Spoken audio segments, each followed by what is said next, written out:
Sidewalk. Hey now, sidewalk. Hey now.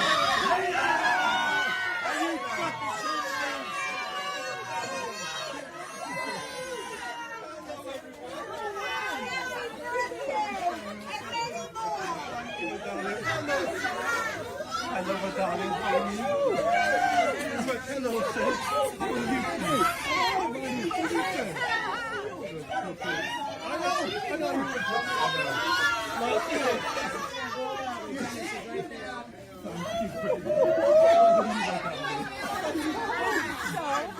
I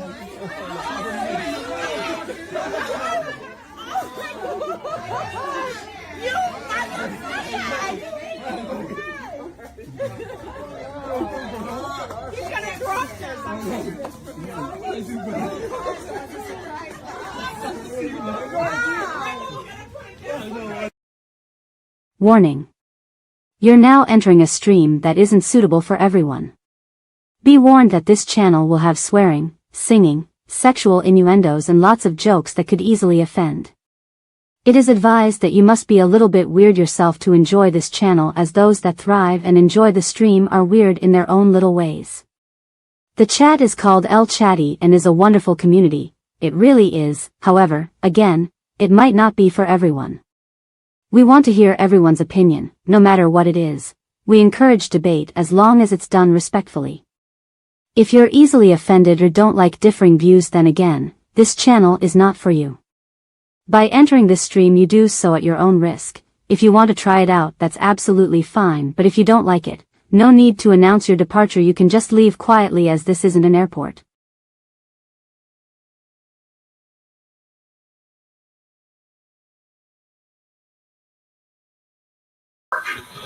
Morning, afternoon, evening. Oh, hang on, I know what's happening.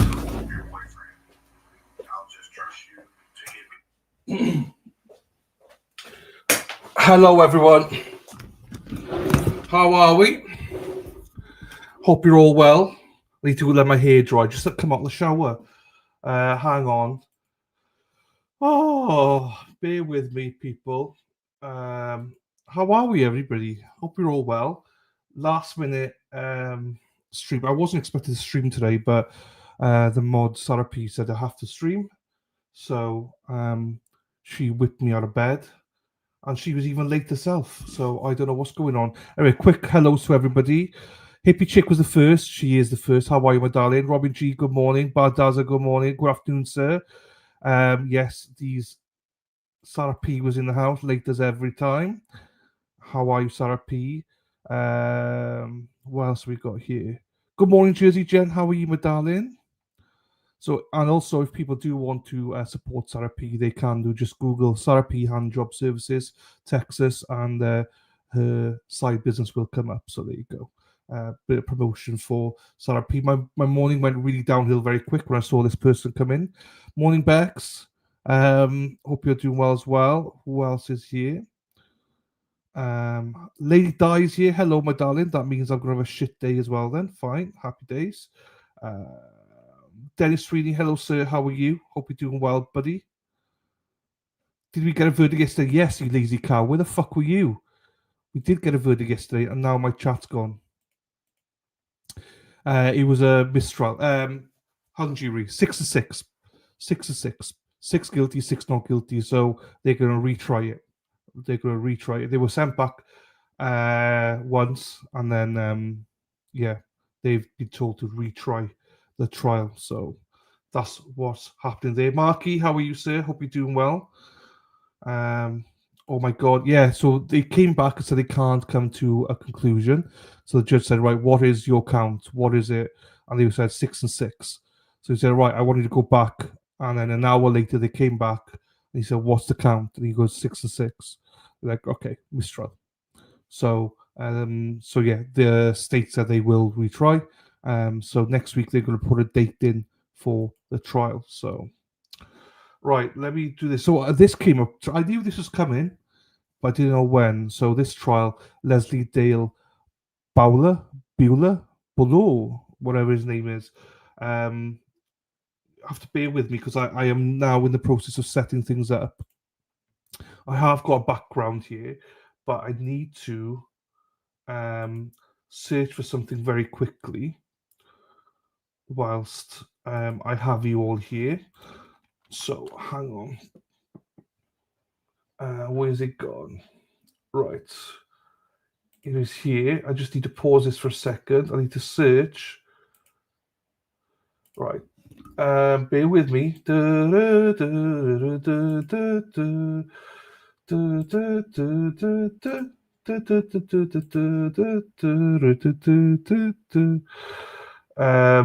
So I always say hippie chick. Florida, Georgia, Virginia, Mississippi, they are all fucking crazy. So they are crazy balls. So people that normally live in Virginia, Georgia, Florida, cray. So let me. Why is this not coming up then? Have they deleted the video? I will Google it instead.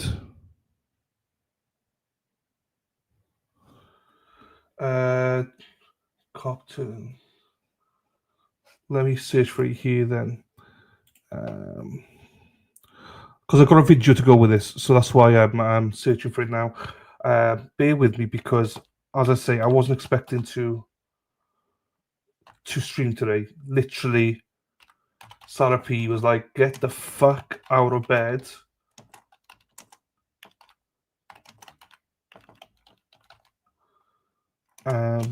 Don't ask me why Sarah P was in bed with me, but you know, we were just checking out her new business. That's all. Right.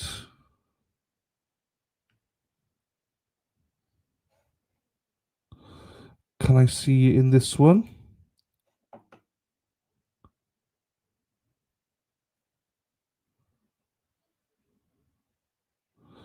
Bear with me then. I think I can see in this one.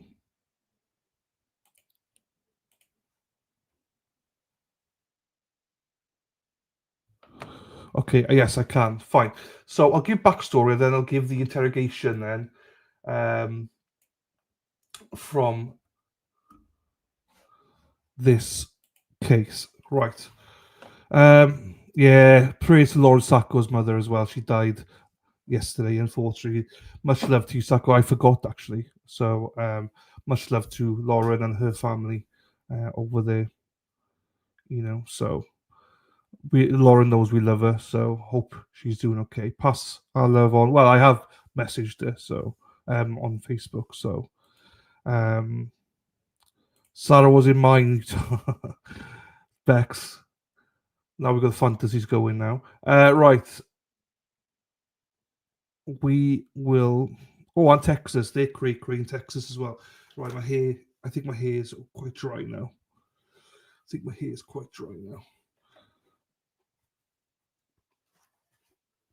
We'll wear a hat. So, right, let's get into this then. Let me make it bigger. That's a challenge sometimes, but I do try my best. Right, let me zoom into this. As I say, this is all Sarah P's fault and Dana's fault.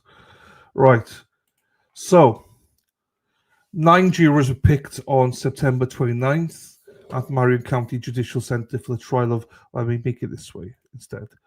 Former Marion County Sheriff Officer Deputy Leslie Dale Boileau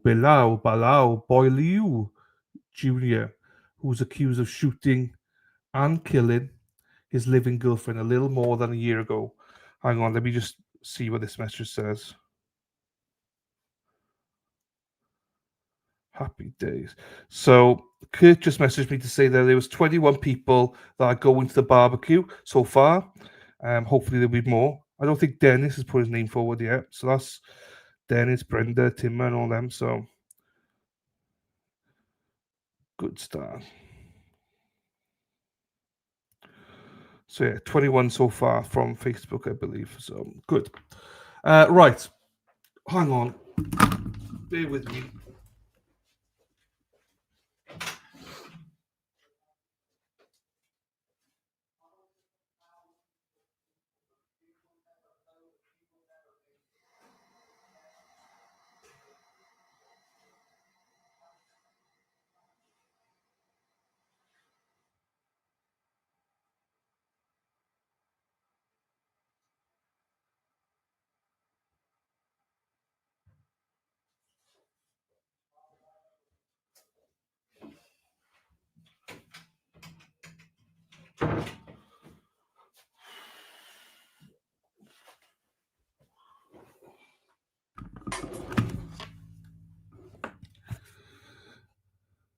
Dennis Brendan Dylan going.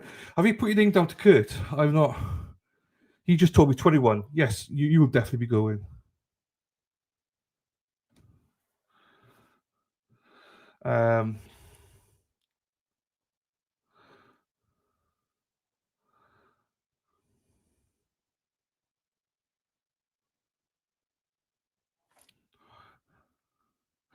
I knew what you meant.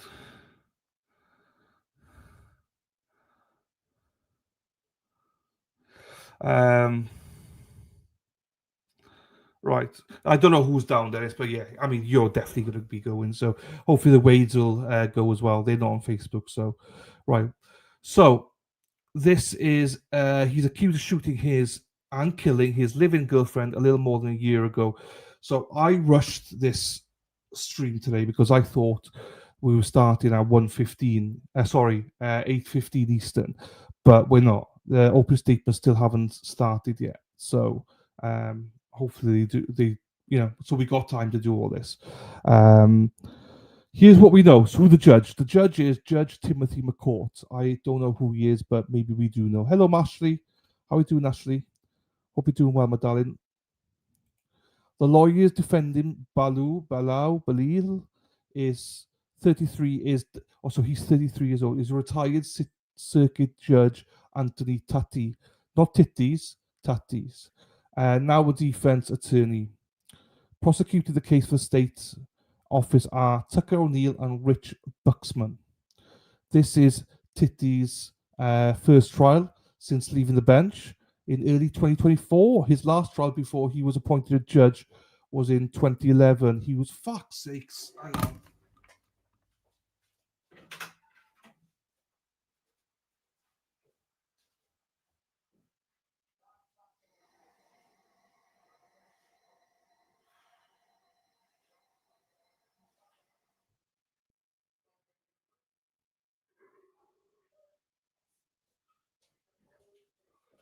Oh, fuck me. Fuck me. Heather, hello, potty mouth. How are you? Don't lie. You rush to the street to say hi to your most favourite pest in the world. I've not seen you for ages. I have not told anyone your good news. I wasn't sure if I was allowed to say or not. I don't know if I'm allowed to say what your good news is, but yeah, so I've kept it quiet. But yeah, it's nice to see you, potty mouth. How is everything going? Hope you're doing well, my darling. I haven't seen you for ages. Now that's not a bad thing, but I'm just saying I've not seen you for ages, so it's been quiet here without you, for sure. Heather, how the heck are you, my friend? This dude's name is Titties. Titties. Well, I think it's Tatties, but we call it Titties now. Hey, Dave, how are you, sir? Blue collar Dave, how are you? I cannot have heard that right. Slashy love, hello. Yes, you sure are. So, are you gonna announce it, or are you not gonna announce it? Do you want me to announce it? Stella, it's going great. Happy days. Good. I'm glad. What are you doing here? You shouldn't be here. You should be busy now, Heather. Fucking hell. I'm joking. Nice to see you, my darling. Um, so the charge is manslaughter. So hang on, so he was a judge. Fine.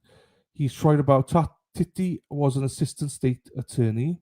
Oh, so just so everybody knows, Heather's pregnant. So I'm joking. She's not pregnant. I'm joking. I'm joking. I'm joking. I am joking before anyone starts. I'm joking. She's not pregnant. She's not. Heather's got a new job. She's got a new job working for an airline. I'm not going to say which airline, but I know which airline it is, unless she wants to tell you. But she's got a new job. So yeah, she's been trying for a while, and she got a new one.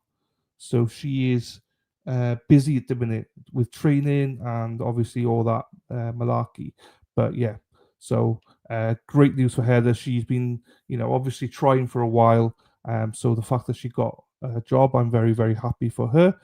We do miss her though. We do miss you, potty mouth. But I do know you walk the streets here and there. But it's nice to see when you pop in here. And yeah, you gifted membership. I'm not sure um, who did give you the membership. I don't remember. I want to say Lady Di, but I don't remember if it is her or not. But anyway, we saw your name. Everyone was really excited to see your name, and everyone misses you, my darling. Like, I obviously do not miss you. You're a pain in the ass, but Bex. So just so you know, Heather, this is Bex. Bex has pretty much taken your place a little bit. She is just like you. She's got a potty mouth as well. So Bex and Heather are very similar. But I would say, Heather, you're probably nicer than Bex. Bex is more of a bitch than you. So that's the only difference. Heather, you actually have a heart. Bex doesn't. So, So, yeah. I don't jinx me. I'm not pregnant. No, she's not pregnant. I shouldn't have said that. I'm sorry. I'm sorry. I'm sorry. I shouldn't have said that. So there you go. Happy days. Congratulations. Everyone says congratulations to you, Heather. So happy days. I'm an angel. Angel and the devil. Which one are you? Well, for pocket change, I hang on the street corners from time to time. Well, no worries at all. Well, if you're on the street corners, say hello to the ladies for me. They are there most nights as well. So you know who you are, ladies. Come on. Hippie chick, lady die, spacey stay.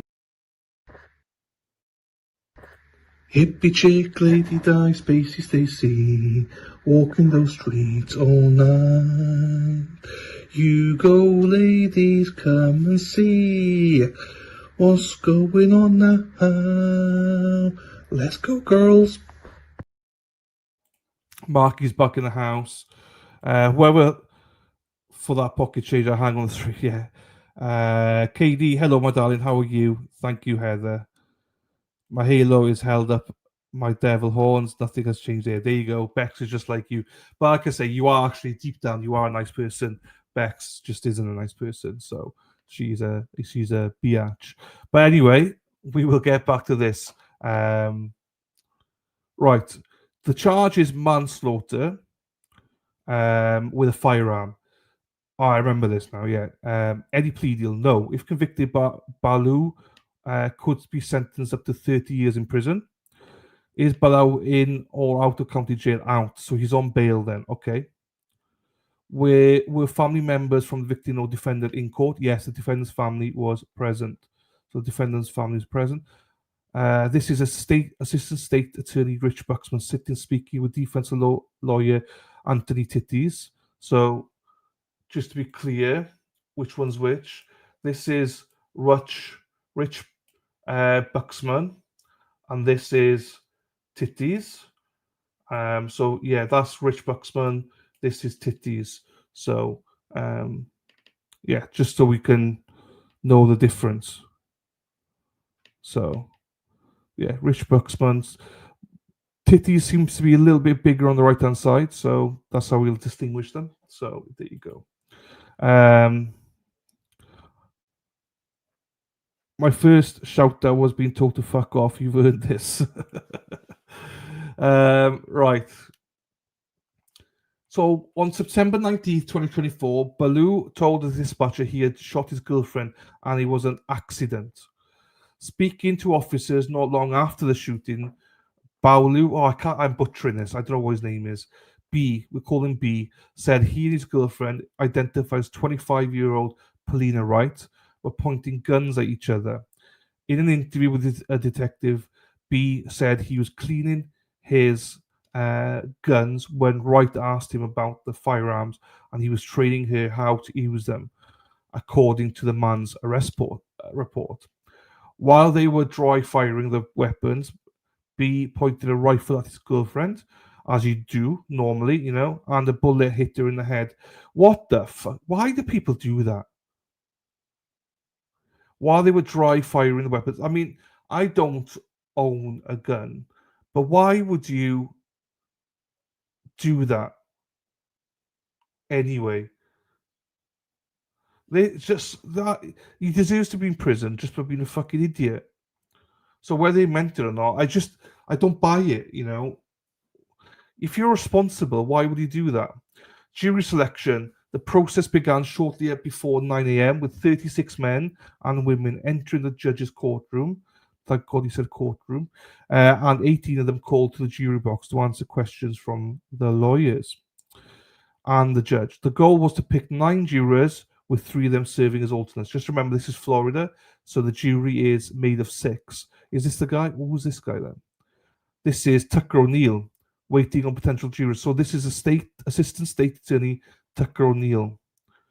This guy's been in the same restaurants as I have. He enjoys his food, so I like him already. He's probably a prick though. But among the questions asked, do the potential jurors know each other? Do they know the lawyers, the defendant, the witnesses? Have they been arrested? Do they have friends or family in law enforcement? Among the potential jurors, were a doctor, several retirees, or Dave Hamburgers then, one person who had their civil rights restored after a drug conviction, and a college baseball coach. Defense attorney Anthony Titties in the courtroom during a break from jury selection. So this is Titties. So Titties is here, but I don't. This must be like an office of the court or something.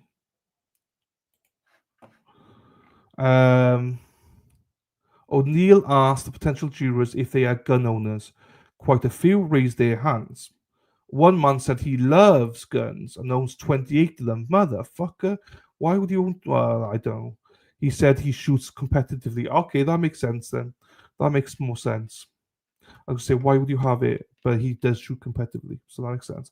Other gun-related questions asked by the lawyers.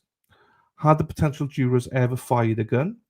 Had they been around firearms? What type of guns did they own? What do they know about gun safeties? Also, they should ask, do you ever fire blanks? Just in case. Hey, wifey, how are we doing? Mark to Heather, stalling out their morning uniform. Hey, Christine, how are we doing, Christine? The defense asked, is it possible for police to make mistakes or show bad judgment? They all said yes. I mean, what else are they going to say? Should police be treated differently than other people? One man said they should be held to a higher standard. He's out then. However, he said he could follow the law and set aside his personal opinions. Don't worry, dude, you're out. After that statement, you're out. Titties told the men and women about the law and reminded them that simple negligence is not criminal. Right, hang on, I'll be back. 2 seconds. Where was I there? Right.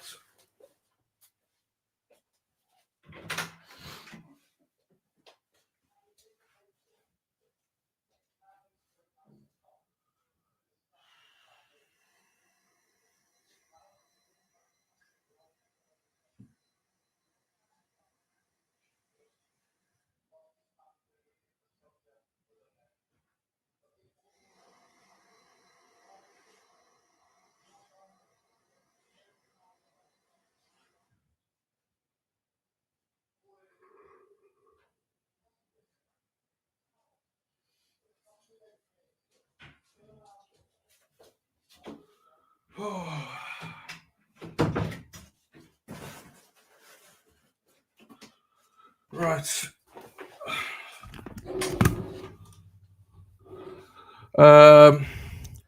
After the questioning, all 36 were excused from the courtroom, so the lawyers could determine the jury of the 18 questioned. The lawyers settled on 5 men and 4 women. Hello, Rhonda. How are you, my darling? Nice to see you, Rhonda. Why do they go for more men? Is it because they think men possibly understand guns? I don't know. I would have thought they would have gone for more women, but yeah, I don't know. Oh, actually, no. I take that back. I take that back. Trial schedule. Before leaving, the jury was sworn in by the clerk and given a list of instructions.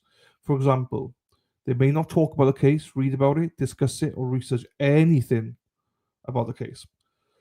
The judge told them that there will be some news coverage about the case and cautioned them not to watch or read anything about the trial. Jurors were told media outlets are forbidden to film or record them. Jurors should report at 8:15 a.m. so trial can start at 8:30.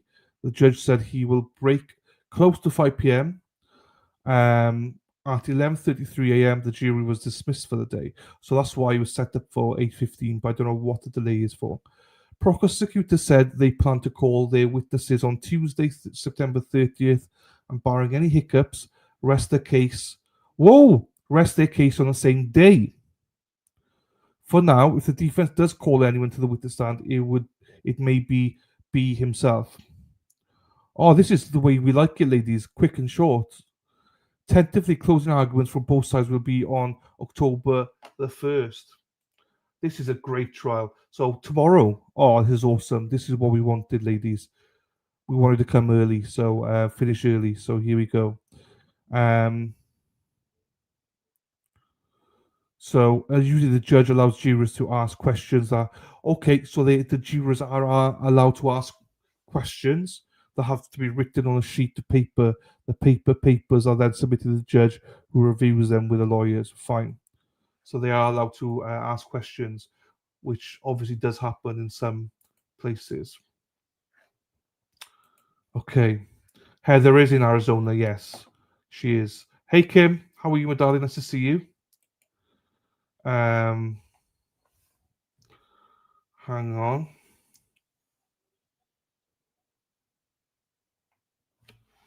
Hang on. Let me just do this very quickly.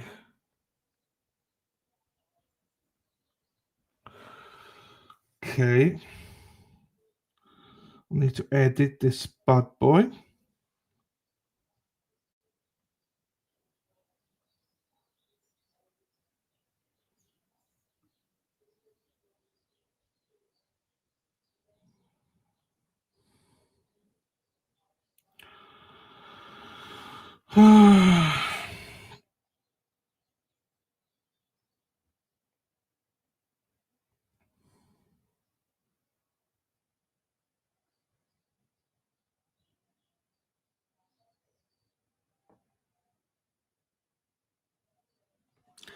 I just need to send this very quickly, people. Then we will get going again.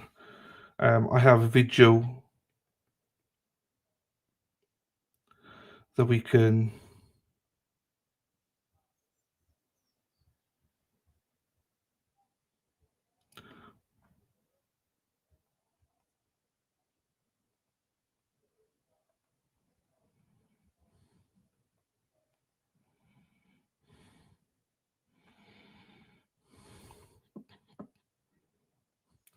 Okay, so the video is the interrogation.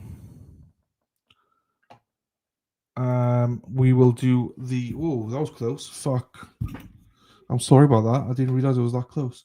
So let's play this then. I think this is out there, a few channels, but I got it from the suspect seat. So shout out to them. I'll give him a like. For investigation. So this is B. This is the defendant here. So just remember, he is a police officer, and this is his interrogation. So. Such a good night. What did you say? Such a good night. Hang on. Such a good night. Such a good night. We were having such a good night. Right. Also, just remember, he's a police officer, so he knows he's being recorded. So just to put that in your heads, remember, he does know he's being recorded right now. This cannot be happening right now. No. She can't be. She cannot be dead. She. No CG. We should have never been doing that. This got to be a nightmare. Paulina's got to be. God, please send her back to me. I love you. I'm so sorry, dude. I know better. Just remember as well, this is spliced up. This is not like the full thing. It's been edited. So just remember that. That it's not straight after each other. There will be pauses and stuff like that. I should have not allowed this to happen. I don't know how this happened. I just want to see you No, we were having such a good night. Leslie Boileau breaks down in tears as he's brought to the station, repeatedly saying, "We were having such a good night. How did it come to this?" He can't believe Polina's gone. The detective begins reading his Miranda rights, and Boo reluctantly agrees to speak briefly, stating it was an accident. I let this happen. Yeah. I'm sorry, dude. Oh, wow. I just got here not too long ago, so I'm kind of coming into the back end of this whole thing, right? So bear with me, because I really don't know a lot. But first thing I wanted to tell you is I'm sorry for what's going on.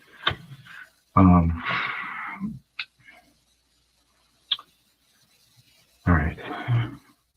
And spell your last name for me. Boileau. You have the right to remain silent. Anything you say can and will be used against you in a court of law. You have the right to talk to a lawyer and have him present with you while you're being questioned. If you cannot afford to hire a lawyer, one will be appointed to represent you before any questioning if you wish. You can decide at any time to execute these rights and not answer any questions or make any statements. You understand each of these rights if I explain them to you? I do. Boo explains they had just returned from dinner and were sitting at the kitchen table cleaning guns and doing dry fire training. He says Polina Wright had little experience with firearms, so he was showing her how. Boo admits he forgot his rifle still had a magazine, and while demonstrating, he accidentally pulled the trigger, firing the shot that struck her forehead. All right. So kind of, like I said, I was kind of coming into the back end of this. Tell me exactly what happened. It was an accident. We were training. What do you mean by that? You were training? We were doing dry fire drills and cleaning the guns. I was so worried about her because she picked up a loaded gun. I unloaded her gun and I forgot mine had a magazine in it. So you and her, and I'm sorry, what is her name? Polina Wright. Polina Wright? Mm-hmm. And you said you were dry firing training with guns. What kind of guns were they? Mine was my Daniel Defense, the rifle, or it's considered a pistol or whatever. Okay. And then Go ahead. it's a 5.56 rifle. 5.56. Okay. And then she picked up my 9mm pistol. Those were the two guns that were there. Okay. So what time did you guys start like doing this training? I don't remember the time.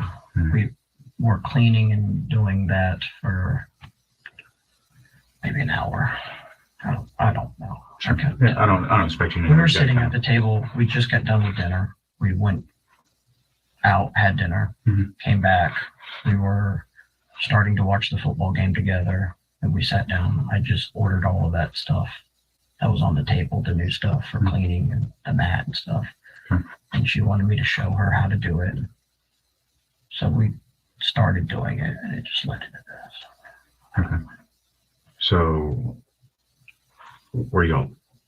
was she pointing the gun at you? Were you pointing the gun at her? Like, kind of go through Just that. in a general direction, Right. which I know is wrong. We should not have been doing that. She was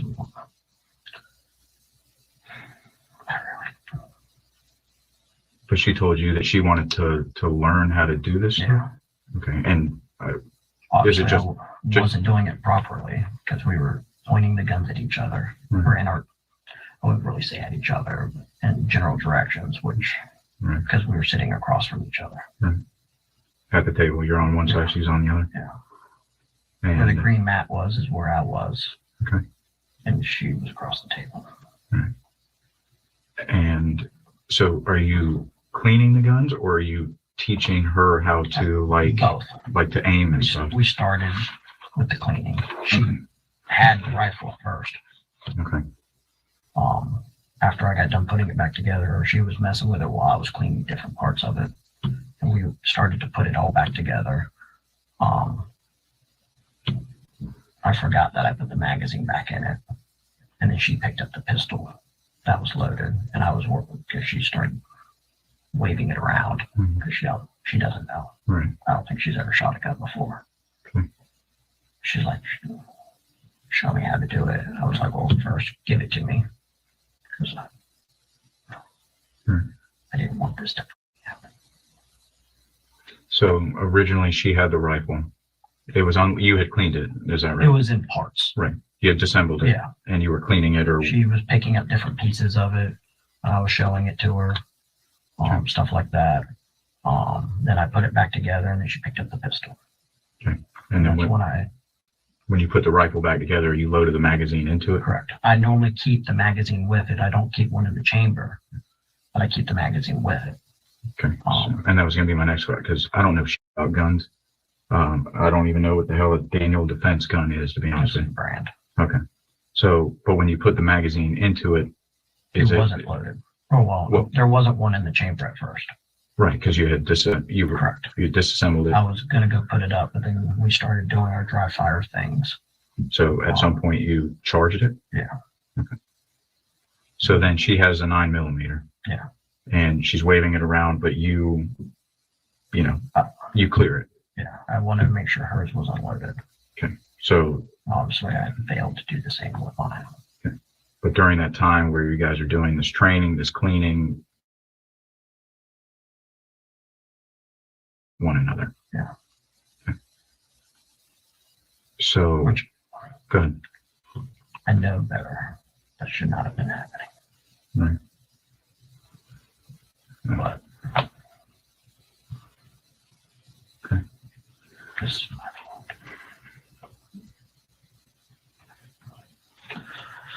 I can't believe she's gone. What? So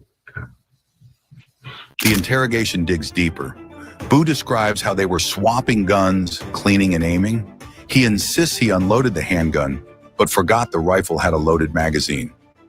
During the dry fire session, Boo pulled the trigger twice the second time the gun discharged. Stunned, he says he can't recall when he chambered a round. does the gun have like the Daniel Defense gun? Does it have like a trigger guard on it, and like a standard gun? Like it's just standard everything on it. Well, you're doing dry fires. Right. I dry fired it 3 or 4 times. And is that normal for when you're like when we clean our club? Huh? Yeah, like when we're at the range. Yeah, you have to dry fire it to get it to disassemble. Same thing with this one. You don't have to do it to disassemble it, but to just like a check. Right. And make sure it's still functioning correctly. Okay. Same concept. Okay. And obviously she had the Glock, so it's the same concept. Okay. So I'd heard that there was some vomit at some point. Did she vomit at any point? I think that was when she was shot. Okay. She wasn't doing like that. Was all after. That was all part of. I don't know why she vomited the Amazon packages. Now this was like the cleaning materials and Yeah. stuff. Okay. So you got your cleaning materials. You guys start talking about how she wants to learn how to. She brought it up. And what did she want to learn specifically? Just anything about it? Yeah, just in general. Just general stuff. Said that she wanted to go to the gun range sometime. Okay. Yeah, I mean, you're sitting there and teaching her how to. I'm assuming looking through the sites and all that Yeah, other she stuff. was Right. Okay. Now, does that rifle that you have, does that have like a sight or anything on it? It was a red dot. Or a red dot? Okay. Was the red dot on at any point? I turned it on for her here. Okay. She was looking at it before. All right. Was that turned off when you got it, like when you charged it, or was it still on? I don't know shit about red dots either. I know that sounds funny, but I don't know shit. Man, it's gonna happen. I wasn't even looking down the sites. Right. Okay. But as far as you know, the red dot was still on. I believe so. I don't know. Right. So did you guys eat anything when you guys got back home? What? Nothing like that? I didn't. I don't think she did. We were full. Right. Did you guys have anything to drink at dinner? Yeah, we had margaritas. It's kind of our thing. No, I get it. I mean, who doesn't like a good margarita,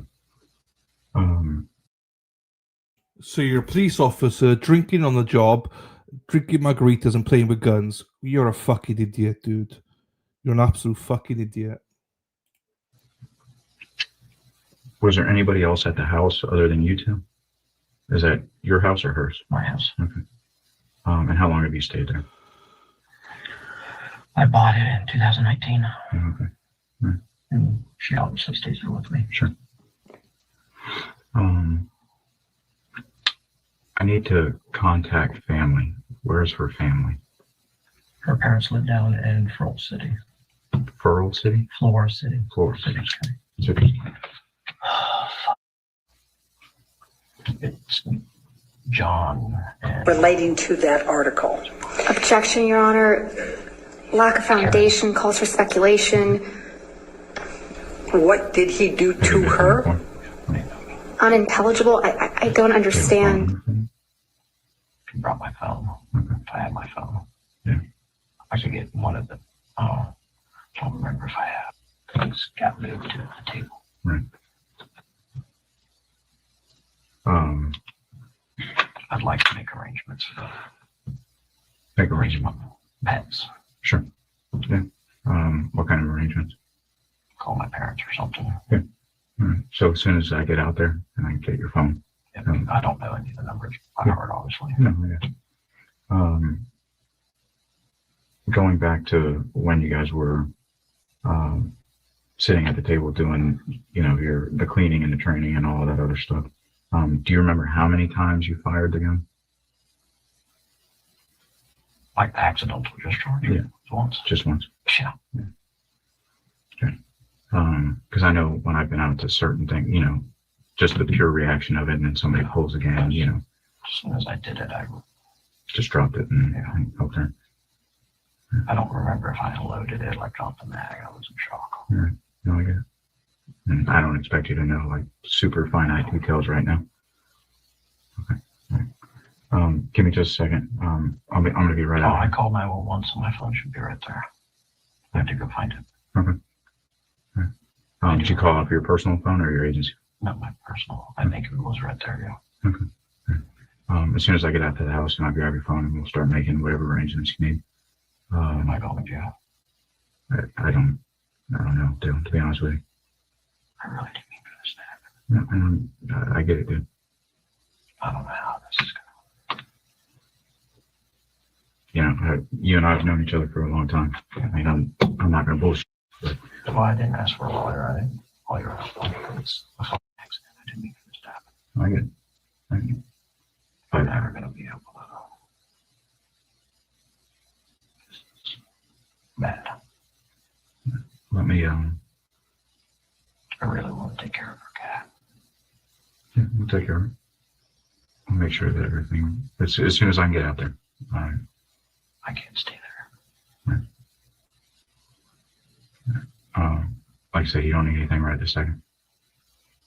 And as soon as the EO gets back, I'm just going to have them take pictures of it. That's fine. Yeah, her vomits on me. It's her blood. Yeah. Oh, what I could have done. Try to. Give me just a second, okay?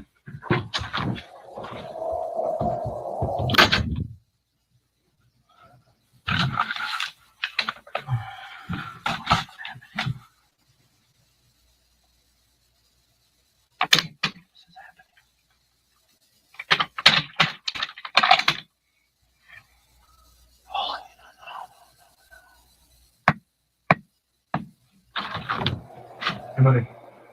Hey, who do you want to get the dog and car? Car? Her car? Make sure that's which one. There's my truck and her car, which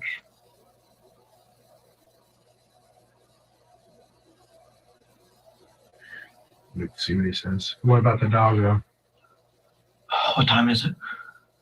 It's almost 8 till 4. 4 a.m. Could I give him my passcode to get into my phone? It's under mom and dad. What's the passcode? 3003. Last 4 of my phone number. All right, give me a second. All right. Can I use the restroom? You said again? it's under mom or dad? Yeah. Yeah, give me 1 second. Actually, can you boys take him to the bathroom real quick?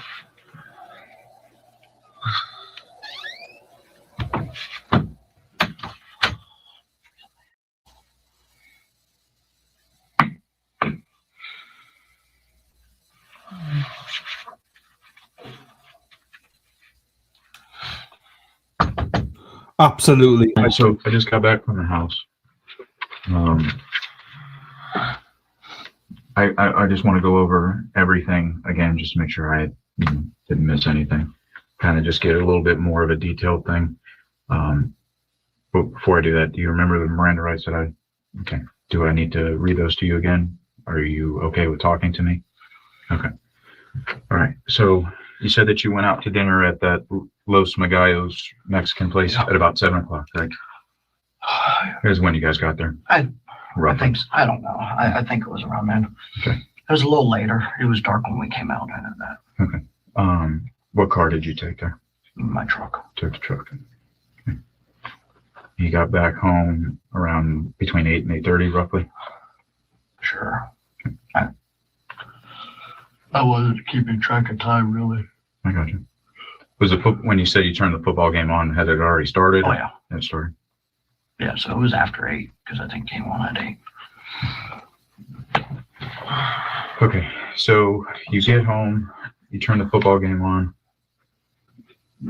Go through it again for me, please.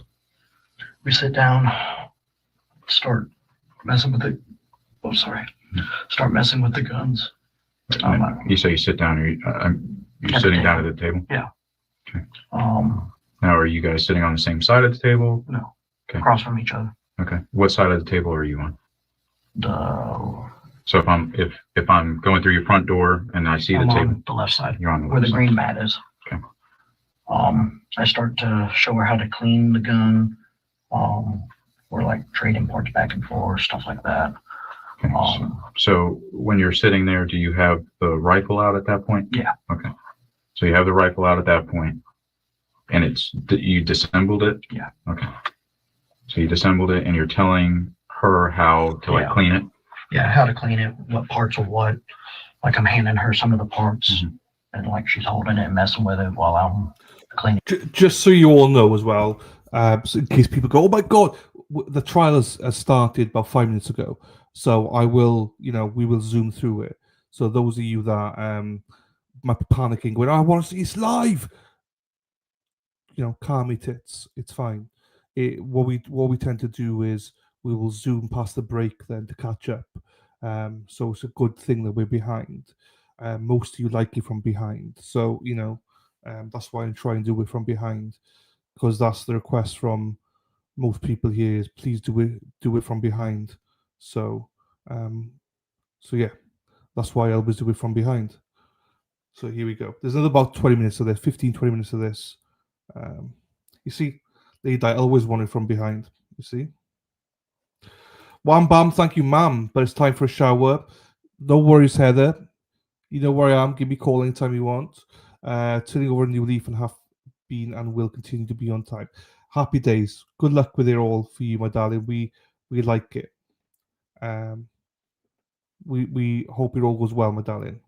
We love you. We hate Dana, but we love you, my darling. Hope you're doing well. And pop in anytime, Heather, especially when Dana's not here. How are you doing, fella? Thanks for dropping in. Have a great day. Here we go. Other parts type of deal. Now, does she have the 9mm at that point? Okay. No, we're just trading parts back and forth at that point for the rifle. Okay. I reassemble the rifle. She holds it and she dry fires it a few times. You say you had the red light on it or the red dot? Just to show how it went. Pronouncing this word is correct way of pronouncing this word is great tits. Great tits. Great tits. Great tits. Great tits. Once more time. Great tits. Great tits. Repeat it with me. Great Great tits. tits. Great tits. I hope that the pronunciation of this word is clear to all of you. So, the correct pronunciation of this word is great tits. Hey man, just want to let you know that sometimes you gotta shut the fuck up. And this current time is just one of those times you gotta shut the fuck up. I don't think you're a bad person, I just don't want to hear you talking anymore. You gotta shut the fuck up. I'm pretty sure I turned it on. Went back and forth. I was getting ready to put all the guns up, or put the rifle up. That's when she grabbed the 9mm. I had the magazine back in the rifle at that point because I was about to go put it up. So after you were going back and forth, this is where you're like looking down the red or the red dot, kind of going through that whole thing. So at that point, you're done with it. You put the magazine back into the gun and charge it. No, I did not charge it. Did not charge it. I don't charge it. I don't leave around in the chamber of the rifles. Okay. I just put the magazine in it. Okay, so you put the magazine in it, getting ready to put it up. Yeah. That's when she grabs the 9mm. I unload that for her because she's kind of waving it around. She starts to dry fire that one. And I'm like, oh, okay. And I go to dry fire my rifle. I dry fire it the first time, and then the second time is when. One time before that, and then the second time is when it went off? Yeah. Okay. Now, for somebody that's not a gun guy, how does a round get in there if you dry fire it one time? We have to reset the trigger to dry fire a second time. Okay, and that forces a round in there? Yeah, because the magazine was in there. I forgot that I put the magazine back in. Okay. So you're going to put the rifle up. You put the magazine in the gun. Yeah. She grabs a 9mm. Yeah. Is that an agency gun or no? Yeah. Okay. So grabs the 9mm, but you realize that it was loaded. Yeah, because it was in the holster. I took it to dinner with me. Okay. It was sitting there on the table. Okay. But like there was a paddle holster on the. Yeah. Is that the We the People? Okay. That's in the holster, or in the waistband holster. Okay. Okay. So she grabs the 9mm. You unload it because you realize that it's loaded. Is that right? I told her to be careful because it was loaded, and I was like, hand it here, let me unload that. So if you're gonna mess with it, type of deal. I wasn't gonna clean that one. I had no reason to clean that one. Okay. So I just unload that one and hand it back to her. She started doing her thing, and her dry firing that made me start dry firing the rifle. And okay, so you dry fired the rifle one time, and then when you did it the second time, because the magazine had been loaded into it, it forced a round into the chamber. Correct. Boo recounts cradling Polina Wright after the shot, calling 911 in a panic. He's devastated, asking to care for her pets and contact his parents. Police collect forensic samples from him. Eventually, Boo is informed that he's under arrest. He goes quiet and mutters, "I wish it had been me instead of her." That's when the accident happened. So after you realize that she's been hit, I know that you said that you had held her, but were you behind her? On the side, right there. Like her left side? Yeah, I guess so. Because you know how my table is. She was sitting there. I came around and I was standing there next to her. Okay. So however that is. Okay. Now when you dry fired the rifle, were you sitting down or were you standing up? Sitting. Because we were sitting across from each other. Okay. So the entire time you were sitting down, for the most part. Yeah. Like I may have had to stand up to like you or something and go back and forth, but majorly we were sitting. Okay. We were talking, chit-chatting. Now, earlier you told me that the cleaning stuff had come. Yeah, that's what triggered us to start messing with it in the first place. Now, I saw some Amazon boxes there. Is that what it came in? Yeah. Okay. Right. So you get all this cleaning stuff, the mat, maybe. Yeah, I got the mat, the Q-tips, swabs, and I don't know what you call them, the pads. The little swab things, yeah. And the AR tool, the cleaning tool. Okay. So then you stand up there and hold her after you realize that she's been hit. Well, on the phone with that one. And were you on speakerphone? Yeah. Okay. I think so. And your phone had a rubber case on it. It was on the table. Yeah. I'm just assuming that was. Was it the bigger blue one? Yeah, it was it was a bigger phone. Yeah, that was mine. Her phone, I believe, was in the living room. Sounds about right. I don't know wherever she put it. Oh, okay. Okay.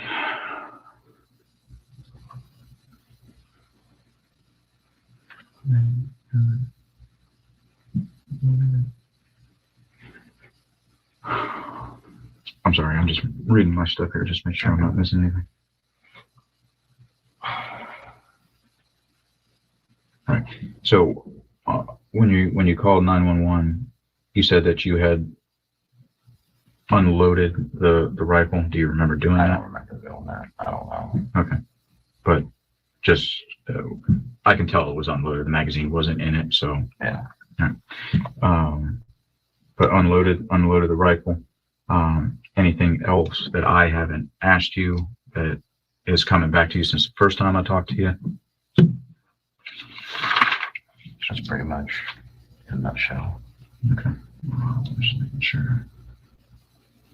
Now, when you guys are doing the training where she's dry firing and all that, you'd mentioned before that it was because of where you guys were sitting, the guns were pointed in each other's direction. Is that right? Okay. All right. Have you guys done this before in the past? Okay. So it sounds bad, but after we go to dinner and have a few drinks, I get sloppy, I guess. I should not have been allowing that to happen. How much did you have to drink tonight? Just 3 margaritas. We each had 3. Okay. But as far as like the training and the cleaning and stuff and her not being always cleaning. Right. Like that was just so happened. a special occasion because I got the stuff in the mail. Okay. And she sat down and did it. And then other times, like we do the gun belt, we do pistol stuff. So she's inquisitive about it. Okay. Like I have a dry fire mag that I put in a pistol. And we play around with that. Right. And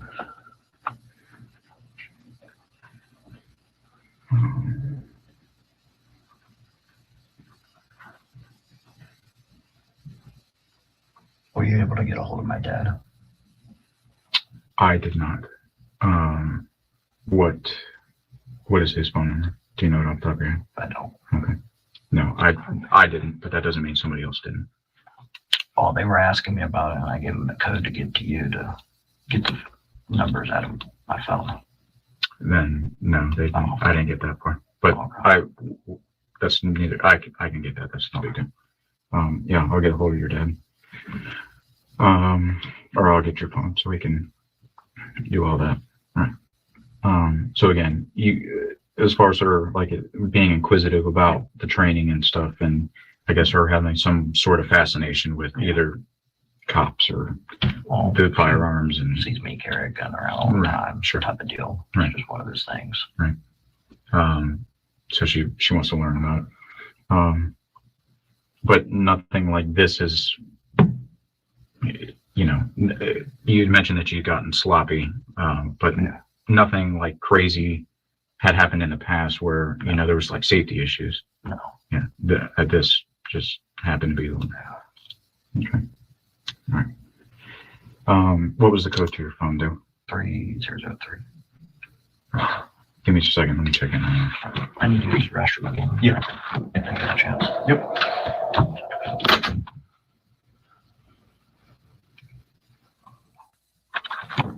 Maintain use the restroom. Well, the same way we're gonna lie.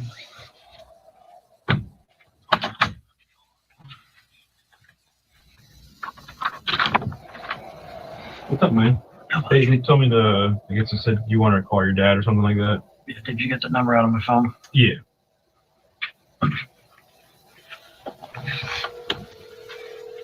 I'm assuming I'm going to get you. I don't know anything about the case. So the detective just said, hey, let him call his dad. Maybe.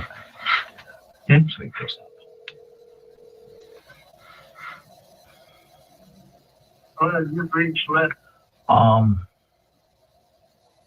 What exactly am I telling him or asking him? The detective just said, hey, he was asking to call his dad. Let him call his dad. I'm like, okay. I need to know what to tell. Yeah. I get the detective back if you want it. You know? Yep.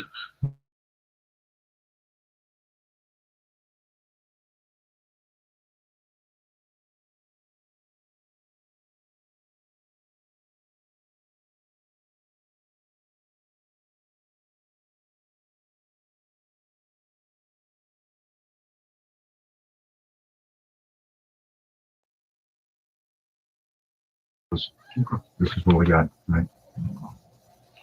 We're just gonna do some overalls, and then I'm gonna need you to do your, front and back hands things. I'll tell you as I go. For right now, we're gonna start this way.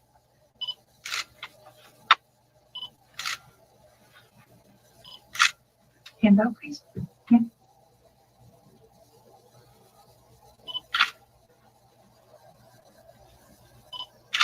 Rotate.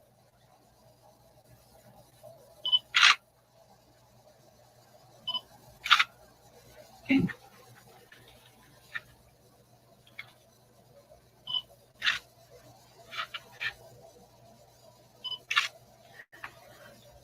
And then here's your move.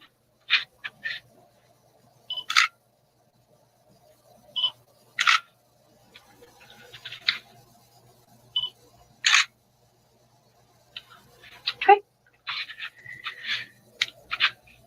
And then I'm just gonna, if you don't mind, grab a little buckle.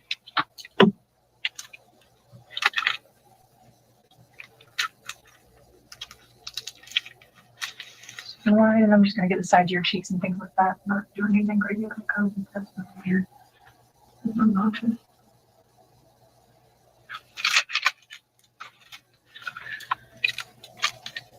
of them going in. Yeah, they're in their separated containers, so it's fine.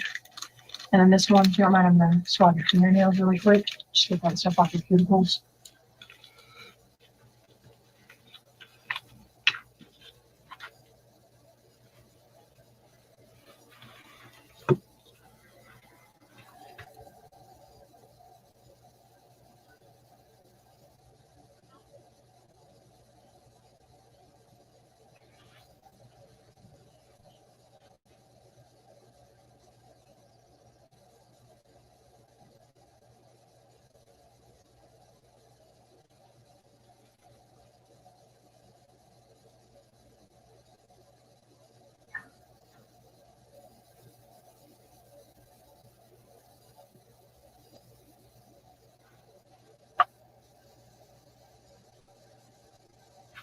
Beautiful. Want me to go to the bathroom to change? We're gonna do it in here. I know it's not the most comfortable thing. Well, it is. Oh, how many boxes for me? Yeah. Anything else for me? No, man, you're good to go. So I'll kind of just stand right here. Just not trying to invade your privacy or anything. Okay. Just throw them on the ground and we'll.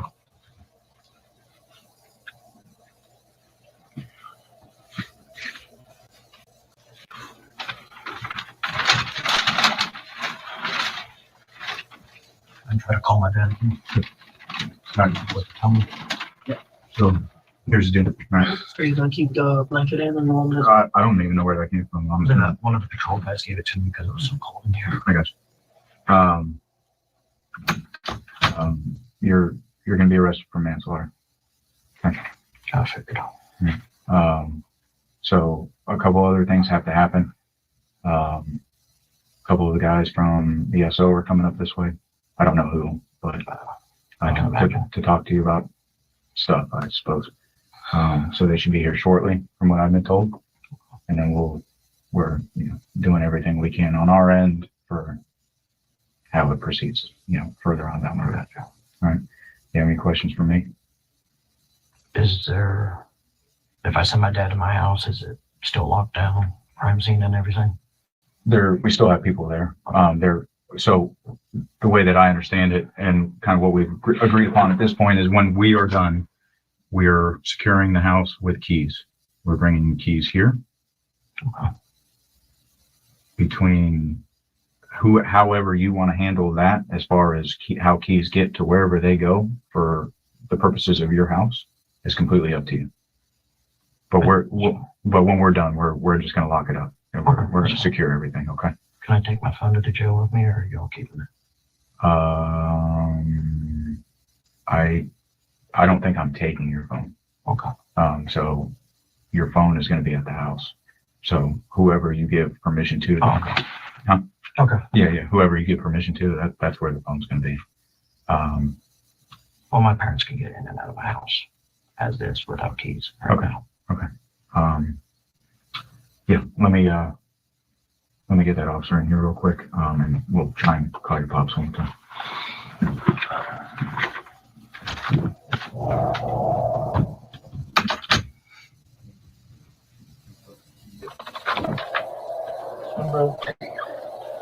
I'll put them in the truck.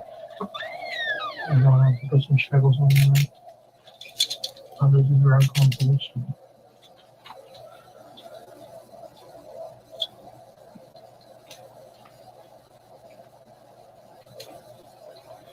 You see what we need. You're moving. We'll do the wires up.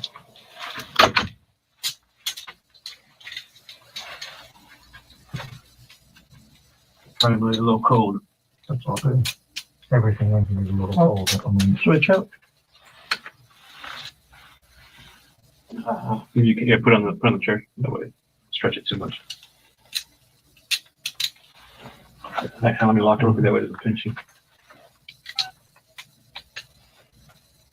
And then if you can just switch these real quick, so I can lock the other one.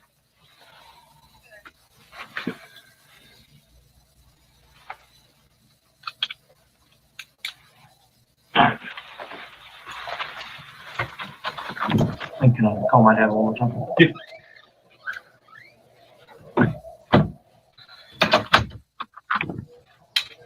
Keep that in.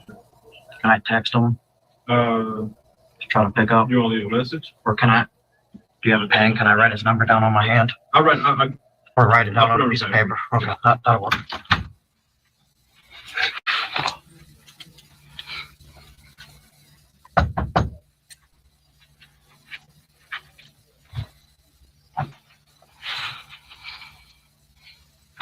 What you got, brother? Can I use the restroom? You know,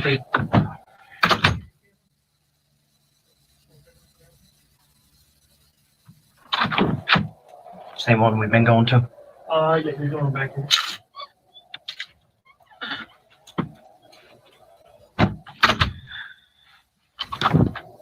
All right, brother. I'm going to Shackleville. Sam is with it, just want me first.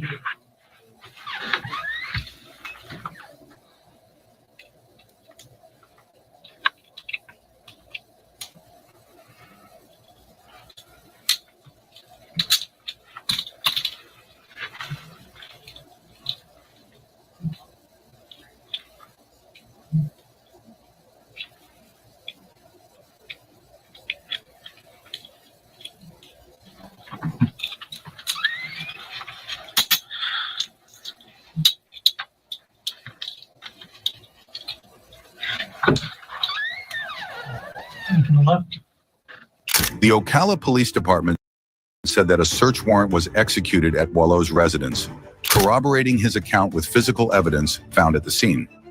In light of these findings, Leslie Boileau has been arrested for manslaughter for his role in the fatal shooting, states the department's news release. In a press release, the Marion County Sheriff's Office said, Boileau is being held in the Marion County Jail without bond. He was immediately terminated from the department where he had served 8 years as a deputy sheriff.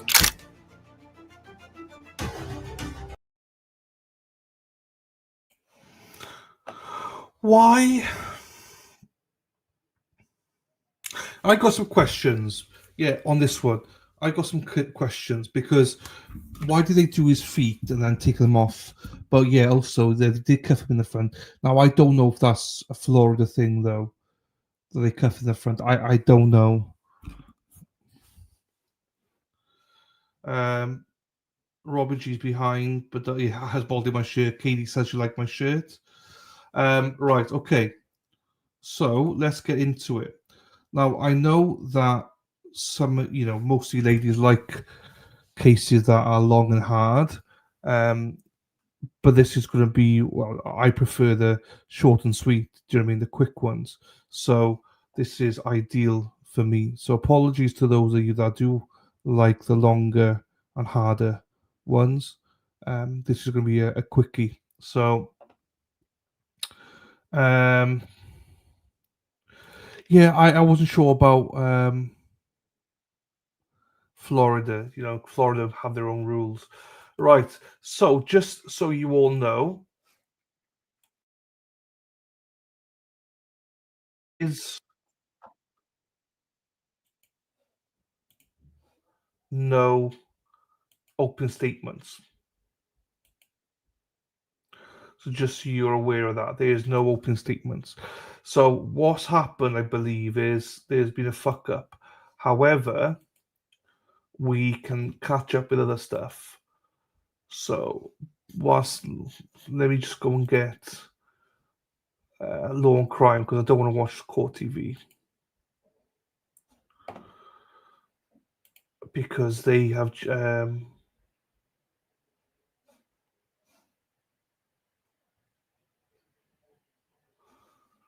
okay. Right. So if you're ready, ladies, strap her in, strap her on. We're in for a quick time. That's the way we like it. That's the way I like it.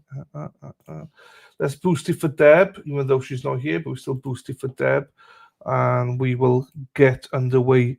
So just a reminder, there is no open statements that they've captured. They might play it afterwards if it was recorded, but open statements have been skipped from where I can see, and we are going straight into testimony. So here for a good time, not a long time. Badaza knows the score as well. This does look interesting. Just a reminder, the state are looking to arrest today. 1 day trial, a quickie but a biggie. Not a biggie, but a quickie. And then, yes, closings tomorrow. Will he testify? Won't he testify? Who knows? We shall see. We probably won't find out until tomorrow. But yeah, come with us. We are about to start. This is a Florida case. So we have 6 jurors, 3 alternates, 5 women, 4 men. No, 5 men, 4 women.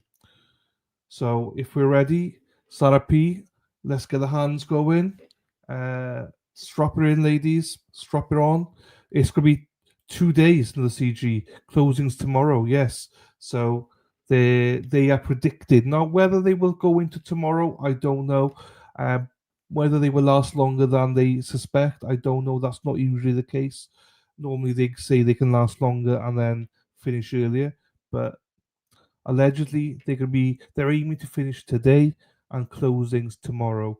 But they might go into tomorrow. We'll see. But anyway, here we go, everybody. Ladies, gentlemen, strap her in, strap her on, calm your tits, and let's go.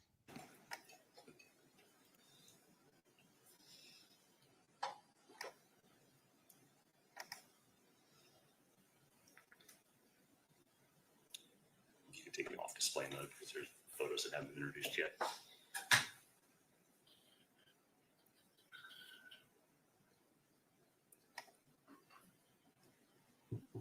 Okay, thank you, Your Honor.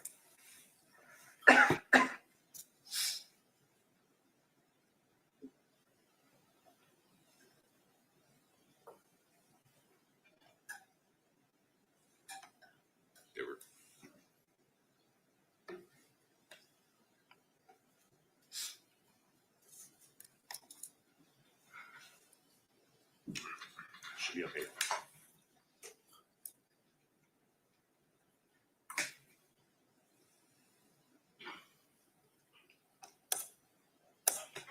I'm what's the address of the emergency? I just want to accident discharge. What was that, ma'am? Accidental discharge of a firearm. Okay, ma'am, and what's going to be the address for this? 327 Southeast 32nd Ave. And can you repeat it one more time? No! No, no, no! Ma'am? No! Oh my God! No! Ma'am, what happened? Me and my girlfriend were cleaning my gun, and we were trading it back and forth, and I didn't know it was loaded, and I fucking shot her. No! I need an ambulance right now, please. All right, ma'am, we're getting help on the way, okay? Please, please. Oh my God, no! No! Ma'am, I need you to take a deep breath. We're getting help on the way. I'm gonna. No, please. God damn it, I lost. No. No, no, no. No. Oh my God. Ma'am, I need you to take a deep breath. We're getting help on the way, okay? 327 Southeast 32nd Ave, please. No, oh my God. I don't. No, God. Damn it. We're already getting help on the way, ma'am. No, my God. I'm sorry, babe. I love you. No, no, no, no. I need help right now. We're already getting help on the way, ma'am. I love you. God damn it, no. Just bear with me one second, okay? We're getting help on the way. No. All right. And ma'am, how is she doing now? Is she breathing? Is she awake? No, she needs medic. She's shot in the head. God damn it! Ma'am, is she obviously deceased? I don't want to say that. No, babe, no. I don't think she is. I can still feel a pulse. Hurry up. All right. I'll have that. All right, ma'am. And where in the head was she shot? The front, the side, where? Forehead. The front, the forehead. No! No! No! No!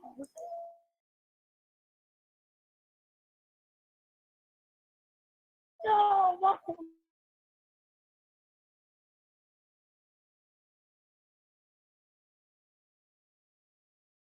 Damn it, no! I knew that I've been doing this! I know, no! Oh my God, hurry up, hurry up, hurry up, I need help! We're already getting help on the way, ma'am. And how old is she? She's 25. No, All right. my God! Ma'am, I need you to put the gun away and let me know when it's secure. They're away. They're unloaded, they're away. And as of right now, is she awake? No. Is she I breathing? need help right now. Please, I need help. Ma'am, is she breathing? No. I don't think so. I need help. We're already getting help on the way, ma'am. I need help right now. No. No. No, no, no. God damn it. No. No. No. Tell them to come in. I'm good. I'm good. All right, ma'am. I need help. I need medics right now. Sorry. Liberty, come here. Ma'am, are you a deputy? Liberty. I need help. Where's the gun? There's one in her lap and one there. We're good. I need medics right now. No! No! I knew we should have been fucking.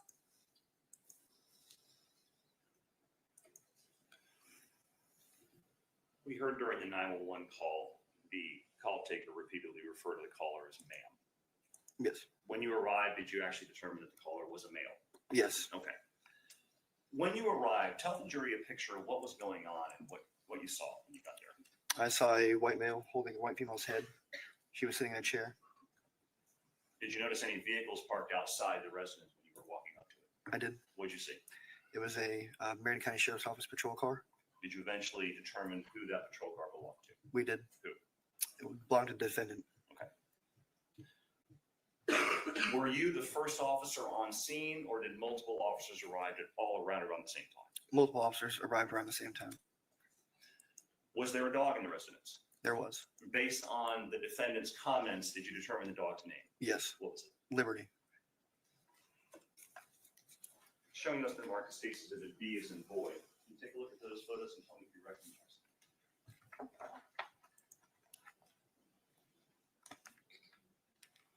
I recognize them. And generally, what do those photos show?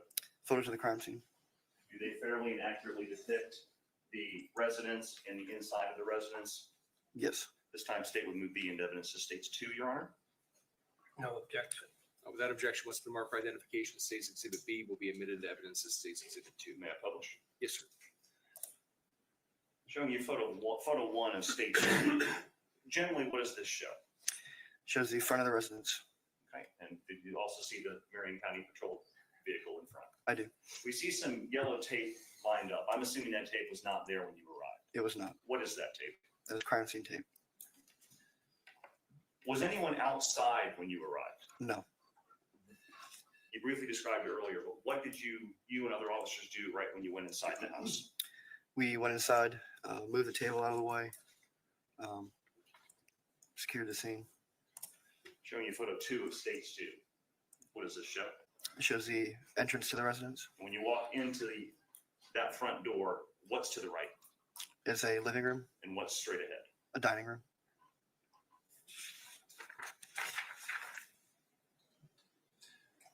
Explain what you saw. You mentioned that you saw the defendant near the victim. What was happening when you walked in? When I walked in, the defendant was holding the victim's head and screaming, "No, no." Okay, and how was the victim positioned? Victim was sitting in a chair with her back facing the wall. Was there a table near her? There was.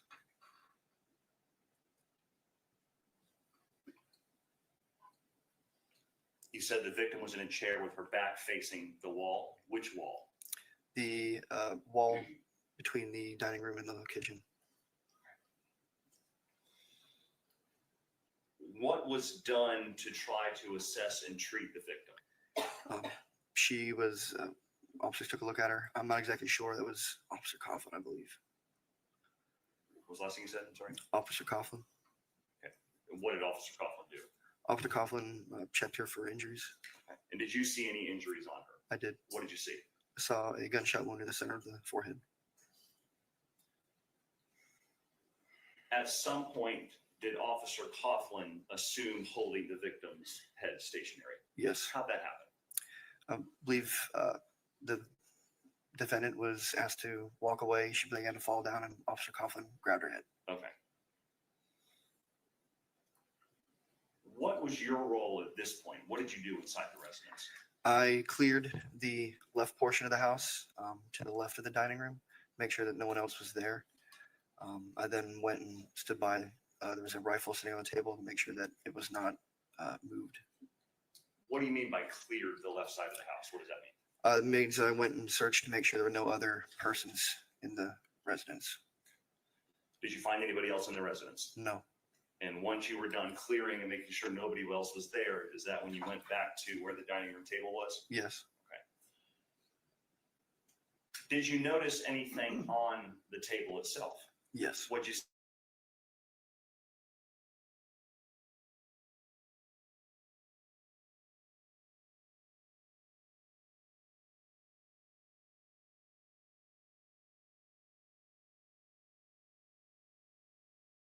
With the various parts of the firearms. Yes. Describe the rifle that you saw.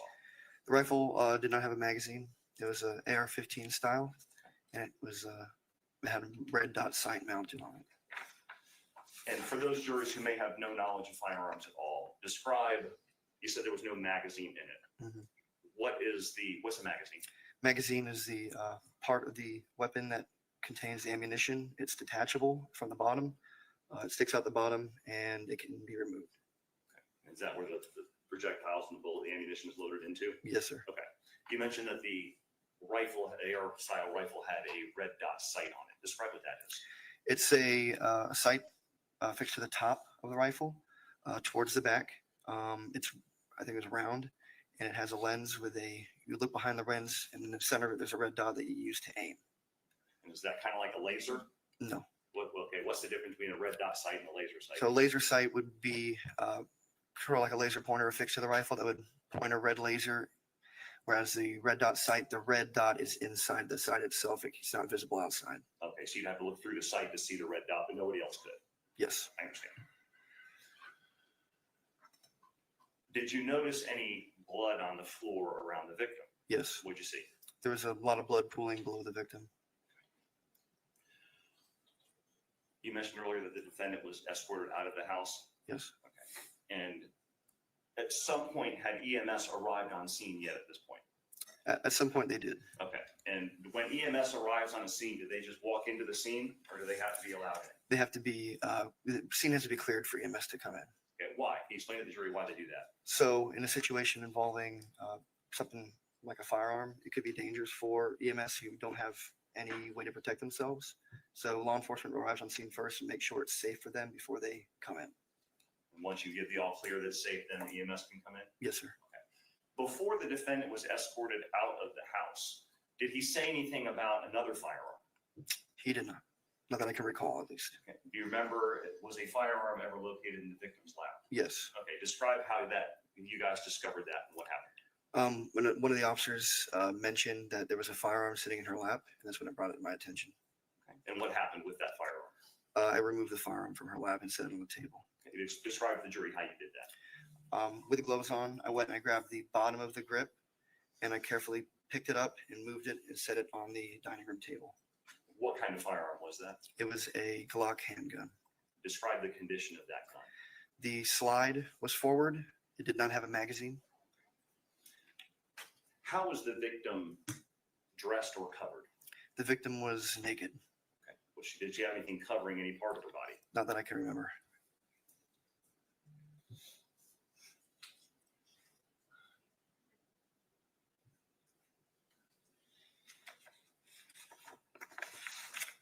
Once the scene was cleared and the medical personnel came inside the house, was anything done with the table to give law enforcement, EMS, better access to the victim? Yes, the table was pushed from where it was in the center of the dining room up to where you see it in the photographs. What did the EMS do to try to treat the victim? If I recall correctly, EMS looked at her and determined that she was deceased.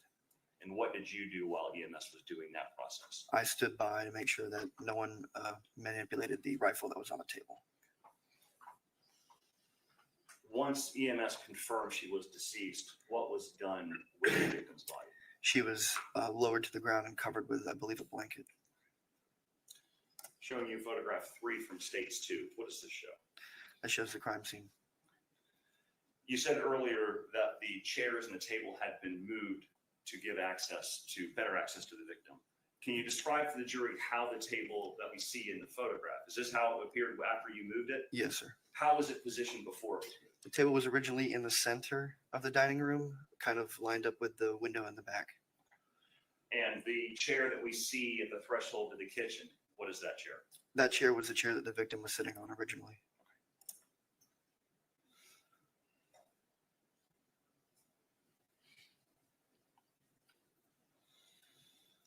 Did you have a body camera on at the time? Yes. What is a body camera?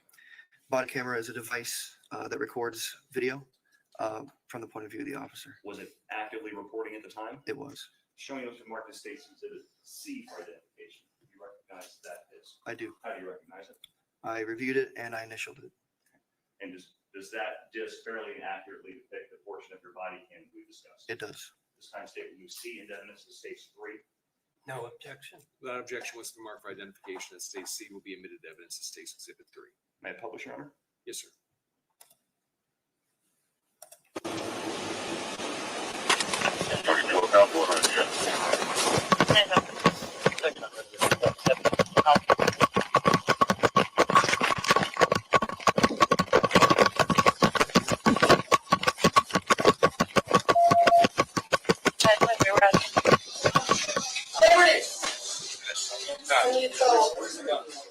There's one in her lap.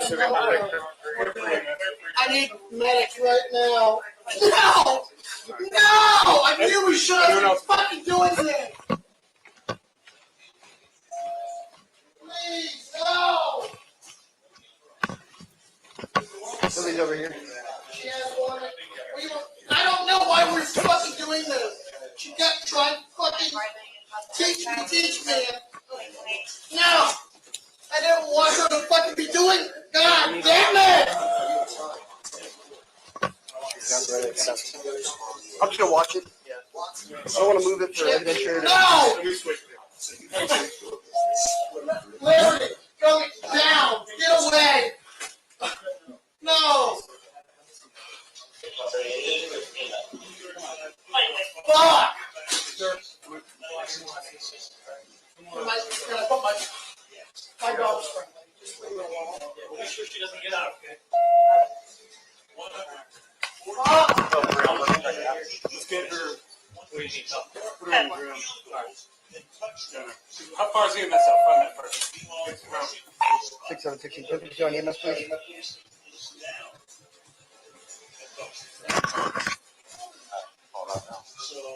Hi. Clear away from move this table.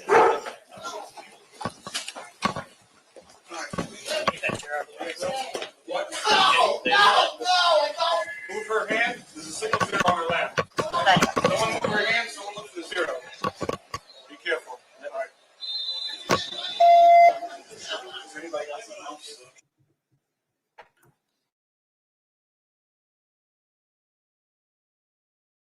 Yes. That you moved. Yes. Show me what the mark states exhibit D as in dog. You recognize that photograph? I do. Is that the same person that you saw deceased in the chair? Yes. This time statement moves states D into evidence to states 4. No objection. Without objection, what's the mark for identification of states exhibit D will be admitted into evidence to states exhibit 4. May I publish? Yes, sir.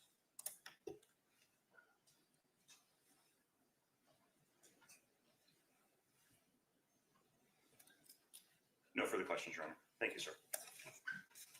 May I please support? Yes, sir. Good morning, Mr. McCurdy. Good morning. You okay? Yes, sir. Just have a cold. There's a whole lot of coughing going on in here. Mm-hmm. Based on your body camera videos, would you agree you were the third one in the door? Yes. And one of the ones ahead of you was coughing. Yes. All right? Correct. And Mr. Boileau, when you came through the door, was standing next to Miss Wright, holding her. Is that Correct. right? Yes, sir. And he was covered in her blood. Yes, And frantic he was. and distraught. Yes, sir. What was the first thing you heard him say? No. No. And then somebody asked him about guns Yes. right away. And what did he say? I believe he told us where the 2 firearms were. Right off the bat. He said, there's one in her lap. And then he pointed at the table and he said, there's one right there. You didn't remember that when you first began to testify. I did not recall that. So the reason you knew there was a gun in her lap is because he told you there was a gun in her lap. Yes, sir. And then you did a quick check of the other rooms, make sure there wasn't anybody else in the house, correct? Yes, sir. And at about that point, when you got back into that kitchen area, dining room area, somebody told Mr. Boileau to let her go, right? I can't recall that exactly. Well, it's pretty evident. He was waved away from her. Did you see it? Yes, sir. Okay. And then he went to the living room area, right? Yes. And Officer LeVay was with him, right? I can't recall what Officer Dark LeVay did. hair, big, thick, black glasses. Yes, I know who That's Officer. LeVay, right? Yes, but I don't recall what he did. You didn't see him? I was looking at the victim in the video. And within a minute or two, somebody tells Mr. Boileau to get out of the house. Yes? Yes.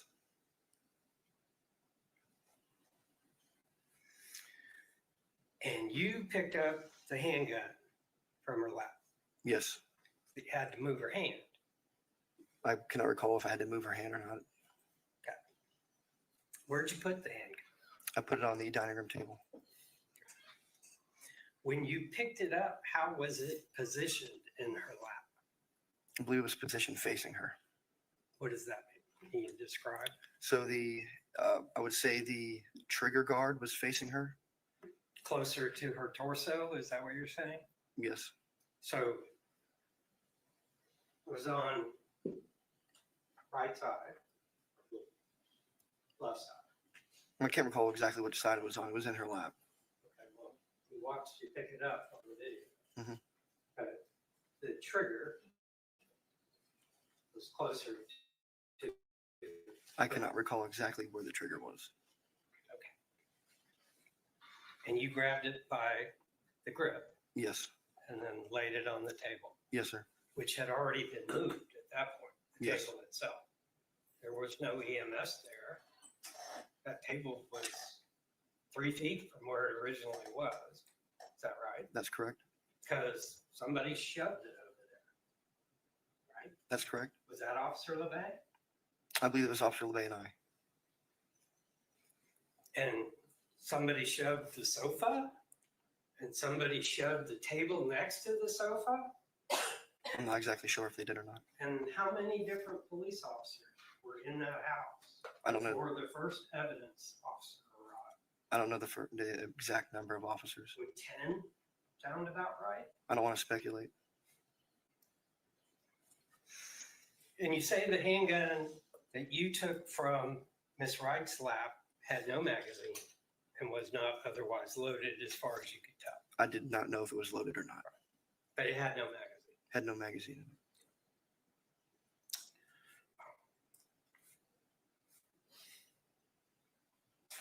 I do not have any more questions. Thank you. Yes, sir. Counsel, state any redirect? No redirect, Your Honor. Thank you. Members of the jury, do any of y'all have questions of this witness? If you do, please raise your hand. All right, seeing no hands, is he released state? He is, Your Honor. Defense? No objection. Okay, you're free to go about your day. Thank you for your Thank you, time. Your Honor. Members of the jury, anybody on the jury need a break, bathroom break or otherwise? If you do, raise your hand. We've got 2 jurors indicated. Now, before we separate, I want to remind you that even on recess, you continue to be a juror in this case. So yeah, just a reminder, they didn't show the open statements, but now we can zoom in. Zoom. Everybody say zoom. A zoom. Everybody say zoom. Zoom. Zoomy, zoom.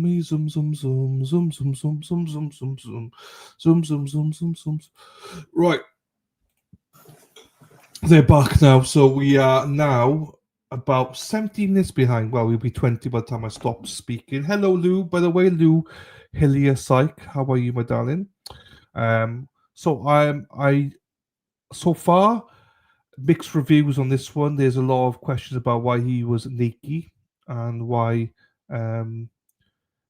he put the guns away before he phoned the ambulance. I mean, yeah, I mean, if you just shot somebody, why would you make sure everything's cleared and you wouldn't give a fuck? You would just phone the ambulance, 911, ma'am. Hey, ma'am, how are you, ma'am? Right, let's listen in to the next witness. Boom, boom, boom. Everybody say, way-oh, way-oh. Hey man, just want to let you know that sometimes you gotta shut the fuck up. And this current time is just one of those times you gotta shut the fuck up. I don't think you're a bad person. I just don't want to hear you talking anymore. You gotta shut the fuck up. That was for David Hamburger. How you doing, Dave?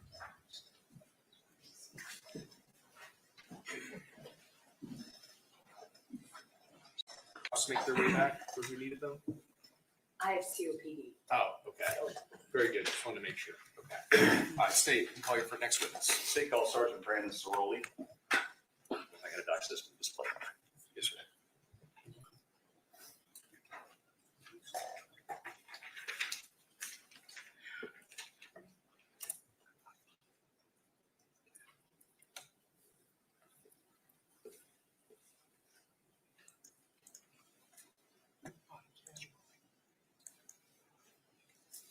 His body cam or somebody else?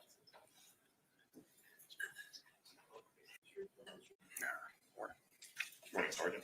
Good morning. Can you please introduce yourself to the jury? I'm Sergeant Brandon Ciroli with the Ocala Police Department. How long have you worked for the Ocala Police Department? I've been 20 years now. And what do you do for Ocala PD right now? Right now, I'm a sergeant assigned to the patrol division. What does that involve on a day-to-day basis? Checking a lot of reports, just more or less managing, leading 4 officers that are assigned to a quadrant. We just keep them, we're there for their assistance, more or less, just helping them out on a day-to-day basis.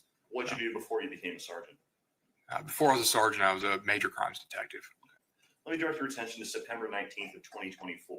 Did you respond to 327 Southeast 32nd Avenue in Ocala regarding a shooting? Yes, I did. Is that in Marion County? Yes, it is. When you arrived, tell the jury what was going on. At first, I think I was either first or second sergeant on scene, but several officers had already arrived on scene at that point.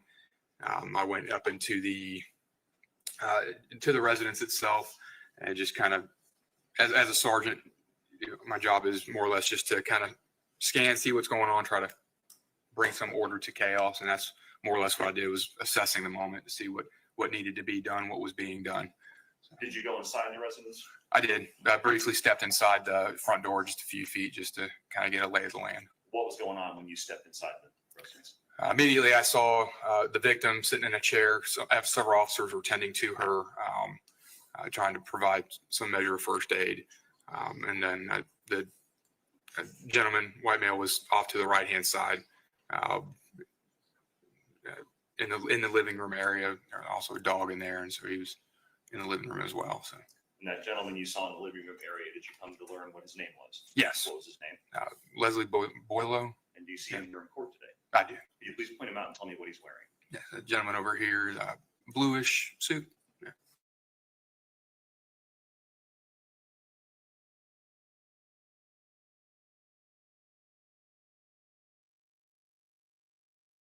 My stream just dropped there for a second.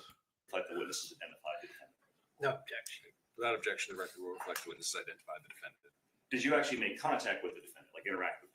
I did. Okay. And what did you do when you made contact with him?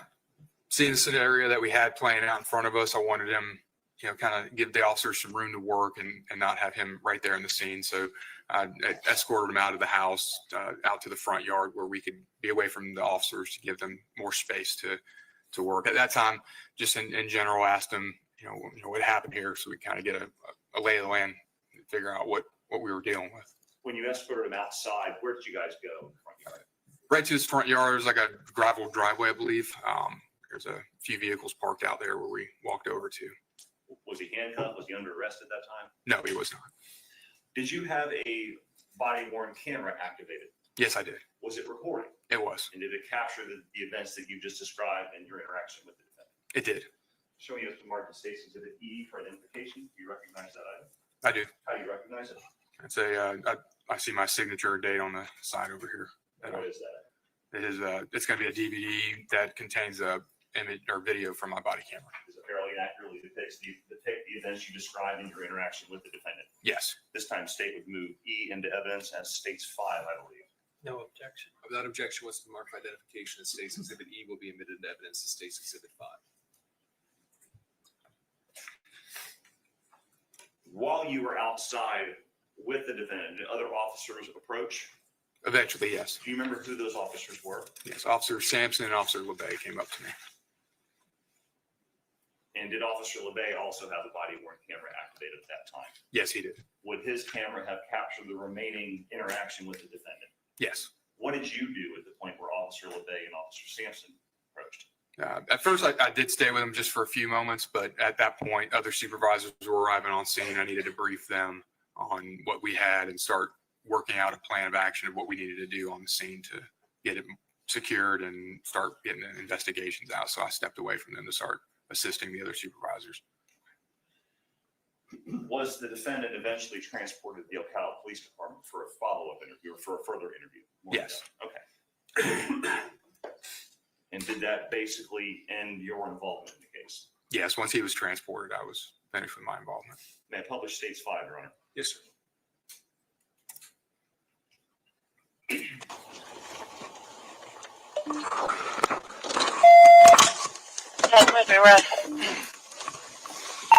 That's 26 tonight, so. 673. Clear for EMS. I need 26.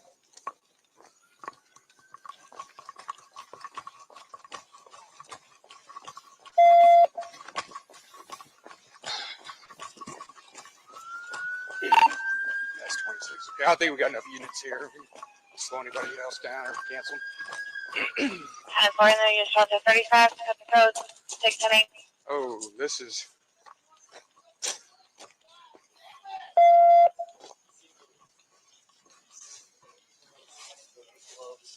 Is this the house of a 1037 or is he just here?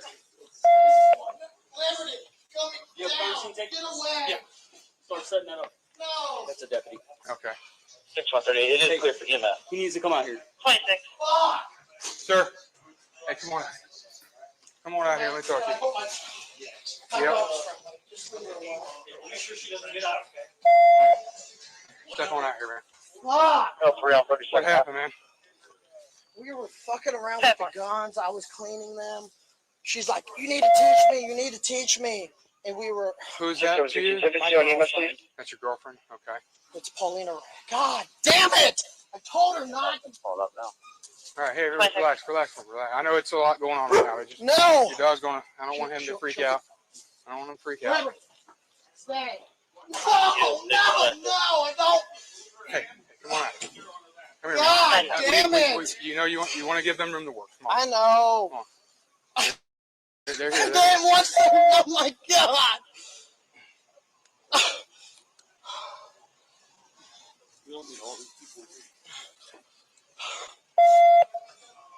I knew this.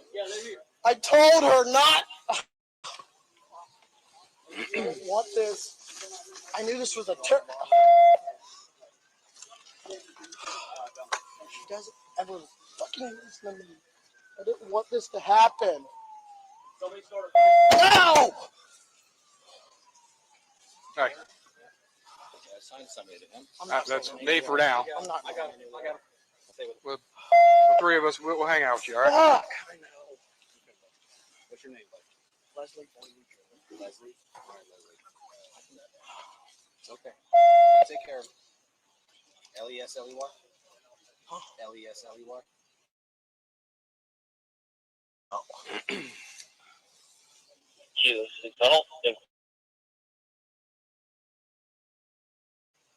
10 for stations, 10 at 8, 1033, priority traffic for 35.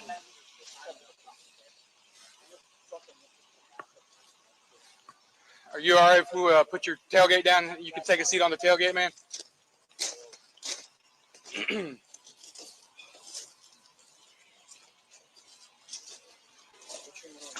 Hey.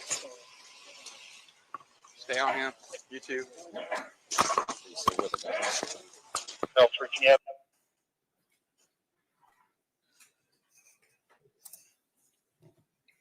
At that point, we see you walk away. Is that when you went and did supervisor duties and left the defendant with Officer LeVay and Sampson? That's correct. Okay.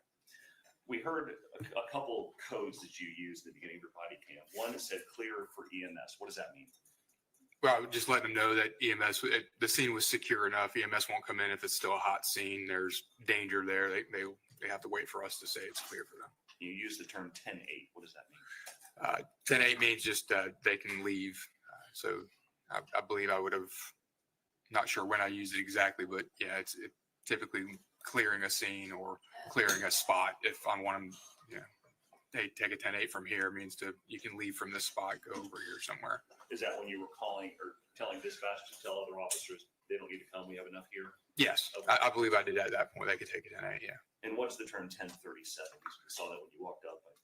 Right, so that's it means employee. So when I saw the sheriff's department's car out there, at that point, I don't know if it's, sometimes sheriff's office will hear our stuff go out, shots fired calls, they'll come to our scenes too to help out if they're in the area. So I was more or less inquiring is that 1037 like living here? Is this his house, or is this or did he just show up on scene to help? Kind of, that was the conversation around that. And you determined obviously that the sheriff's office employee lived there. Correct. Okay. No further questions, Your Honor. Thank you, Sergeant. Yeah. Please. Yes, sir. Good morning, Sergeant. Hey, good morning. How are you?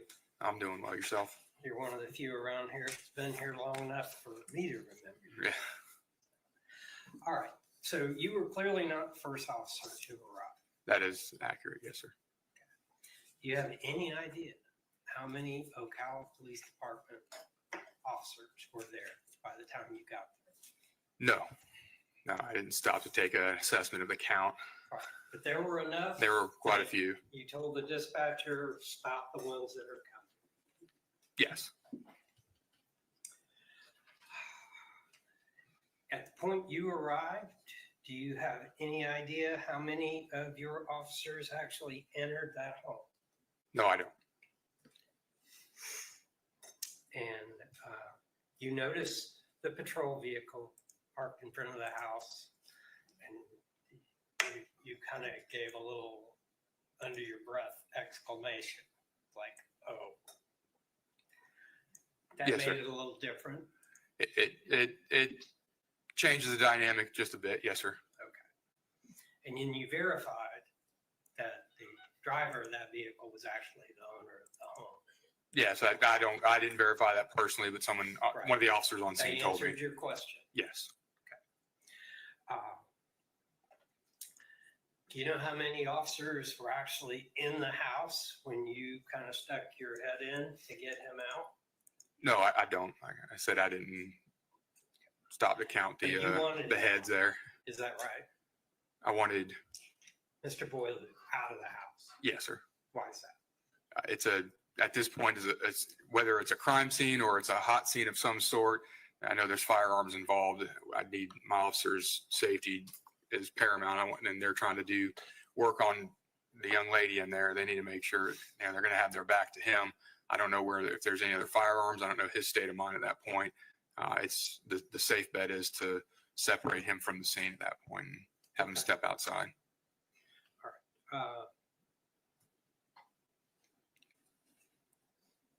And then you asked him what happened. Yeah. Yes, sir. Friendly enough. Yes, sir. Yeah, Any I have answer? no idea what happened at that point. I want to just try to figure out what we have going on. Sure. And he answered you. More or less, yes, sir. How would you describe his demeanor at that point? I would say he was distraught. Yeah, for sure. Frantic? He seemed, yeah, I'd say frantic would be a good word to use for that. Yes, sir. And he actually at one point headed back up on the porch. Yes, sir. Kind of jumped. Yeah. And if I understood what you were saying on the video correctly, you were kind of concerned he was going to get the dog. Yes, dogs typically play off their owners. So you try to get him. I'm not a dog whisperer or expert on that, but it's been my opinion. Sure. But you wanted to kind of de-escalate what was going on in the front door of the house, so you wanted him to move. Yes, sir. So you walked over to the back of what turned out to be his truck. Is that right? Yes, sir. Along with other police officers. Yes, sir. Do you know how many walked with you? That would be two, Officer Sampson, Officer LeBay. Well, those are the ones you signed to stay with them. Is Yes, that sir. right? Correct. And you directly did that. You too. Yes, sir. There. There were others standing about. I think I saw a canine officer already over there. He ended up wandering off after that. And at one point around the back of that truck, there were 6 or 7 uniformed officers kind of in a semicircle around the vehicle, back of the vehicle. It's potentially a few of them probably walked up. I don't know how many. Okay. I apologize. I didn't make that count. But you didn't consider him to be in custody at that point? I would say he wouldn't be in custody as far as relevance. Overruled. You can approach. Yes.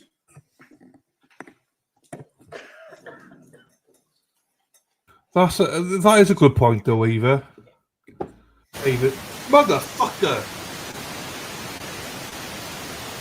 Okay, I need to be careful of that moving forward. Everyone does react differently, but as I said, it depends on how much weight you want to put on it, so. question, I don't think he'd be. Objections overruled. Objections overruled. If you'd like to re-ask your question. Yes, sir. Sergeant, would you consider Mr. Boileau to have been in custody at that point? I'm not sure exactly how to answer the question. I don't think he'd be in custody to my definition of in custody. He wasn't handcuffed. He wasn't demanded to, like he wasn't told you are detained. You're not free to leave. I get the optics, maybe perhaps in his mind. I understand where you're going with that, but nothing we did overtly detained him. Okay. So it would have been okay if he climbed in the cab of his truck and drove off. I would say at that point, I would not have appreciated that move. And you'd have stopped I would agree with that sentiment. I would have stopped him at that point, yeah. and then he would have been in custody. Yeah. Right? Yes, sir. No other questions. Any redirect state? No, Your Honor. Members of the jury, any of y'all have any questions of this witness? If you do, raise your hands. All right, seeing no hands, is he released, state? He's released, Your Honor. Yes, sir. Defense? No objection. Okay, you're free to go about your day. Thank you for your time. All right, state, you can call your next witness. Your Honor, state's going to call Hagen Sampson to the stand.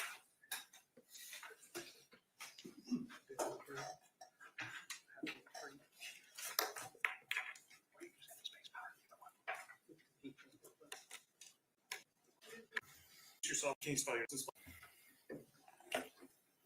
Good morning. If you don't mind, can you introduce yourself to us and spell your name for record purposes? How are you doing? I'm Officer Hagen Sampson. Can you spell your name? Hagan. Last name Sampson. Samson. Where do you currently work? I work at the Ocala Police Department. How long have you been with the Ocala Police Department? Approximately almost 7 years now. Okay. What is your current position with the Ocala Police Department? I'm a police officer. Okay. And can you, were you also work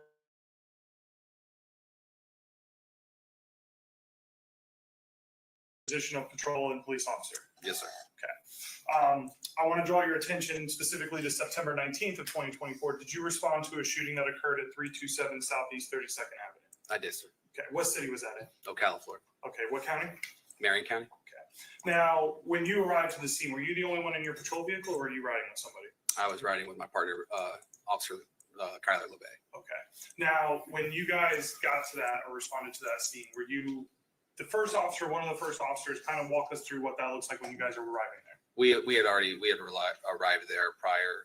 I mean, after other officers already entered the house, they were already tending to the victim, and then we got there just to try to help out as much as we possibly could. Okay.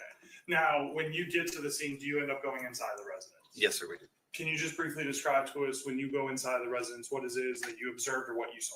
So when we entered the residence, we just straight ahead from the front door of the residence, you see the victim sitting in a chair, bleeding. There's a table just directly in front of her, just with guns and cleaning equipment on it.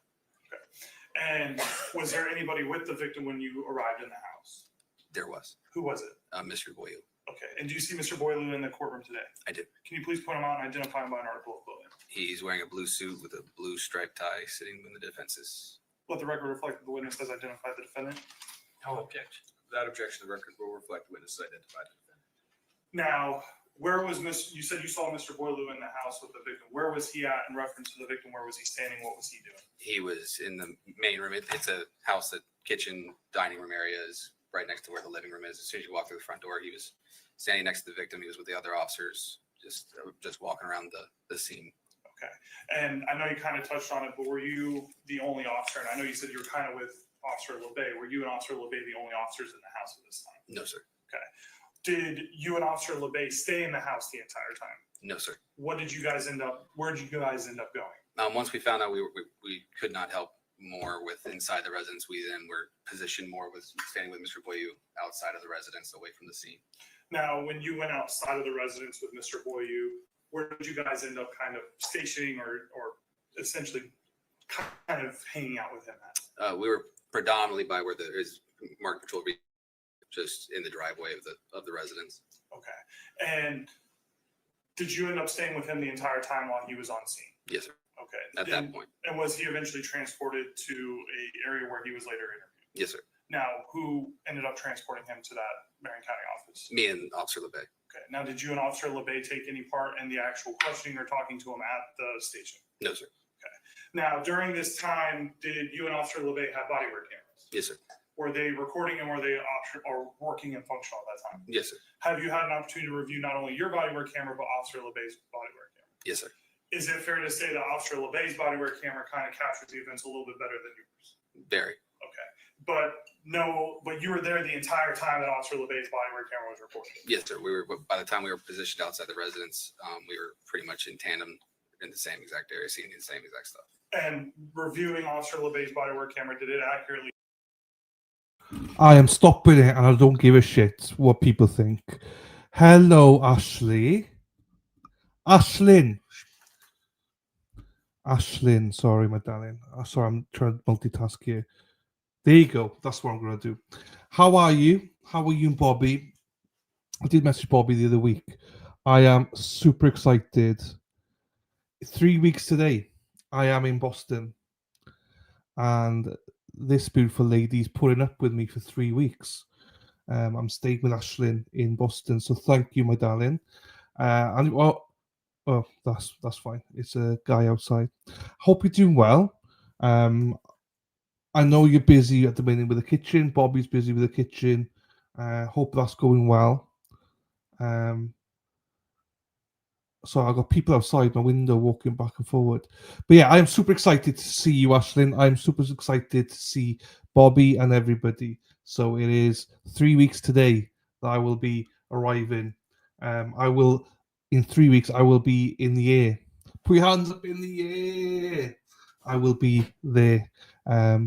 So I know you don't have social media and stuff like that, but I'm not sure if you heard about the. Let me bring it up, Ashlyn, because I was going to text Bobby about this to see if you knew about it or not. Where's it gone? Let me find it for a second. Let me find it. 2 seconds. Resistance to silence is in.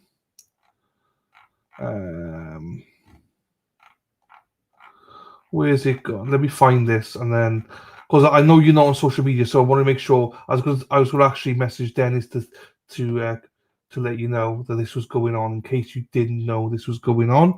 Let me share this for a second. If people don't like that I stop the trial for a second, then piss off and find another stream. This is beautiful Ashlyn, so I will do this right now. Right. So, in case you don't know,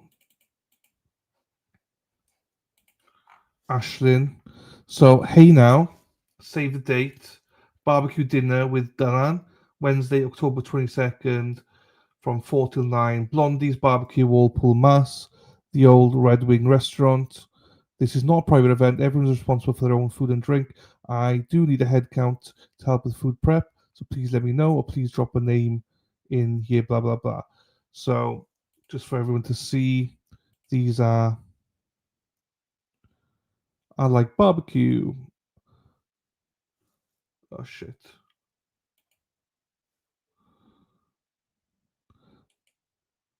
So, I just want to let you know, in case you and Bobby wanted to go to it. Oh, my internet's playing up, people. My internet's playing up. Hang on. Let me put this. The Blondie's Barbecue. So these are people going there. Janice has got 2 guests. Tina got 1. Leanne, her and Vinny. Colleen, Anne-Marie, me got 2. So her and Joe, me. Naomi, Anne. Colleen's got 2. Deborah, Terry, Lauren Sacco, Cheryl Breen, Tracy and Dana, Jack and Carney, Denise. There's 21 going at the minute. I know Dennis and Brenda are going. Timmer's going. That's 23, 24. Kurt's going. 25. Donna's going 26. So yeah, I just want to let you know. Bobby Ashley are going to happy days. Happy days. I mean, as long as Ashlyn's going, I'm joking, Bobby. I'm joking. There you go. I wasn't sure if you knew about it. I just want to make sure you knew about it, my darling. And thanks again, Ashlyn, for allowing me to stay in your beautiful house. So yeah, shout out to GFY. GFY is good for you. I've got, where's it gone? Here it is. I still have it right here next to me. GFY is there next to my passport to put on my case. Right. I don't swear when Ashlyn's here. I can't swear in front of Ashlyn, so I cannot call you ladies what I normally call you, because Ashlyn is, I can't. You know, she's too nice. So the rest of you know, when I know she's gone, I'll go back to calling you what I normally call you. But I can't swear when Ashlyn is here. She's too nice. So are you going to take a grinder, girl? What are you on about, Dave? Anyway, let's get back to it. Ashley, it's lovely to see you, my darling, as always. I literally can't wait to give you a big old hug, Ashley, when I get there.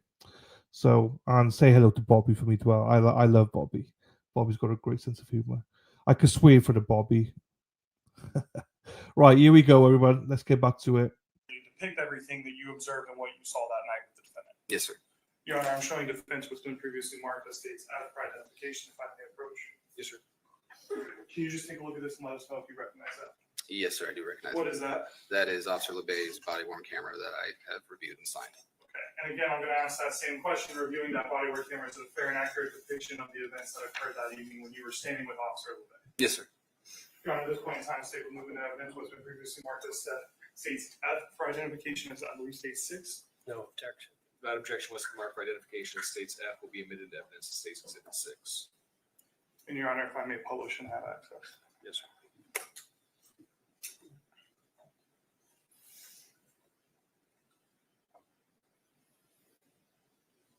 Hey, if you don't have anything to do, can you come out here and help set up further around?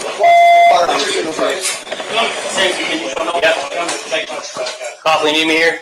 No. Okay. Somebody start a. Perimeter? Yep. All right. Wait for that. I got him.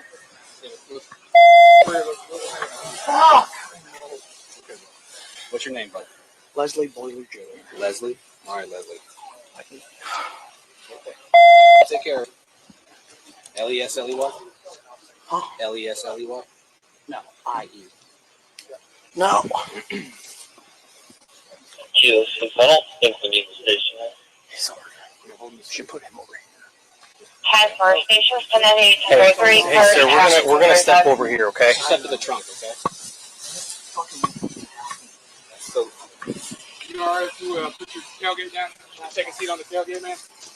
whoa.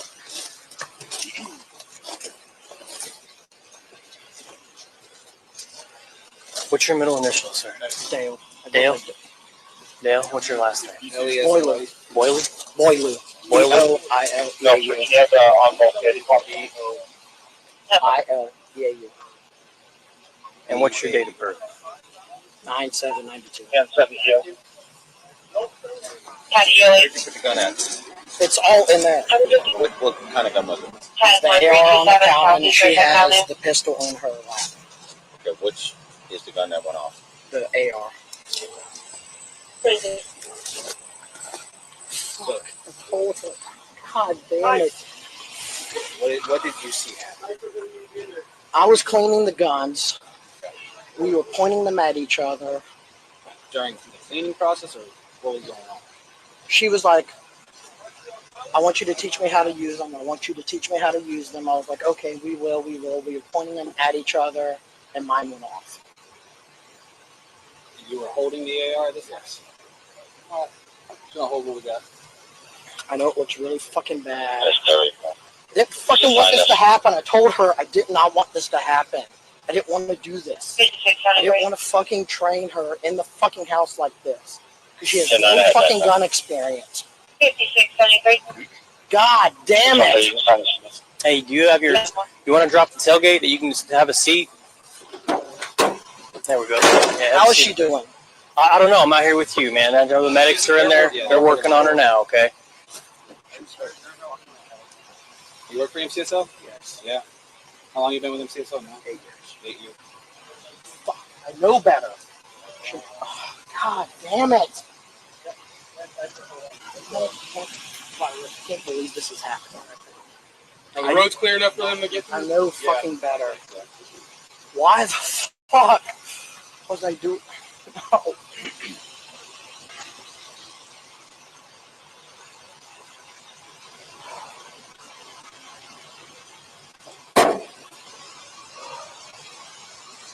I take it you're A company with MCSO? Yes. Yeah. They pronounced it. No. No, we were having a good fucking night. Why did I let this happen? I should not have let this happen. Fuck! Why did this happen? Should not have. Should have never let her go. Should not have let her. Should not have.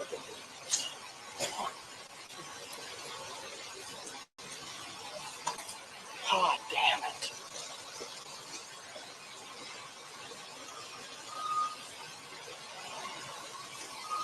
No!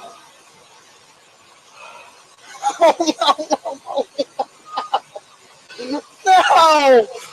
no. No!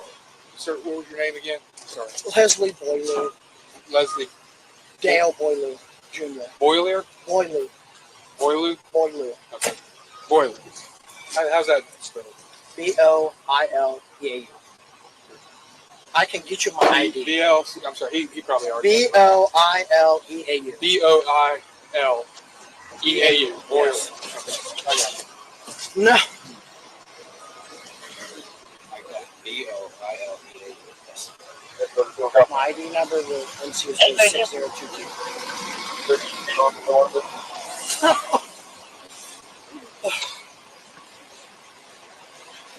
Turn on your radio, cut off. No!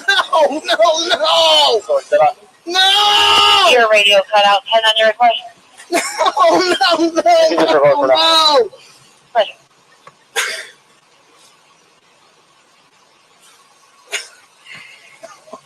Got a 679, I'll show you tonight. Call advise you can cancel. No! 613. Tenacia. No!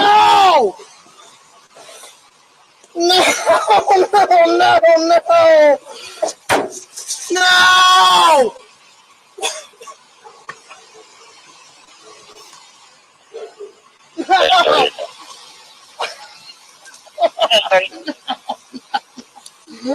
You have the USR on this one. No! This is not happening!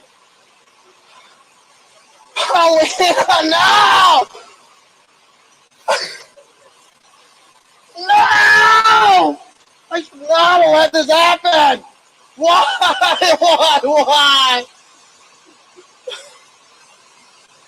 No! No! Polina, no! No!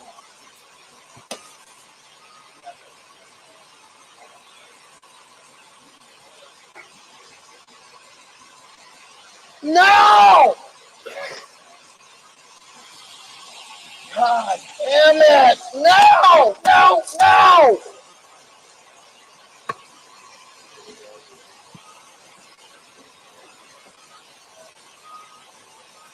No!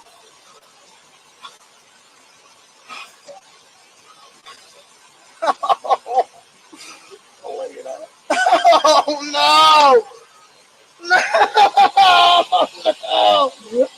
No! God damn it, Polina! No, you can't be God!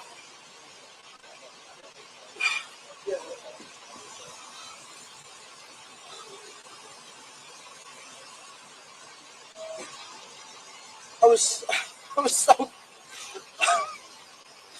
No! No! Polina, no! No!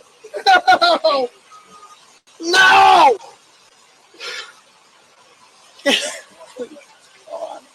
No! No! No! No! No!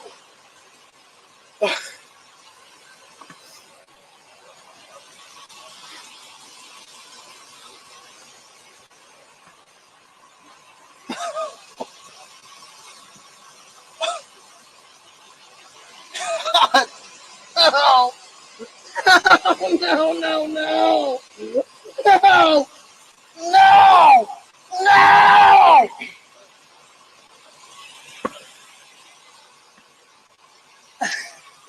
She can't be gone. She just can't be gone. No! Don't seem to work right now, man. They're not taking her out in the ambulance, so she's fucking dead. This isn't my first fucking rodeo.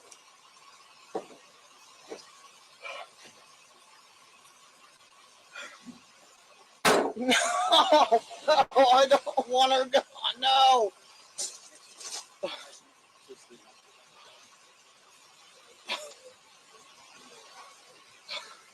No, no.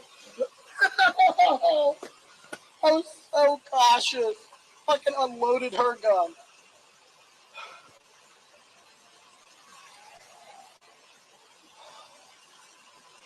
No! Can't believe fucking let this happen. I know better. I fucking know better. Should not have been.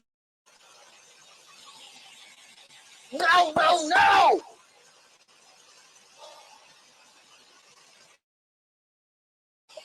No!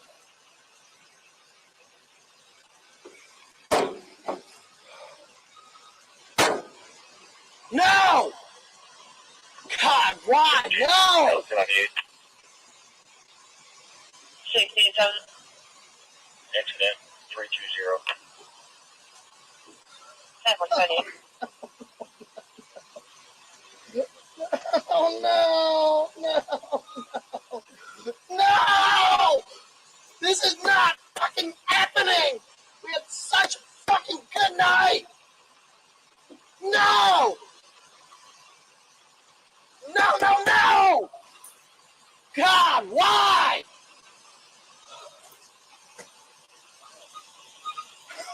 Such a good night. No!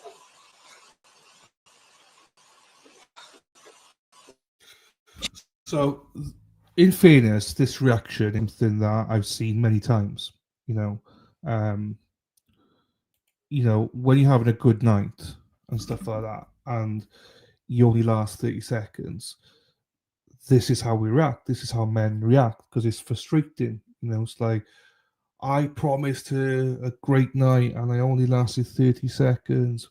No, it was such a fucking good night as well. So the reaction is quite normal in terms of that, So for those, I think this is a bit of an overreaction. This is how most men, when they leave your house, this is how they react. So just want to clarify that. This is happening. No, no, no, please God, this is a fucking nightmare. I hope this is a fucking nightmare. I hope so. No! This is not happening right now.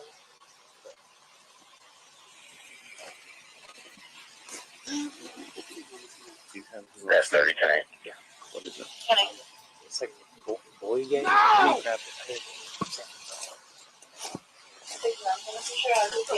Leslie is on this side, and then this correct spelling of the last name right here. So it's Leslie. I didn't write it all down. Please, help me. This is a fucking nightmare.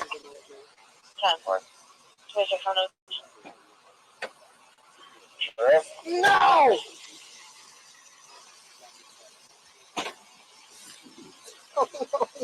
no, no, no, no.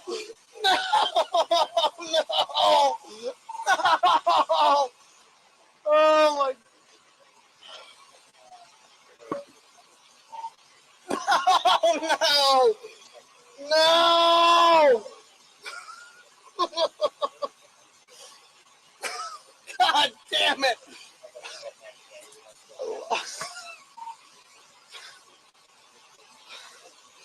No.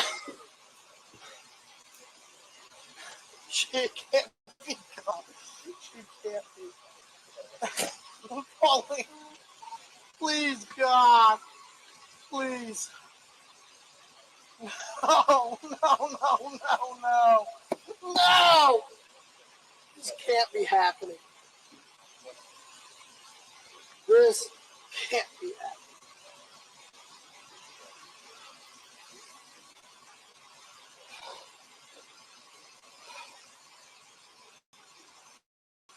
No, no, no, no, no, no!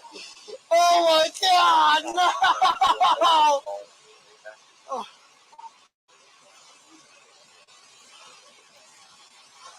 No, Polina, no, I fucking love you, I swear.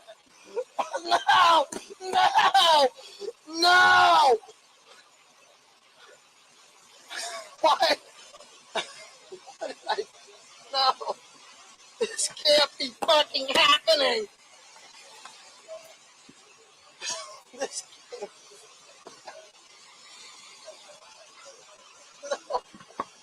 No, no, no, no.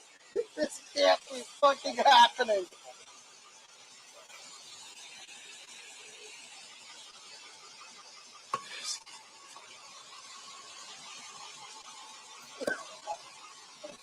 No, this can't be fucking happening right now. This can't be fucking happening. No! God damn. No. This can't be fucking happening. I'll be right back. You don't gotta take me out.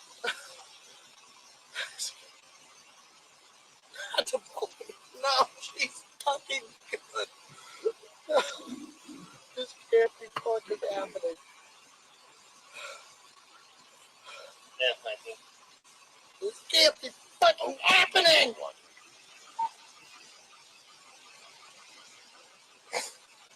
No. No. No.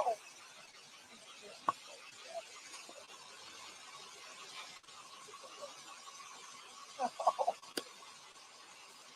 Fuck. This can't be fucking happening. You ready to go, 97? No. God damn. No. He was so good. 679, Ocala, 65, signal 60. She can't. Oh, 65.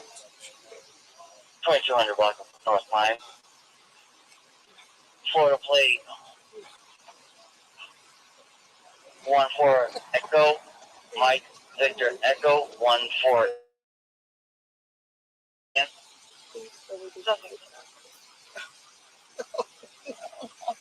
No! Polina! Polina! No! No! No!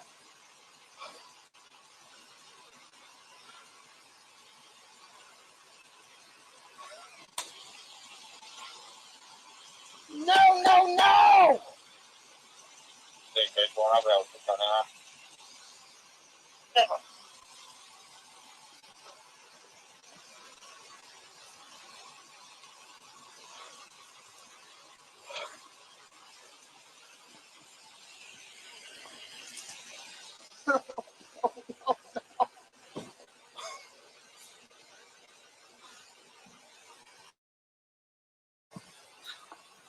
Who said you were out? Yeah, I'm here, bud. Come on.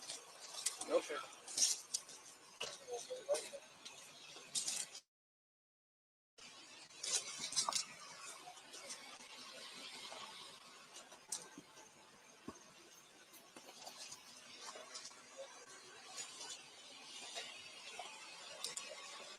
10-4 check. 4 check. 20.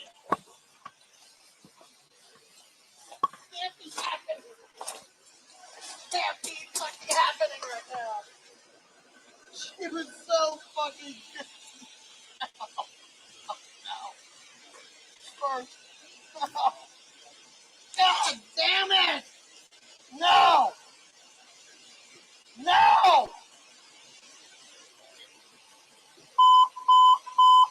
Signal for a vehicle versus bicyclist, south of 16th Street, 27th Ave. South of 16th Street, 27th Avenue. Still get further. Just probably rise. No. It's one. I fucking love her. No! No! It's one. 10-4. Yes, response to signal. No! Yes, response to signal 4. Right to the vehicle hit a bicyclist. The bicyclist is on the ground. There's obvious injuries. Still get further. Right? Not to let this. Count it. S31 E26. 10-4.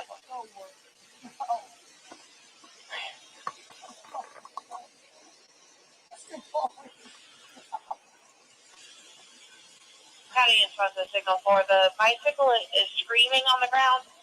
Unknown extensive injuries. EMS is also 51. 10-4. No! Oh my God.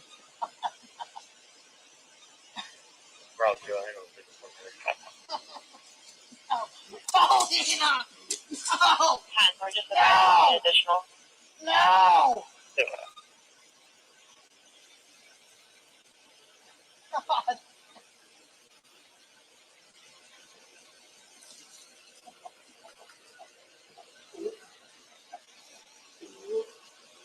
No!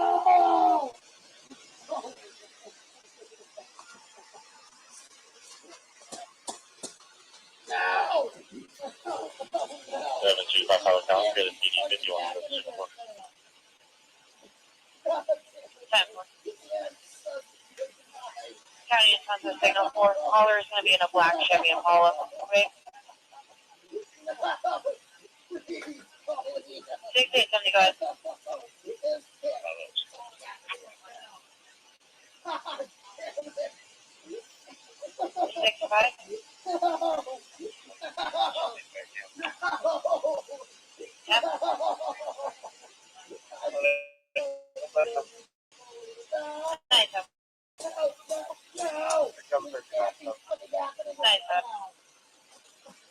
She can't be fucking gone.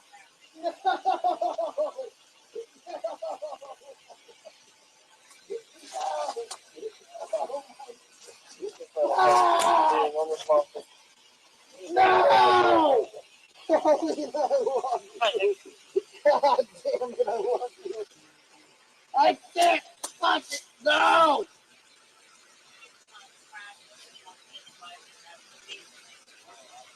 You can't be fucking. Come on. No! You can't be fucking God, Polina. No! You can't be fucking God.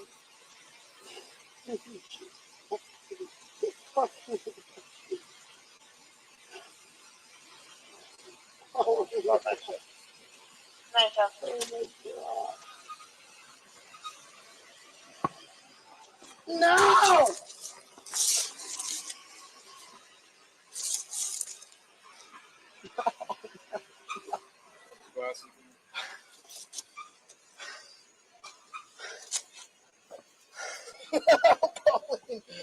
Paulina,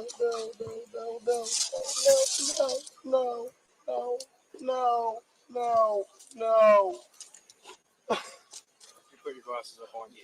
I didn't want to, man. I was just saying breaking. I don't fucking. I don't know, man. I don't. No! I know better! We should not have been doing that! Oh, damn it! Oh, damn it! No! Why could it have been me, not her? I wish it was me. No, no. God damn it! This is not fucking fair. Why wasn't it me? I just wanted to be me, not her. Got a 679, 621, 10 for check. I knew better. What? No! No! She was so fucking good. She was a good fucking person. No! Got a 6924. This is not fucking happening. 51 at Courtyard. 3712 Southwest 30th Ave, 3712 Southwest 30th Avenue. Callers advised that you need a guest room for the property. It's going to be a white male, late 20s to 30s, with dark blue clothing and a hat. Advice is between the front desk and the entrance. Advice has been walking around. 6924. No. No, no, no.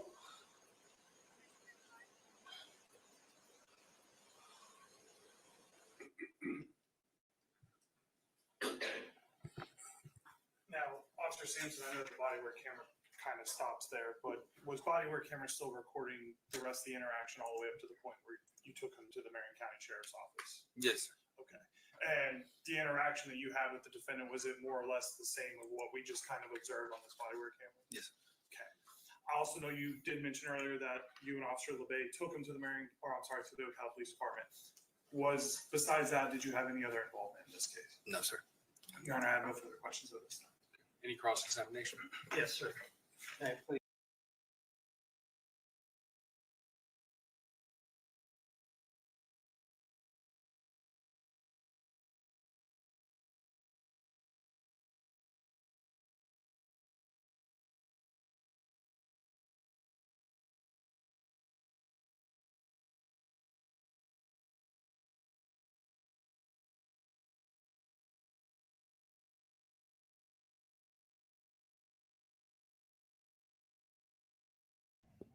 Right, is that better?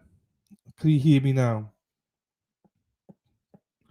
Can you hear me now? I was just saying that Lady Law, I told everyone you had an operation and you are recovering from it. So I was just telling everyone that you will send me pics of the boob job after you get everything off. So I'm excited already, looking forward to seeing those pictures. So yeah, anytime, Lady Law. I'm joking. She had another operation and she's recovering. So I hope it all goes well, Lady Law. I also left you a voice message telling you how to make your text, not your tits, your text bigger. Your text, not your tits, bigger. So you're a mess. Only when I see you, Lady Di. You know, Lady Di, Lady Law. Hello, Patricia. How are you, my darling? Nice to see you.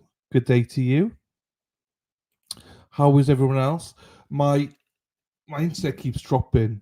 Mexi, I sent you a message back saying, you know, that I get the little thing as well.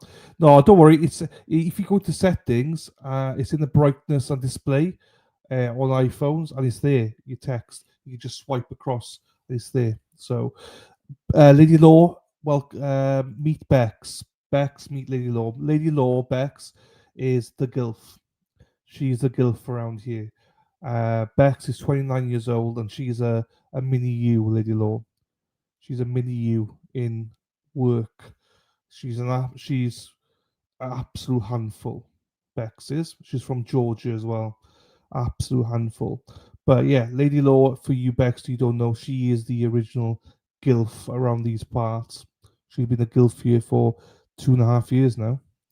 Dylan can't send me text. Glad Dylan, I can't.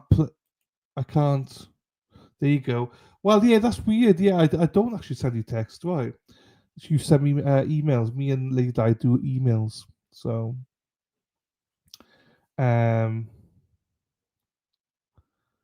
always on his mind. Yeah, I know, Lady. I was like, fuck sakes. Christine, How are you? Thank you very much, Christine. Been a member for 25 months. Thank you, Christine, for all your support. Bex, hang on. I can't press it. I can't press the button. These buttons I can't press. I am pleasant. I'm sure you are. I'm sure you are. Depends what you're doing, though. I'm joking. You're lovely, Bex. You're a bitch, but you're lovely. So you fit in right in here. But Lady Law's the same. And you're all the same, to be fair. You're all lovely, but you're all weird as well. So, right. My StreamYard's playing up, and I think it's my internet. So, Bex is an angel. Where's the devils? Pleasant or peasant? Hello, Mrs. Robin. Hi, Mexi Taxi. Robin G. Oops. There's a helicopter hovering my street right now. Is that your husband coming out of the shower doing a helicopter? I love that. Anyway, right, let's get back to the trial. He likes to say no. He's faking it. I know. Most women you'll ever meet fake it as well. So now you know how men feel, ladies. So, right. Go vacuum the lawn like hippie chick does. Right. Also, you know what you need to do, people. Correct way of pronouncing this word is great tits. Great tits. Great tits.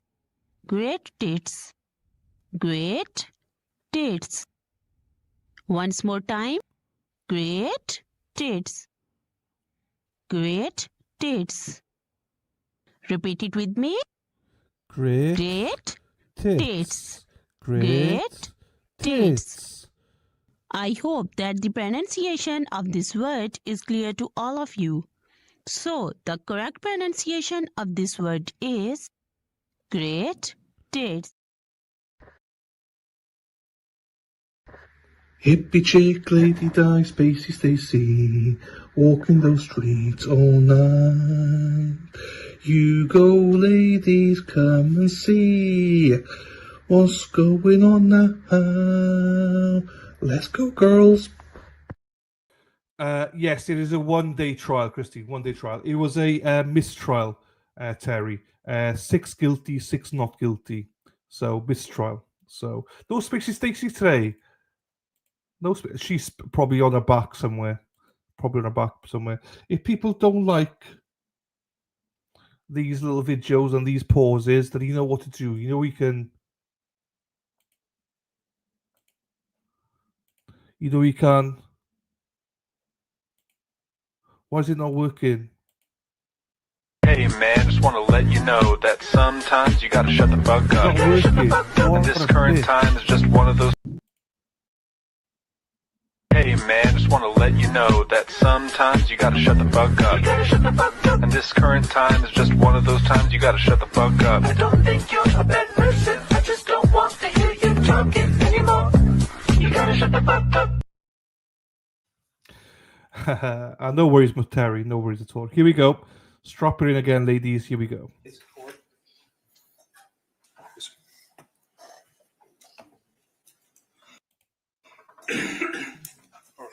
So, Officer Sampson, your testimony is that both you and Officer LeBay entered the home. Yes, sir. And you were maybe the 4th or 5th officer to go through the door? Possibly, yes, sir. And I more would say came more. in after you, didn't they? I believe so. As soon as I was in the house and I left it. Any idea how many police officers came into that house before EMS was allowed to enter? Before EMS was allowed to enter, I'd say 5, maybe 6 before EMS got there. Maybe 10? Possibly. I don't know. When you first walked into the house, would you agree that the kitchen table, rather than being pushed over to the side, was kind of perpendicular to the opening to the kitchen? Yes, sir. I'd say Right so. under the light. I'd say so, yes, sir. We had to move the Squared table. up, like it belonged Yeah, we had to move the table away from her. there. And Miss Wright was sitting in a chair, being held by him when you first saw him, right? He was next to her, yes, sir. Right. Covered in her blood. Yes, sir. And her chair was kind of squared up in the doorway to the kitchen. Yes, sir. So then your partner, Officer LeBay, moves the dining room table. Yes, sir. And then he moves the couch in the living room. Right? Yes, sir. And then he grabs a table that was next to the couch. He moves that too. I believe so. And we're at that point, we're just trying to move everything to get EMS as fast access to her as possible. Was there an evidence officer anywhere in sight at that point? At that point, no, an evidence officer would never be at the scene at that point in time. Well, it's kind of messed up what they're going to find later, isn't it? Later, yes, sir. But I mean, at Because that, nothing is where it was no, sir. when you entered. No, sir. The first thing we do entering through the door is just quality of life, trying to save the person as fast as possible. Okay. That's why you had to move the couch? Yes, sir. So gurneys are very big. We try to move anything that we can think of at that time that would help the person.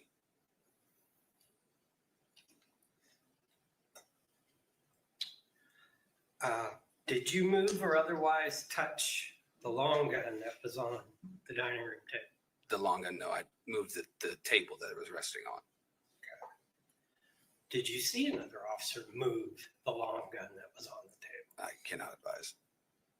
Did you watch all of Officer LeBay's body camera video? I watched the portion of that was provided on the disc. Okay. Didn't his camera catch Officer Coughlin picking the rifle up off the table? I cannot advise, sir. You don't remember that? No, sir.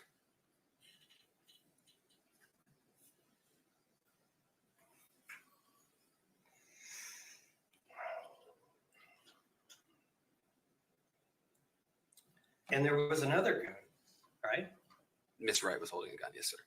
Where was it? In her hand. In her I hand? say lap. Her hand was resting over top of it.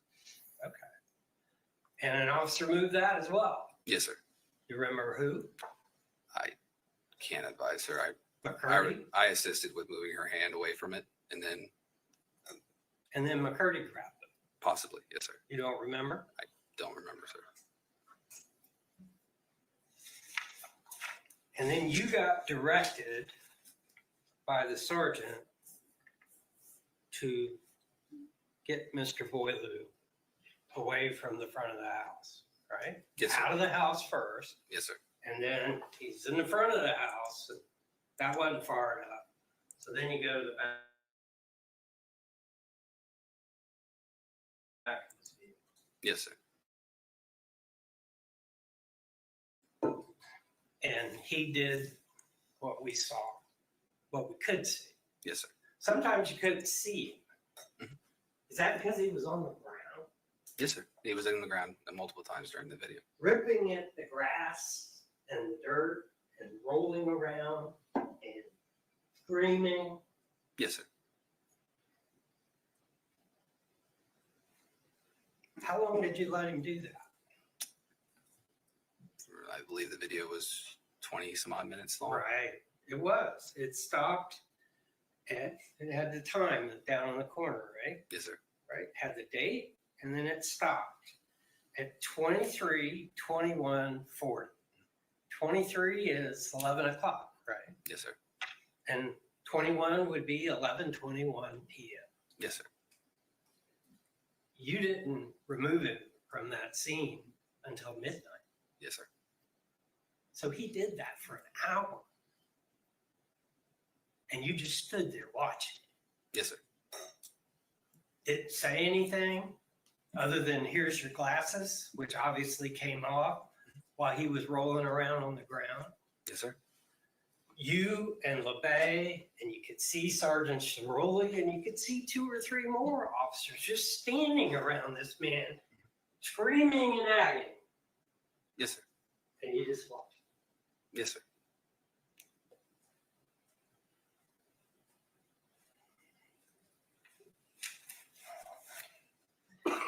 So you and LeBay took him to the police station. Yes, sir. Did you stay at the police station for a while? Yes, sir. I believe so. Because at some point, when he had to pee, you guys escorted him to the bathroom. He couldn't even use the bathroom by himself. Is No, that sir. right? No, sir. He was detained at that point. Yes, sir. Okay. Well, when do you think he was detained? Whenever he was in the back of a patrol car, and then whenever he was on scene, as soon as I could say when he was detained is whenever the statement came that, While he was at the back of the truck, at one point he moved. yes, sir. And somebody said, whoa, whoa, whoa. That was me. Yes, sir. I asked him to So stay you over didn't here. want him to move? No. Even then? Yeah, at the very beginning of the video is whenever we had gotten wind that he was holding the gun that went off. And at that point, the questioning stopped. Everybody stopped talking because at that point, he's not free to leave. Well, at that point, had anybody read him his constitutional rights? No, sir, because no questions Not from are the asked. time he came out of the house until you stood there for the hour watching him thrash around, Yes, sir. right?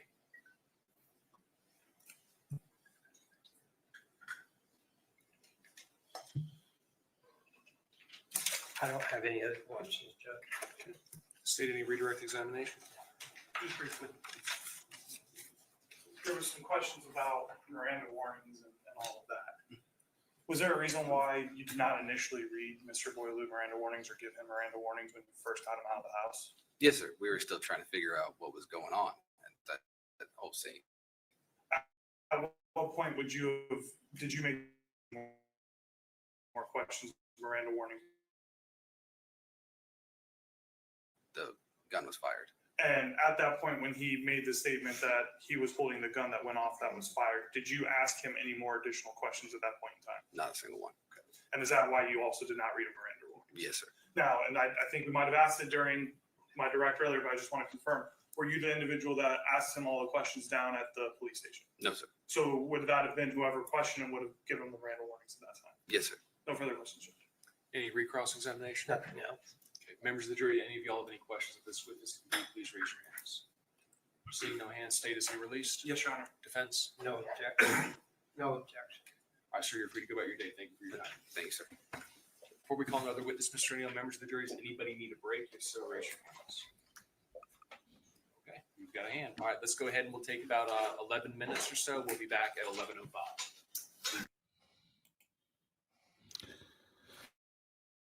So we're back from break. This is the benefit of zoom in. Do you know what I mean? We're straight back from break.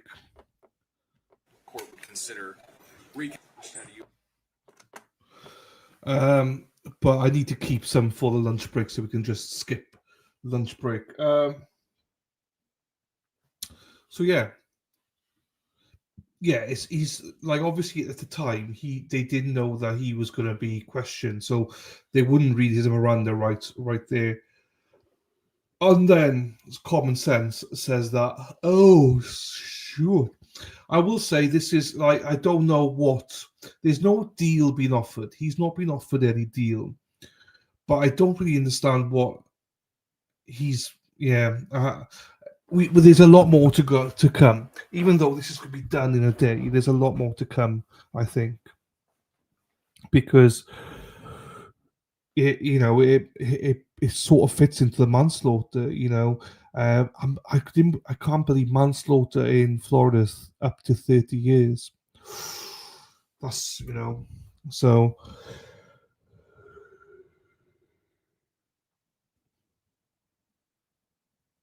Okay, fine. Right.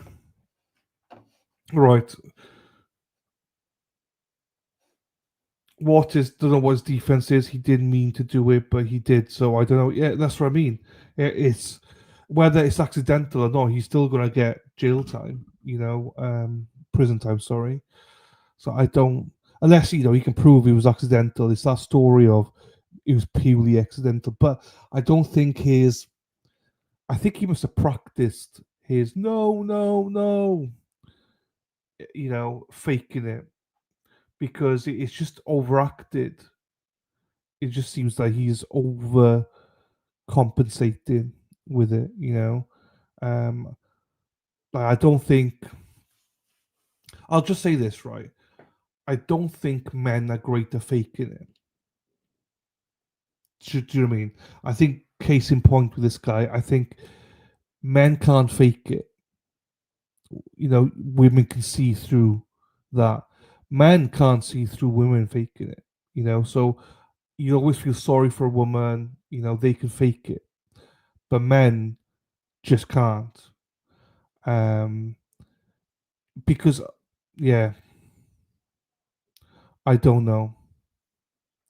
Dave, Lady Di, hippie chick, as a recordable bread butter.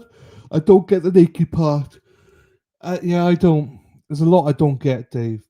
30 years for the bad acting. Yeah, I don't know if he'll get 30 years bad, does it? But he could definitely get up to 30 years. And this is Florida. So maybe this is the whole thing of my acting might get me a less. I don't know. Why no pics? It'll be interesting to see if he testifies or not. Because this is another case where he has to testify, really. Hey, he's at the hospital. How we doing, Bill? Jersey Jen.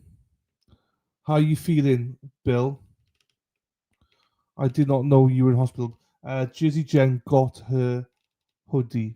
She got the hoodie, so I did not know that you were in hospital. I'm glad you're out though, Bill. People did miss you. I mean, not very much, but people did miss you. And as I say, Jersey Jen did say thank you for the hoodie. She's very grateful for it, and she looks great in it as well. So, if you're new to the chat, then I wanted you to know I'll meet Bill. Bill's a big spender. Bow, bow, bow, bow. Bill. He's called Similar Rex. Da, da, da, da, da. Now Bill's got a mouth, but he's got a heart of gold, which we love. The women all love him. Maybe not true, but Bill's part of the crew. Da, da, da, da, da. So there you go. Nice to hear that he's back. Bill, sorry you were in hospital. I thought you dumped me. There you go. I had KDS. I have the same shirt on. Right. Nice to see you back, Bill. As long as you behave, as always, Bill. Sarah P is on red alert right now. Bill's back in chat. She's panicking. She's like, I'm red alert, red alert. Right. Mods, Bill is back in the chat. So, right. Let's get back to the trial. Glad you're back, Bill. Hope you're feeling better. I don't know what was wrong with you, but yeah, glad to see that you're out of hospital. So, Sarah P knows it. What's Bill's usual YouTube handle? William Swift. William Swift. It has always been William Swift, KD.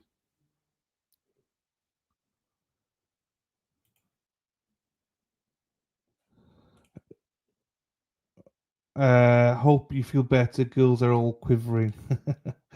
There you go, Terry. There you go, Bill, just for you. She's got her profile picture back for you.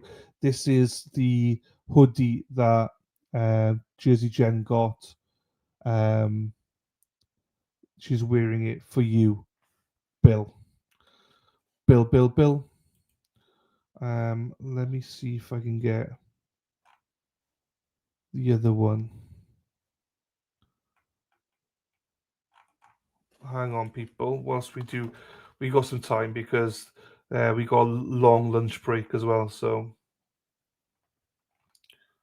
here we go. Right, Bill. This is for you, Bill. This is an early Christmas present for Bill. Hang on, Bill. You can see this.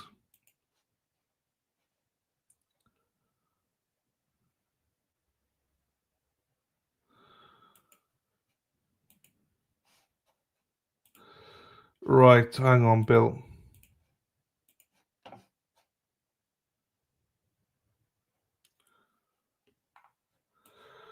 There you go. That's Jen there. So yeah, he used to have Silver Express, but he lost that ages ago. Unless it's been unbanned, then he created a William Swift one. So there you go. That's Jen. Thank you to Bill with everything on it. So that was a hoodie. That's what she's got in her in the deck and everything like that.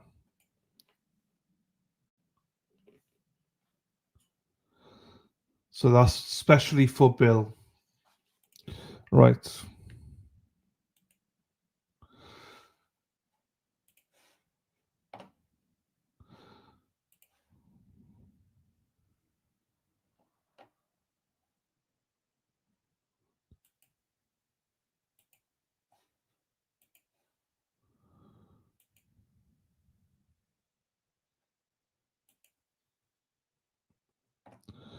Right.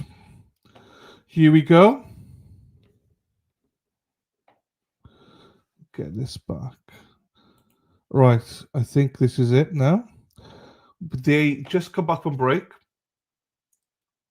Obviously in real time. As in not real time. We are back here now. So here we go. Let's get going. Mr. Teddy, you had asked as we were recessing, whether or not the court would reconsider its ruling on the defendant's motion to suppress. Yes, sir, I did. Okay. Frankly, didn't expect the court to reconsider. Well, no, but I will say this. I mean, I did not hear any additional facts today that had they been brought to light at the hearing on the motion to suppress that would have changed my ruling.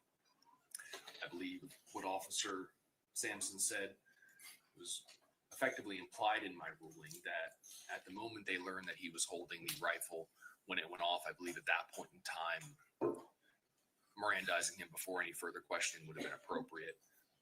Additionally, I heard on the body camera, which I did not take note of during the initial hearing, that when Sergeant Diaz walked up and spoke to Sergeant Ceroli and said they were going to have somebody on him, Mr. Boileau indicated that he wasn't going anywhere, which to me indicated that to the extent that he remained fixed in the driveway, it was not because he was compelled by the officer's authority to remain there, rather that he felt compelled to stay there to see the outcome of the medical aid. I believe my order was 16 pages. I believe I addressed everything that needed to be addressed in that order, so I would not change my ruling based upon what I've heard here today. Yes. Okay. I told the jury until 5 after. 2-minute warning. State, can you give me a roadmap where we're going to be going from here? We have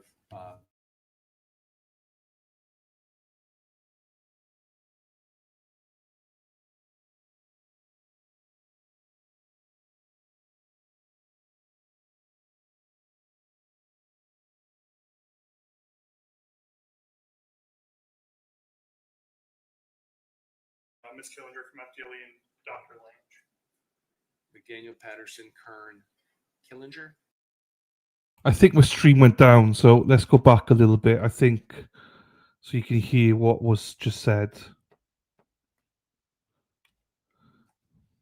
A roadmap where we're going to be going from here. We have, I heard you say Bolton.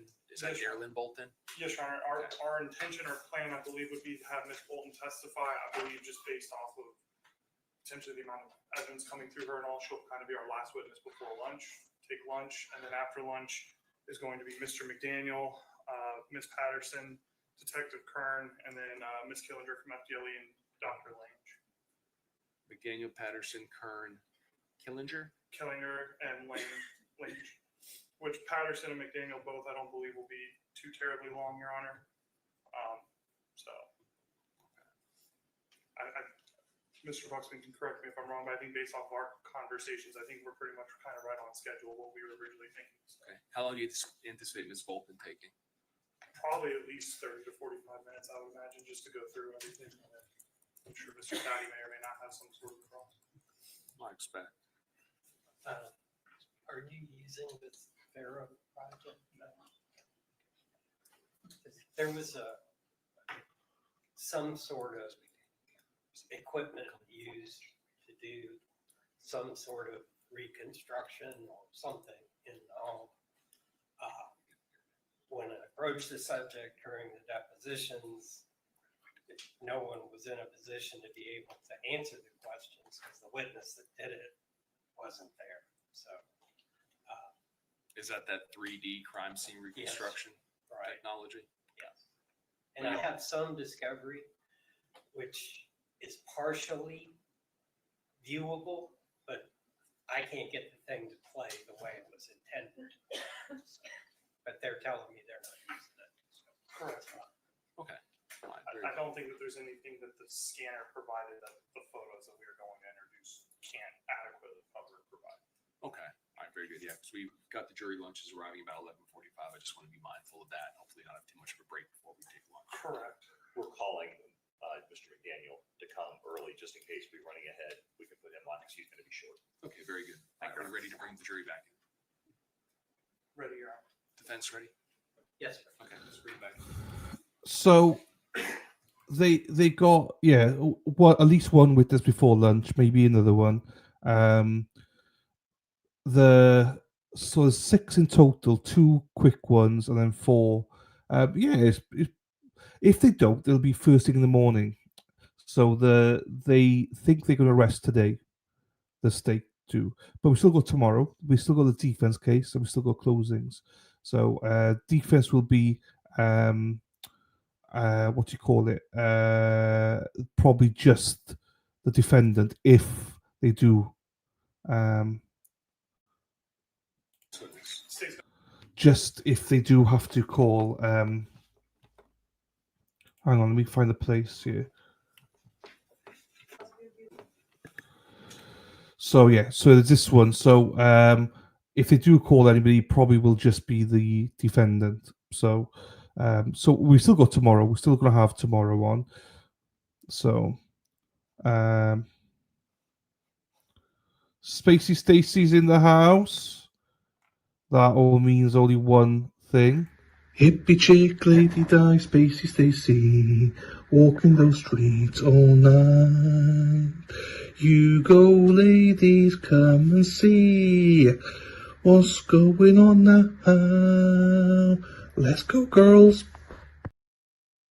Hope your chiropractor or wherever doctor's appointment went well. Hopefully you are back to laying on your back with your legs up in the air very, very soon, Spacey Stacy. I am confused.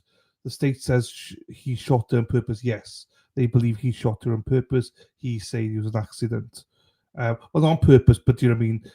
I think they're saying like he should have known better. Do you know what I mean? So we'll see a lot more.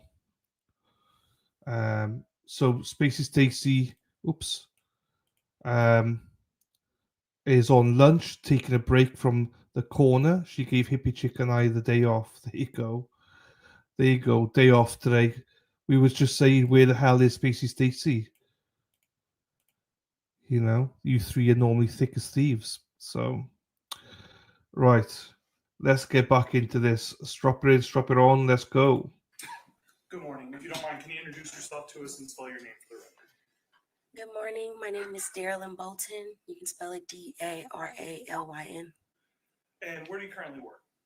The Ocala Police Department. What's your job title or duties there with the Ocala Police Department? I'm a crime scene technician. Can you kind of briefly explain to us what does that mean to be a crime scene technician? Like, what are your day-to-day duties and jobs as a crime scene technician? I will go to a scene and process it, sometimes taking photographs, collecting evidence, processing evidence on scene, such as DNA swabs and things like that. Can you, and I know you kind of touched on it there at the end, but just to kind of explain it to us a little bit more, what does that mean to actually process a scene? I know we've heard that phrase before. What does that actually mean? So if I am trying to develop or search for fingerprints, you'll use something like fingerprint powder. If you need to collect DNA, you'll use sterile swabs, things like that.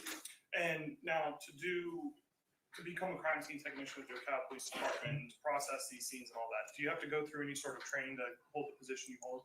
Yes. What can you kind of tell us what some of that training or what that would look like or what that would be? So with training, you go on scene with your trainer and they show you how to process the scene according to the policy. And is it uncommon for there to be times when you process scenes and there's other crime scene technicians with you? Are you saying is it uncommon? Is it uncommon? No. Okay, and why is it not uncommon to sometimes have more than one crime scene technician help process or look at a scene? They may have more experience than you do. Is it also, are there other situations too where it could just also be based on volume or the nature of the evidence being collected or processed? Correct. Okay. Now, I want to kind of take your attention back to September 19th, 2024. Were you working with the Ocala Police Department in that job title you just described to us as a crime scene technician? Yes, I was. Okay. And did you respond to an address of 327 Southeast 32nd Ave regarding a shooting? Yes. Were you the only crime scene technician that went out to the scene that evening? No. Who else went with you that evening? CST McDaniel. Okay. And what's CST McDaniel's first name, just so we know? John. Okay. So when you and CST McDaniel go out there, without going into the contents of what it said, do you at least get some sort of briefing as to what occurred or what you might be looking for in terms of documenting or collecting evidence? Yes. Now, in these situations, are you always given the full picture, the full knowledge of what happened? Yes. Okay. Are there times, though, where evidence might be processed or documented that might not always be relevant to the case or to what occurred? Yes. Now, I'm going to show you what's already been introduced in the state's evidence. Can you just tell the members of the jury what we're looking at here? This is a photograph of the scene. Okay. And is this a photograph?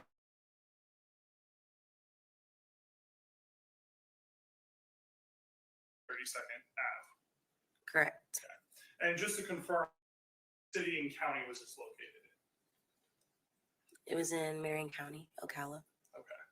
And now, do you and crime scene technician McDaniel end up going inside of the home?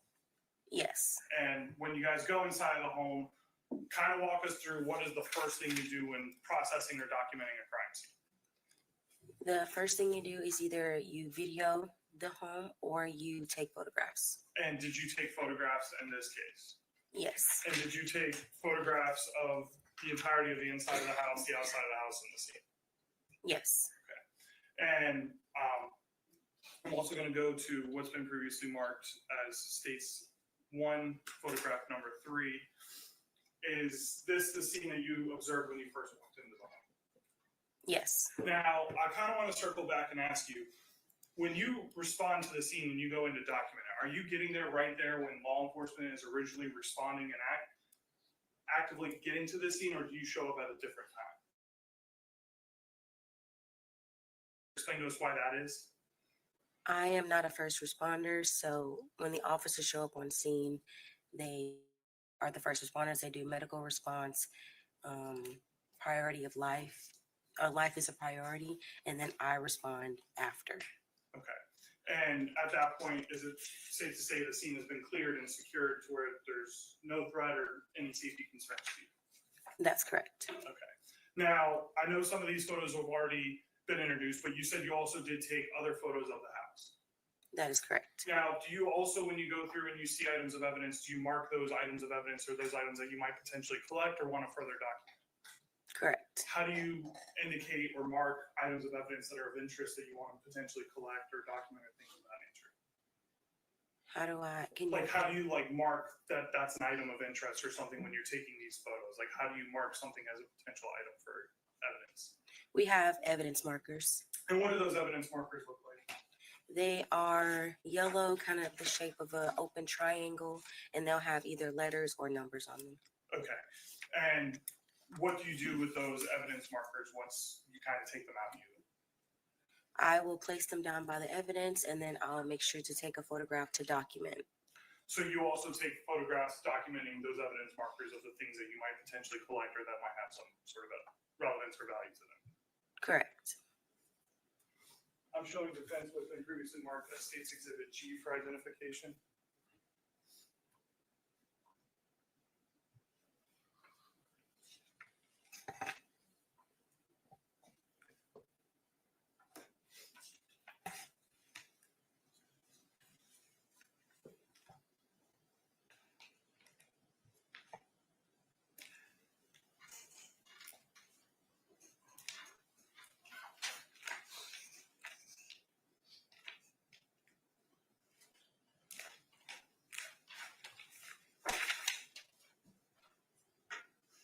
Without showing through this, and let me know if you recognize what that is.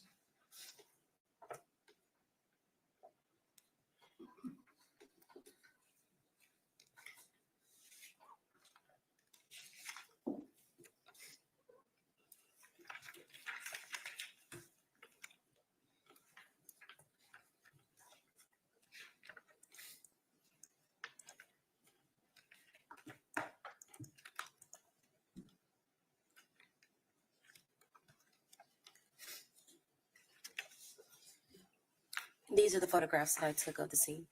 All right, and are those photographs fair and accurate depictions of what you observed, what you marked for evidence, and ultimately ended up collecting? Yes. Your Honor, at this point in time, State would move into evidence what's been previously marked as G for identification as State 7. No objection. Without objection, what's been marked for identification as State's Exhibit G will be admitted into evidence as State's Exhibit 7. And Your Honor, I'm going to obviously publish kind of as we go, if that's okay. Yes, sir. So let's go to the first photo and State 7. Can you just kind of briefly explain to us what exactly we're looking at here? This is the dining room table with the evidence markers that I described placed down. Okay, and are those evidence markers those yellow things we see with the giant letters on them? Yes. Okay. So obviously there's kind of a lot we're looking at here on the table, but what is the purpose of those evidence markers that we see in this photograph? Is it to kind of draw our attention to those items? Yes. Okay. So I want to go through that. Do you end up collecting the items that are at each evidence marker? Yes. Okay. So let's kind of go through those one by one. I'm going to go to photograph 2. Can you just tell the members of the jury what we're looking at here? It is a 9mm Glock firearm. And did you end up collecting that firearm? Yes. Now, when I'm asking you the question of do you collect these items and how that's stored in evidence and what that looks like? So when you collect an item, you place it in a bag, whether depending on what the evidence is, and then you will submit it into the case file at the police department. And Your Honor, I'm going to now show defense what's been previously marked as State's Exhibit H for identification.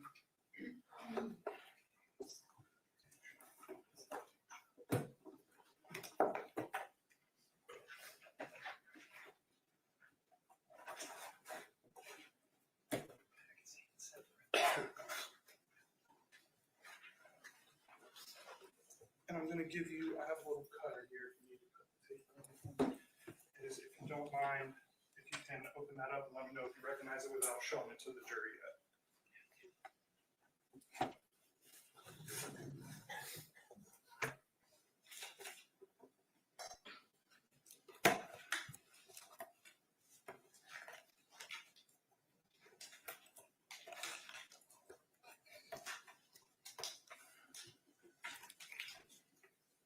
This is the firearm.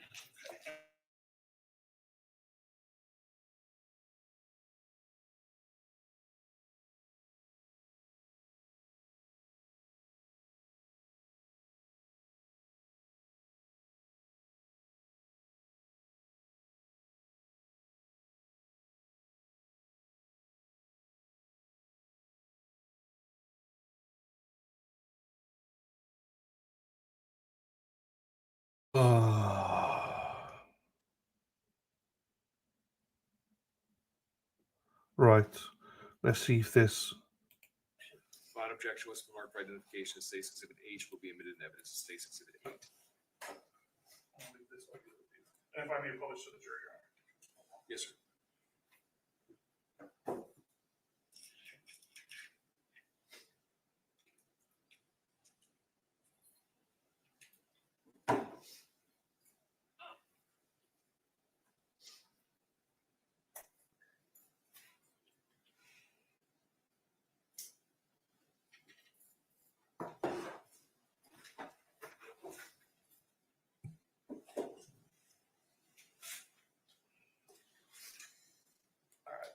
go to photograph number 3.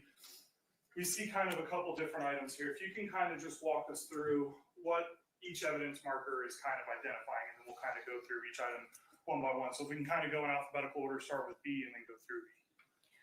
Evidence marker number B marks a blue iPhone. Okay. Evidence. Go ahead. Oh, sorry. Evidence marker C marks a MK18 5.56 rifle firearm. Evidence marker D is a magazine with live rounds inside. And then evidence marker E is a flower magazine. And do you ultimately end up collecting all of these items at those markers that you just? That's correct.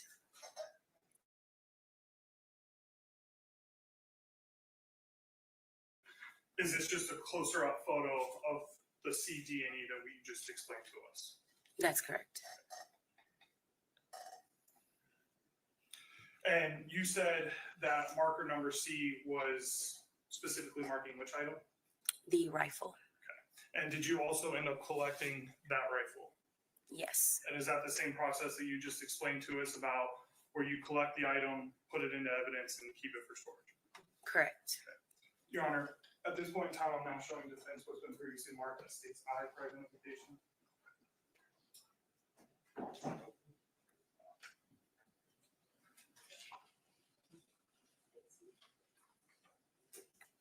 Your Honor, if we can open it.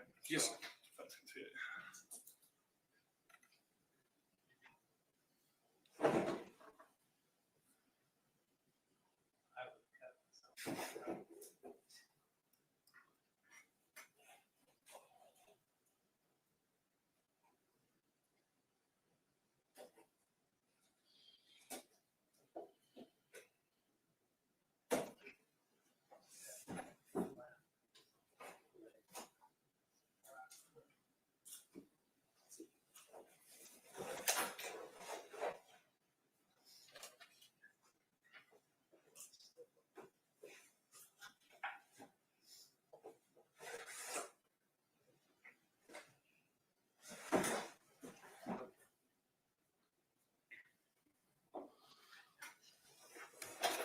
Yeah, I'll kind of come around to the side, but again, if you don't mind, if you can just look in here and let me know if you recognize that. Yes. What is that? That is the rifle that I collected. And is it in the same or substantially condition as when you recovered it? Yes. Your Honor, at this point in time, state would move in evidence what's been previously marked as state's I for identification as state's IX. No objection. That objection was to mark for identification as state's exhibit I will be admitted into evidence as state's exhibit 9. Quite published. Yes, sir.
Now I'm going to go to the next photograph and state's exhibit 7, which is going to be photograph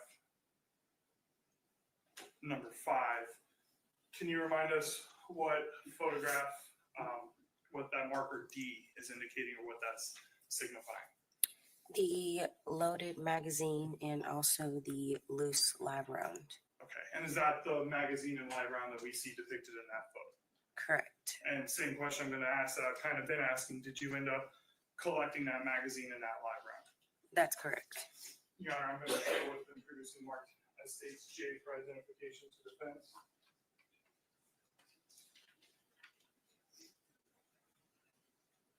If you don't mind, if you can just look in there. Want me to open it? Yes.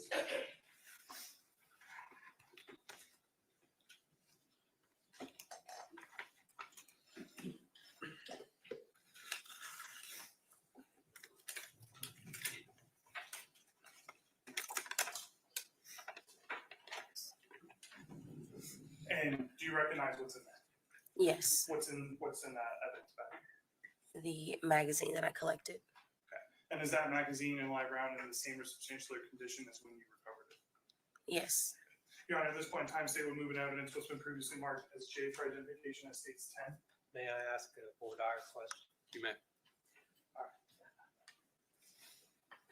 Officer Bolton, that magazine was actually on the side of the dining room table farthest from the kitchen, right? are you asking me that? Yes, ma'am. Where on the table was it? It's in front of the rifle Right, and where was the rifle? at the back of the table. Farthest away from where the victim would have been seen. I can't measure that. Go back to the picture.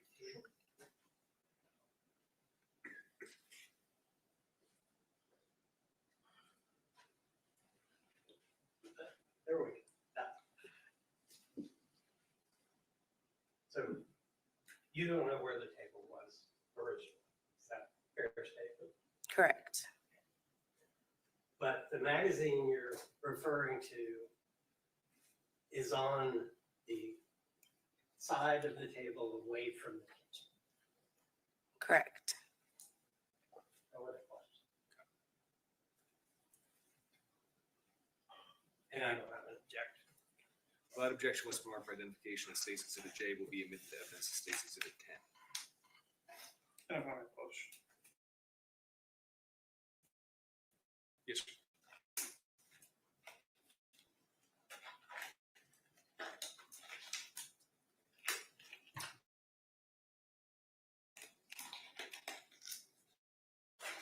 Members of the jury, so that you're aware, all items admitted into evidence as exhibits are sent with you to the jury room when you deliberate. You can inspect them as you see fit during your deliberations.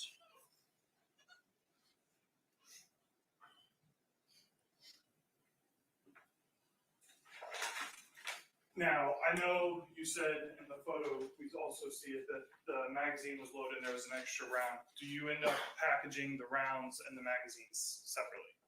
Yes, Is there a reason why you do that? it's our policy. Okay, so it's not that that was necessarily exactly how the magazine was found. It's you take the rounds out and then put them in a separate package. Is that correct? Yes, that's correct. But you did ultimately collect those rounds from that magazine. Correct. I'm going to show defense what's been previously marked as the case identification.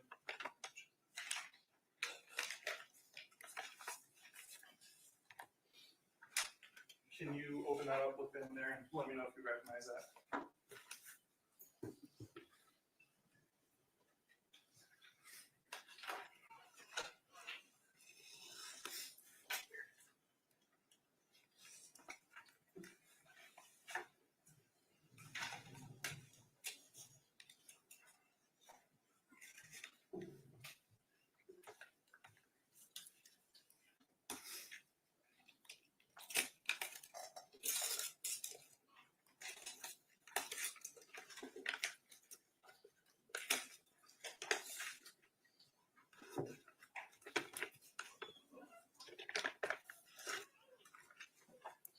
What's in that envelope?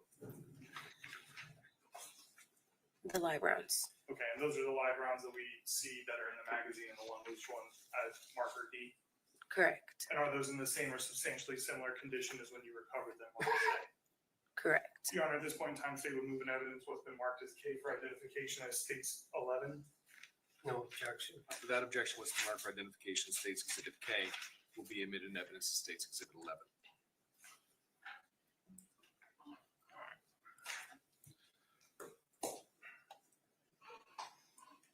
Going to jump back to photo 4. So we've talked about the rifle at C, the magazine at D. Can you remind us what marker E is identifying as that you eventually collected? The flower magazine. I'm going to photograph number 6. Is that flower magazine that you were discussing with us? Yes. Okay. Now, did you ultimately collect the flower magazine? Yes. Similar situation we see in the photo that there's rounds in that flower magazine. Did you do what you did with the other magazine where you took the rounds out and packaged those separately? That's correct. Okay. So let's go with the magazine first. I'm going to show defense what's been marked as states L for identification.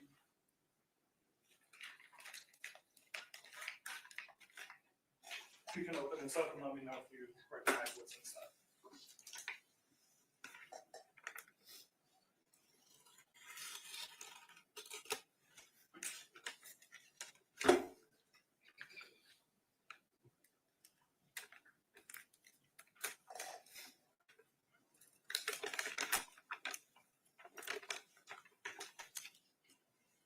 It's the magazine. Okay. And is that flower magazine in the same or substantially similar condition as when you recovered it on September 19th of 2024? Yes. Your Honor, at this point in time, state would move in evidence what's been previously marked as states L for identification as states 12. No objection. That objection was marked for identification. States Exhibit L will be admitted to evidence as States Exhibit 12. And then also, Your Honor, I'm going to show defense what's been previously marked as states N for identification. So M is in Mike or N November? N is in Mike. Same as you've been doing. If you don't mind, you can open that up and let me know if you recognize what's inside of there.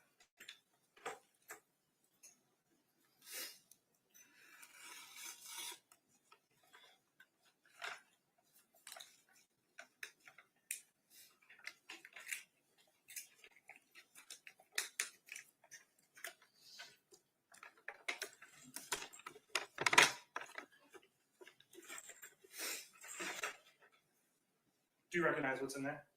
Yes. What's in that bag? The live rounds that were in the magazine. Okay. And are those live rounds the same or substantially similar condition as when you recovered them on September 19th, 2024? Yes. Your Honor, at this point in time, state would move into evidence what's been previously marked as M as in Mike for identification as states 13. No objection. Without objection, States Exhibit M will be admitted as States Exhibit 13. I'm going to go back to photograph 1. Were there other items that you ended up collecting from this table that weren't necessarily marked by the evidence markers? Yes. Okay. So I kind of want to go through, can you kind of tell us where some of those items were that you ended up recovering from the table as well? Under evidence marker D, there is a black rifle magazine. Okay.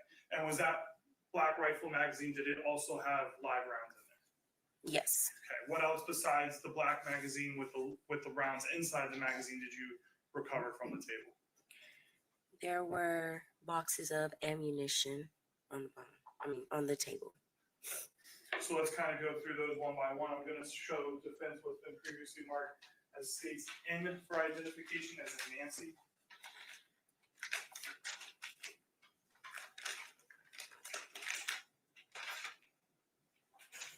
You can open that up and let me know if you recognize that.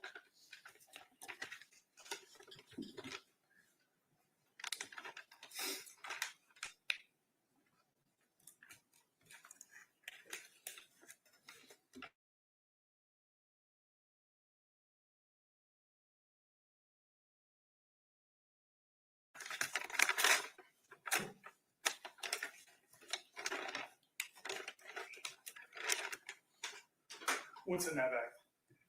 The magazine. Okay, and is that in the same or substantially similar condition as when you recovered it? Yes.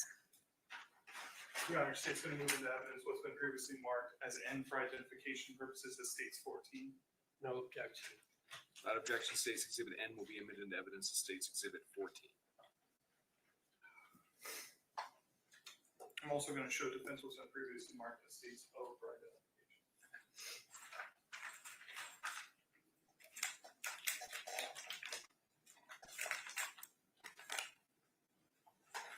If you don't mind, if you can just also open that, look in there, and let me know if you recognize what's in the bag.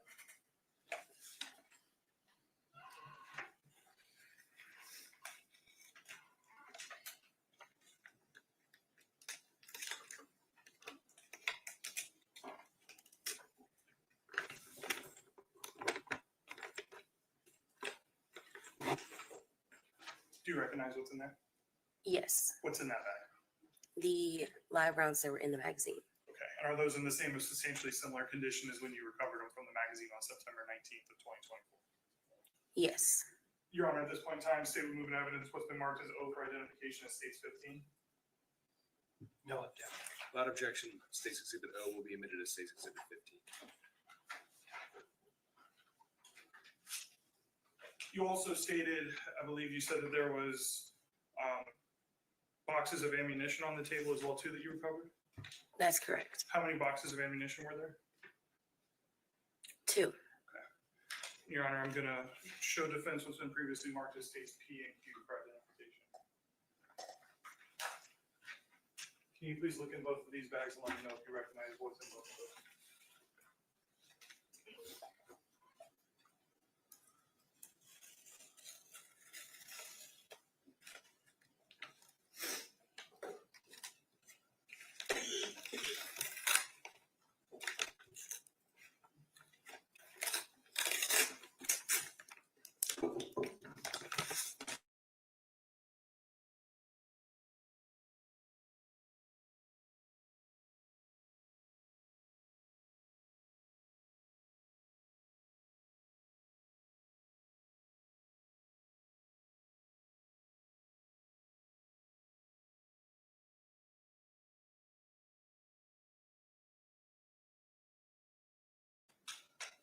Do you recognize what's in both of those bags? Yes, So can we start off with P? Is what's in that bag in the same or substantially similar condition as when you recovered it? yes, Your Honor, at this point in time, state will move in evidence what's been previously marked as P for identification as state 16. No objection. State's P will be admitted as State's Exhibit 16. And as well as for for what's been marked as Q for identification, is that in the same or substantially similar condition as when you recovered it? yes, Your Honor, the state would move into evidence what's been previously marked as Q for identification as state 17. No objection. State's Q will be admitted as State's Exhibit 7. Now, looking at this photograph that I have up here, which is state 7, photograph number 1, we see the evidence markers that you were discussing on the table. We also see one that's number or letter F that's on the floor. What was F marking or identifying? the shell casing. And is this that same evidence marker F that we were just discussing? Yes, And is that the shell casing in the photo that you were just explaining to us that you observed or collected at that spot? yes, Your Honor, I'm going to show defense what's been previously marked as R for identification purposes. No objection. If you don't mind, can you open this up and just let me know if you recognize that?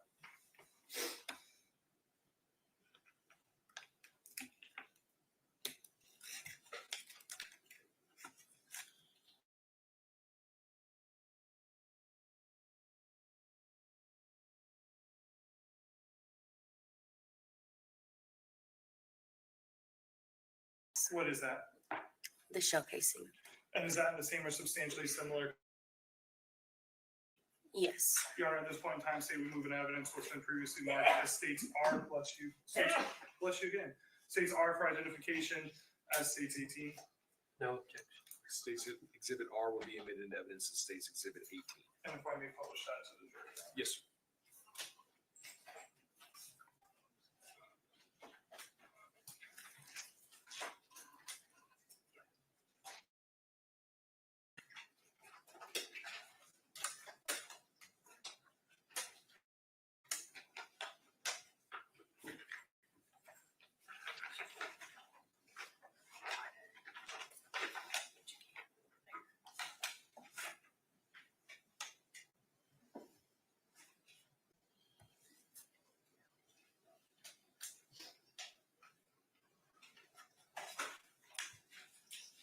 Now, was this dining room table the only area of the house that you documented and or collected evidence from?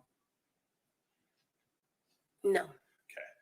Was there also items of evidence that you documented or collected that were like in the living room area in front of the couch? that is correct. Okay. What did you end up documenting or collecting in that room of the residence? A black iPhone. I'm going to show you what's photograph number 8 and State's Exhibit 7.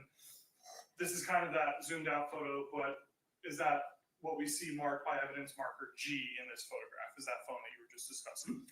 Yes. I'm going to zoom in. Is that the same evidence marker that we were discussing? Yes. Okay. And did you ultimately end up collecting that phone? Yes. Your Honor, I'm going to show the defense was previously marked as states S for identification.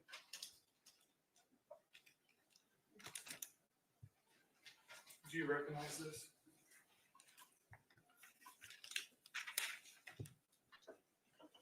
Yes. What is that? The black iPhone. Okay. And is that the same or substantially or similar condition as when you recovered it? Yes. Your Honor, state removing evidence was previously marked as states S for identification, as states 19. No objection. Without objection, State's Exhibit S will be admitted into evidence as State's Exhibit 19.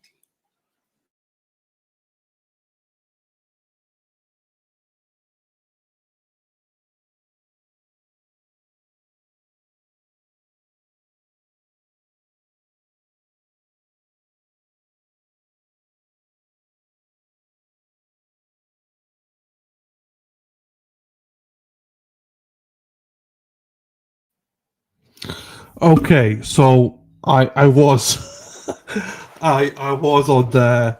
I was messaging. Sorry, so I wasn't paying attention. Sorry, people. Do we need to go back? Do we? Does it keep freezing? I'm so sorry. Close some tabs. I will. Do you know what? Before I do anything else, I'm going to close some tabs. Let me close some tabs here now. No, that's the actual trial, so I better close that. Do we want me to go back a little bit?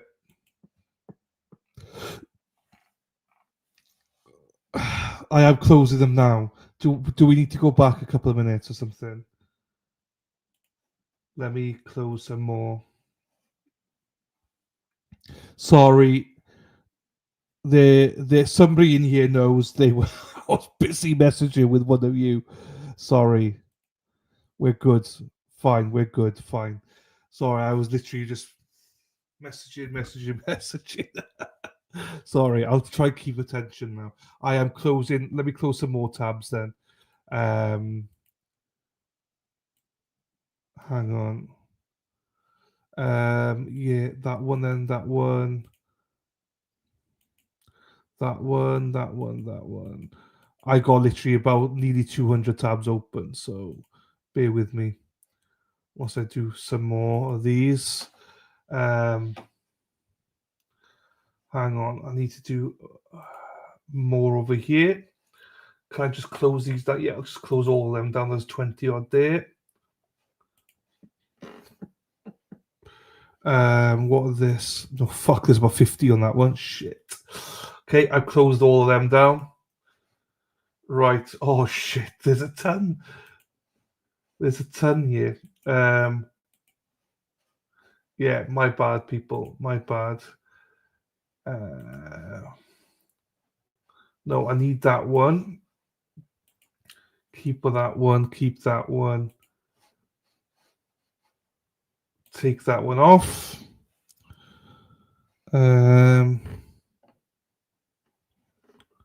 Right, that's for the trial.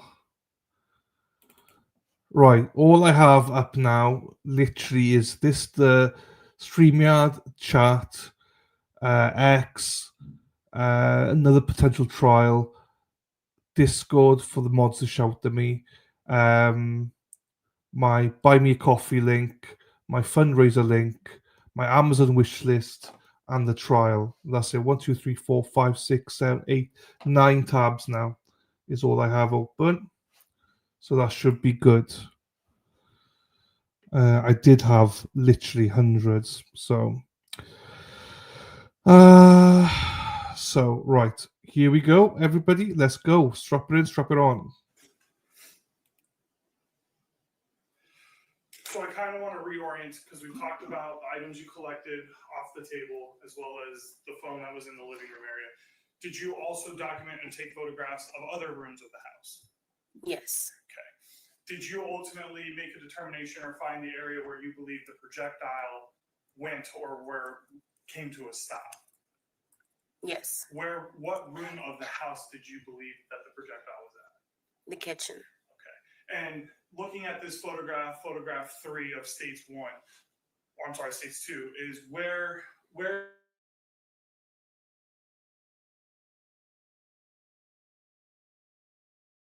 Is located.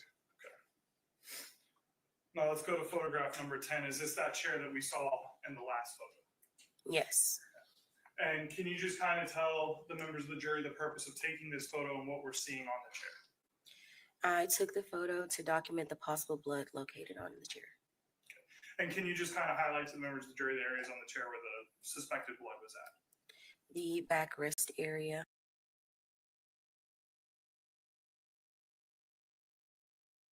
Let me refresh everything then. Hang on. We're there. How long have we got left here? There.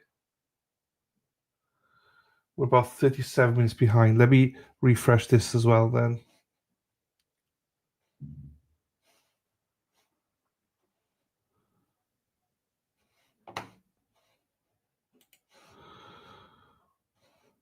Right, hang on, people.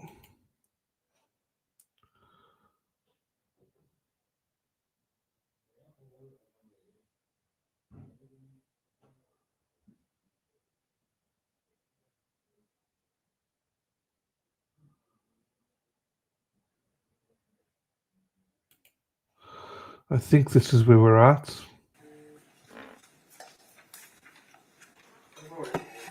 Good morning. Oh, no, it can't be because they've just gone there.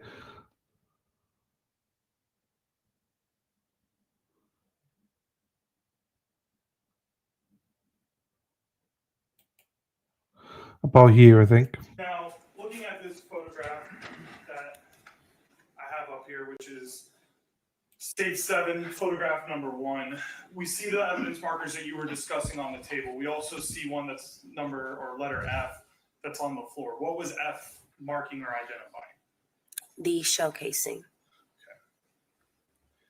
And is this that same evidence marker F that we were just discussing? Yes. And is that the shell casing in the photo that you were just explaining to us that you observed or collected at that spot? Yes. Your Honor, I'm going to show defense what's been previously marked as R for identification purposes. No objection. If you don't mind, can you open this up and just let me know if you recognize that?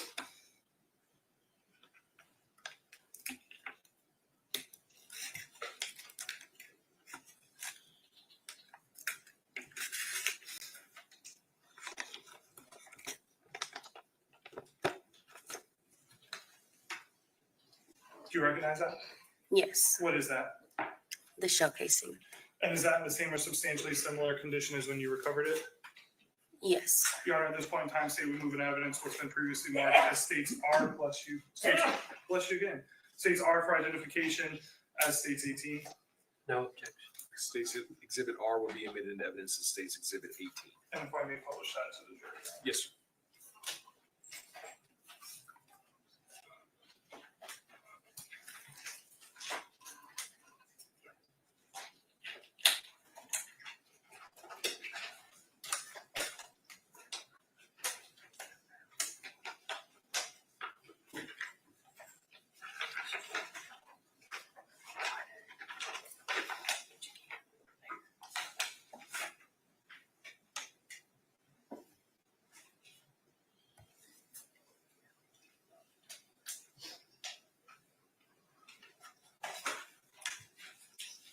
Now, was this dining room table the only area of the house that you documented and or collected evidence from?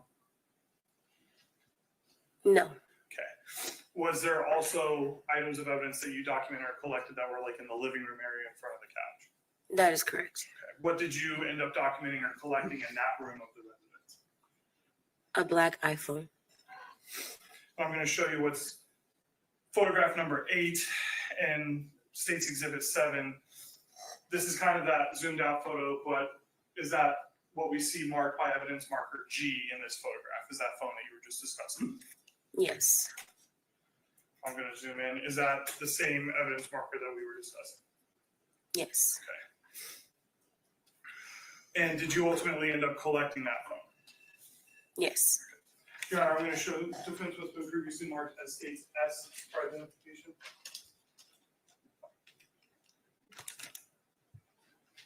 Do you recognize this?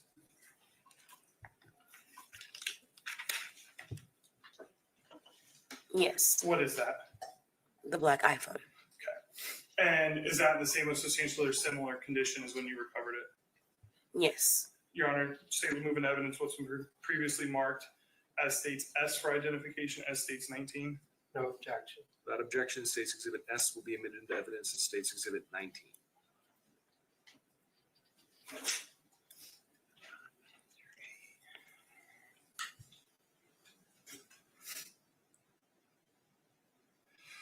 So I kind of want to reorient because we've talked about the items you collected off the table as well as the phone that was in the living room area. Did you also document and take photographs of other rooms of the house?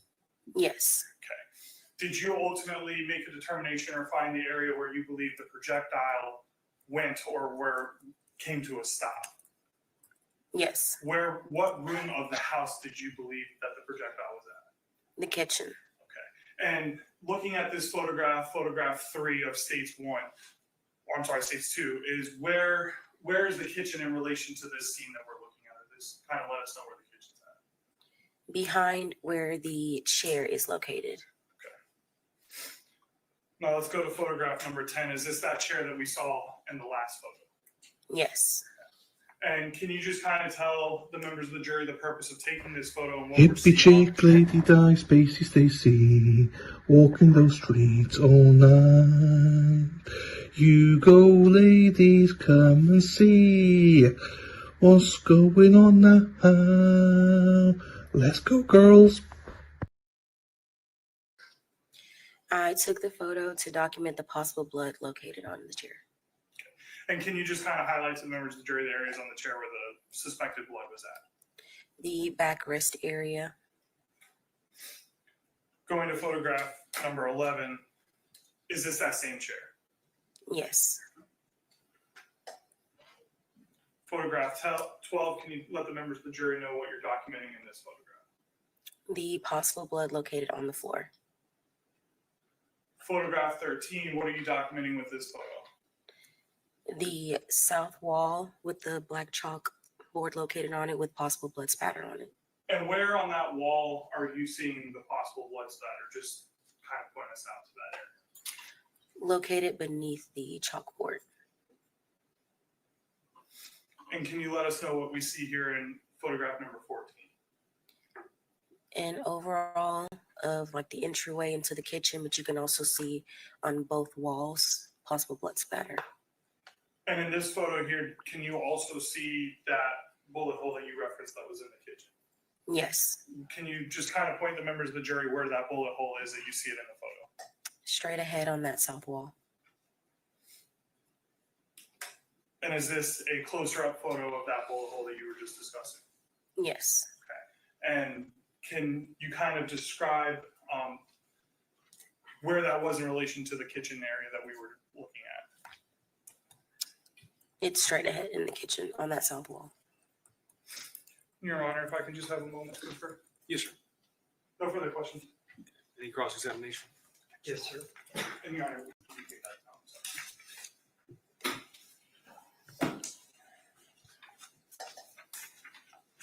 Good morning. Good morning. Do you have any idea how many different police officers had been in the house before you went? No. Do you have any idea what had been touched or moved before you entered the house? No. For instance, the rifle on the dining room table, you marked it and photographed it in the position you found it. That's correct. Do you know how it got in that position? No. Do you know that an OPD officer had picked it up and then put it back down on the table where you found it? No. Nobody told you that? No. And you found a fired cartridge casing on the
Right.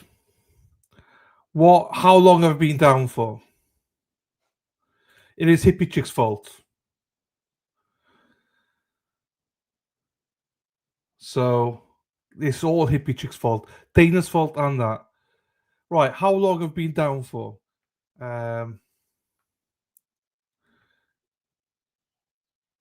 So that at least 5 minutes then. Oh, Ava. Thank you for the super sticker, Ava. I saw a comment about the sticker. Thank you so much for the sticker. Thank you very much. I appreciate that. No, it's not. Wasn't about the sticker. Don't you worry about that. I appreciate the sticker. Sarah P told me if I don't make $20 today, I don't get to come off stream. So we're 25% the way there. Right. We are. Hang on. So Robbie G said 5:55. So that means we are 6 minutes behind. Fine. Let me go back 6 minutes then. Oh, so. Might not be exact, but roughly this amount then. So let me go back up here.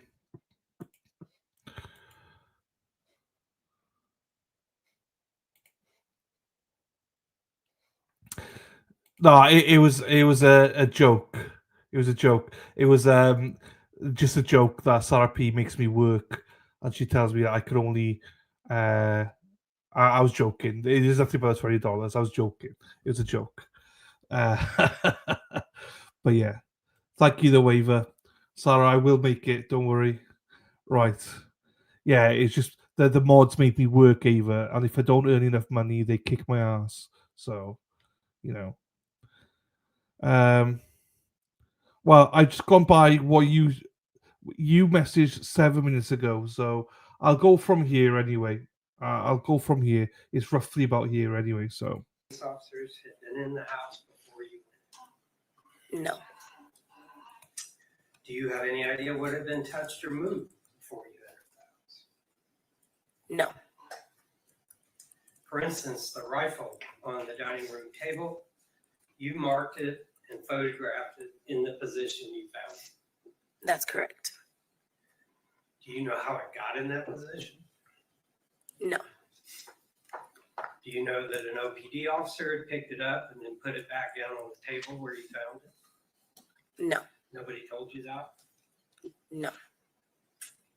And you found a fire cartridge casing on the floor. That's correct. And in where approximately? Behind the table. On the side away from the kitchen. Correct. Do you have any idea whether it had been kicked by a police officer before you found it? No. And you found a hole in the kitchen wall, right? Yes. And eventually you and Mr. McDaniel found a projectile in that wall. Correct. After you tore into the wall. Correct. And before you tore the wall up, you held the tape measure up and took a picture to presumably demonstrate the height of the hole from the floor. Is that right? Yes. Okay. Did you take any measurements of the chair that was sitting in the kitchen entry? No. Did you have an understanding of what the significance of that chair was? That is where the victim was seated previously. Is it your understanding, based on what you were told, that she was sitting in that chair when the bullet struck her? Yes. Do you think it would have been helpful to know how high the back of the chair was and where her head would have been in relation to the back of the chair? Wouldn't that make the whole of the law mean a little bit more? I can't answer that.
What the fuck is going on? I like the first time was all whatever happens. Second time, fuck me. I am fucking pissed right now because I'm being fucked over by the.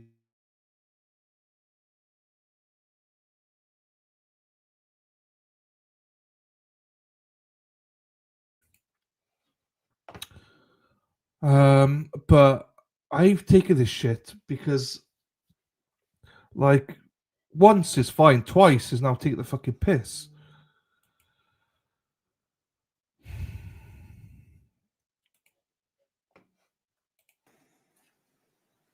I'm not sure exact number this is, but do you recognize that photo? Yes. This is one of the photographs you took. Yes. And this one depicts your easels, B, C, D, and E. Is that right? Correct. And in the middle of the photo, there's some kind of aluminum can in a sleeve. Is that right? Correct. Did you look at that? No, Why not? it did not seem of any evidentiary value. Why? That's not what we were looking for on scene. Did anybody tell you to look for alcohol? No, Nobody told you to look for alcohol. no, Did you see any alcohol on the kitchen counters, in the sink, a cup, with something that looked like alcohol? Anywhere in the living room, do you find an alcohol container? I do not recall. You don't remember? No, Do you remember what this was? no, What is it? What does it say on the top of the can? raspberry acai green tea. I don't have any other questions. State any redirect examination. No, you're right. Members of the jury, any of y'all have any questions of this witness? If you do, raise your hand. Write it down on a clean sheet of paper.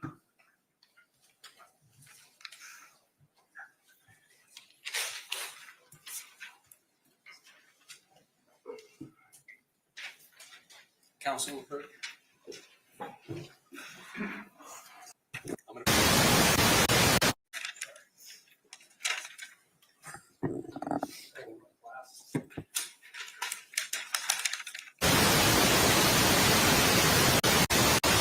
Two questions I'm going to ask them of you, okay, exactly as they are written. The revolver in the picture seems to have a magazine attached. The picture shows an additional magazine on the table for the revolver. The revolver presented into evidence seems to have no magazine. Were there one or two magazines for the revolver?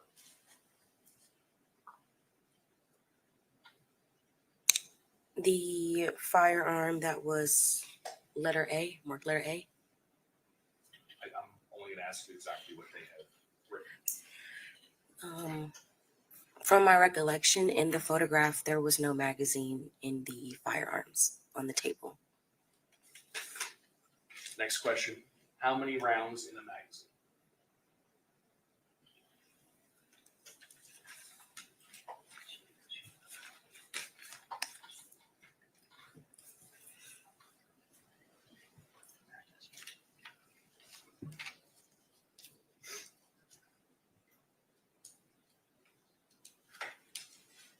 From the Flower magazine, there were 25 live rounds.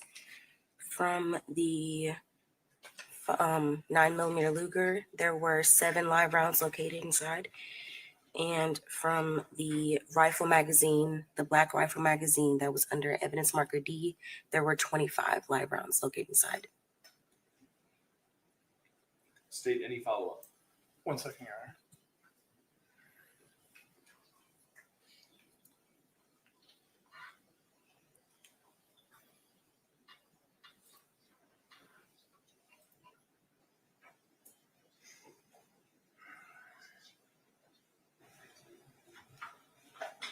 Just to ask kind of a clarifying question, because I know you were kind of asking, so I'm going to clarify that. We saw two firearms, one at marker A and the other one at marker B. Going with marker A, that handgun, was there a magazine inside of that handgun? No. Was there a magazine that would have fit inside that handgun located on the table? Yes. And where was that magazine found? Located at evidence marker D. Okay. The AR style rifle we saw, was there a magazine inside of that rifle? From my recollection, no. Okay. The flower magazine and the black rifle magazine, would those have fit potentially in that AR rifle? Yes. Okay. No further questions, Judge. Defense, any follow-up? No, sir. Members of the jury, any additional questions? If so, raise your hands. Okay, seeing no hands, is she released, State? Yes, Your Honor. Defense? No objection. All right, ma'am, you're free to go about your day. Thank you for your time. Thank you. State, how long do you think the next witness will take? 10 minutes. Okay. Let's go ahead and I'll let you call your next witness. Yeah. And Your Honor, before I begin, if I can have access to the record. My name is John McDaniel, MC, capital DANIEL. And where do you currently work? I currently work at Ocala Police Department as a civilian crime scene tech. How long have you been a crime scene technician with the Ocala Police Department? With Ocala Police Department, 8 years. Did you have any prior law enforcement experience before working with the Ocala Police Department? Yes, I did. I spent 31 years in Cedar Rapids, Iowa as a sworn law enforcement officer in various positions. So, kind of want to take your attention to September 19th, 2024, September 20th. I know kind of late evening hours, early morning hours. Were you working on that night, that morning? No, I was not. I was at home and received a phone call. Okay. But you ultimately came in to assist with processing a scene at 327 Southeast 32nd Avenue? Yes, I did. Okay. Can you just kind of briefly explain to the members of the jury what you observed when you were first able to go inside of the scene? When I was first able to go in, I did a video of the scene inside. As I walked in the door, it's a little hallway that's right into the living room area. If you walk straight ahead, you come to the dining room area, which the victim was laying on the floor. On the right side of the dining room area next to the entryway of the kitchen. I then also observed the dining room table had a bunch of cluttered stuff on it, to include some firearms and a bunch of other items on it. As I walked through, I noticed what appeared to be at that time a bullet hole on the far wall, which would be the south wall of the kitchen area. There was also a chair that was between the kitchen and dining room, a wooden chair that appeared to have some blood on it. And I'm going to show you what's already been introduced as State's Exhibit 7, photograph 14. Is this kind of that chair and bullet hole that you were just describing to us? Yes, it is. Okay. The other question I kind of want to circle back, and I kind of jumped ahead and I apologize, is when you arrived on scene, were you the only crime scene technician that was on the scene that evening? No, I was not. CST Daryl and Bolton was already on scene upon my arrival. Now, once you get to scene, is it something where she's processing and looking at other items of evidence and you're doing other items of evidence, or are you guys kind of working in tandem? At this time, we were not allowed to enter the residence at the time of my arrival. We had kind of talked about what we were going to do, and we were going to work the scene together, basically side by side, having our own little jobs that we did though. So we just heard from Ms. Bolton, everything we heard about her processing, taking photographs of evidence. Were you then, my understanding is, next to her and with her the entire time that was happening? Yes, I would have been, unless one of us would have walked out to one of the crime scene vans to get a tool or something. Now, let's talk about that bullet hole. Do you guys end up documenting and photographing the hole in the wall as well as the round itself? Yes, we did. How did you get the round out of the wall? I ended up starting at the bullet hole and taking a saw and slowly working my way down, making sure that I did not miss the bullet along the way. That could have been stopped by a 2x4 or something. And did you also take measurements of how high that bullet hole was off of the ground? Yes, I did. Had a tape measure placed there, and it was between 48 and 49 inches, if I recall correctly. And did you also take photographs of those measurements when you did those? Yes, Miss Bolton did. And Your Honor, I'm going to show defense what's been previously marked as T for identification.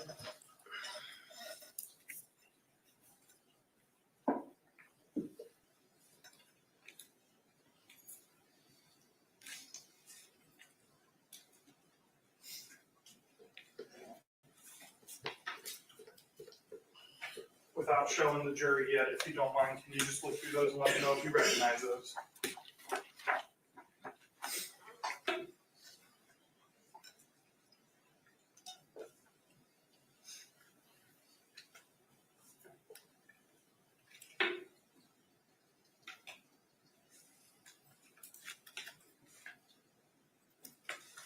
Yes, I do. What are those? These are photographs of the bullet hole, and then the measurement, and then the procedure as I was cutting the wall. And do those photos fairly and accurately depict what you just described to us of the bullet hole, the measurement, and the procedures to extract the bullet from the wall? Yes, they do. Your Honor, at this point in time, State will move into evidence what's been previously marked as T for identification as State's 20. No objection. What's been previously marked for identification will be admitted into evidence as State's Exhibit 20. And if I may publish, Your Honor. Yes, sir. So going to State's 20, photograph 1, can you just tell the jury what this is? That is the bullet hole that's on the south wall of the kitchen. Going to photograph number 2, is this what you were describing to us earlier about that process you did with the tape measure? Yes, that's me holding the tape measure. Okay, so if that's you holding the tape measure, I think you might have told us earlier, but I'm going to ask anyways, who was the person who took it?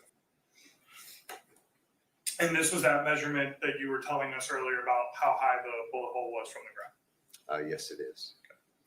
Now, you also, if you don't mind, if you kind of can redo it just briefly, is what was that process you did to kind of get to that projectile that was located?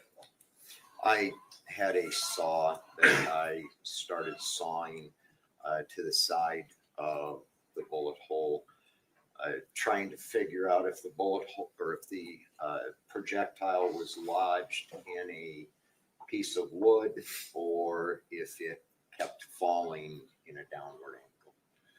And is this that process that you're talking about where you cut out that piece of the wall? Yes, that's the end result. Were you able to end up recovering the projectile? Yes, I was. Where did you end up locating or finding the projectile? It was in the very bottom on the floor where the wall is inside the wall itself.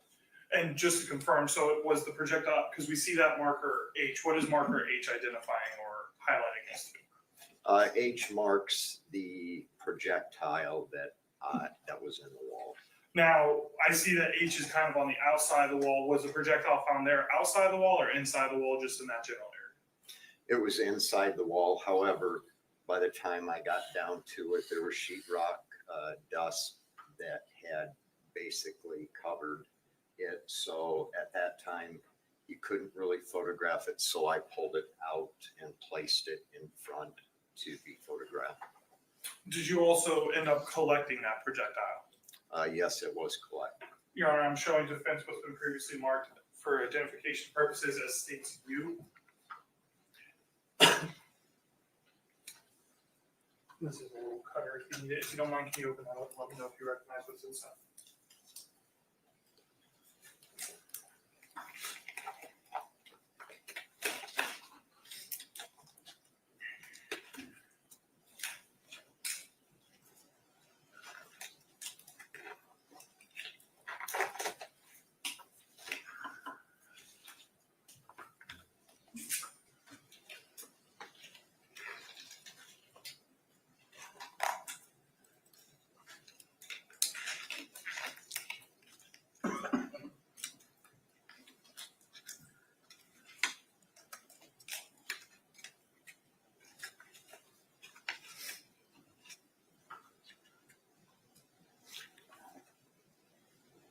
Yes, I do. Okay. And what is in that little manila envelope? It is the projectile that I collected from the wall. And is that projectile in the same or substantially similar condition as when you recovered it from the wall? Yes, it is. Your Honor, at this point in time, state we move into evidence what's been previously marked for identification purposes as states U as states 21. No objection. Without objection, what's been marked for identification as State's Exhibit U will be admitted into evidence as State's Exhibit 21. And before I publish that to the jury, I'm going to show Mr. McDaniel, that's photograph number 5. Is that just a closer up photo of where the wall was cut out on that projectile that you found? Yes, it is. Okay. I'm going to also show photograph number 6. Is this that projectile? Yes, it is. And if I also may publish to the jury, Your Honor. Yes, you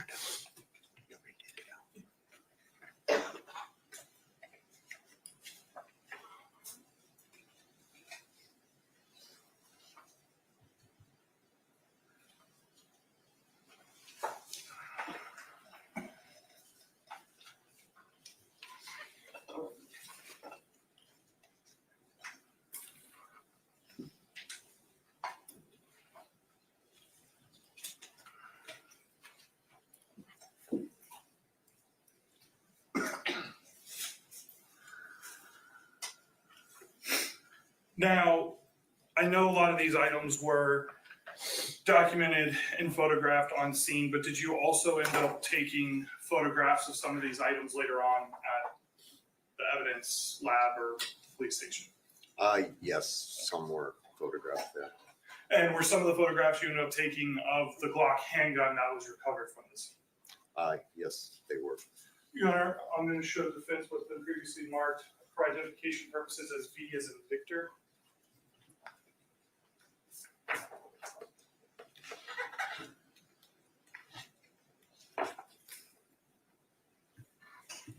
You can look at these and just let me know if you recognize those.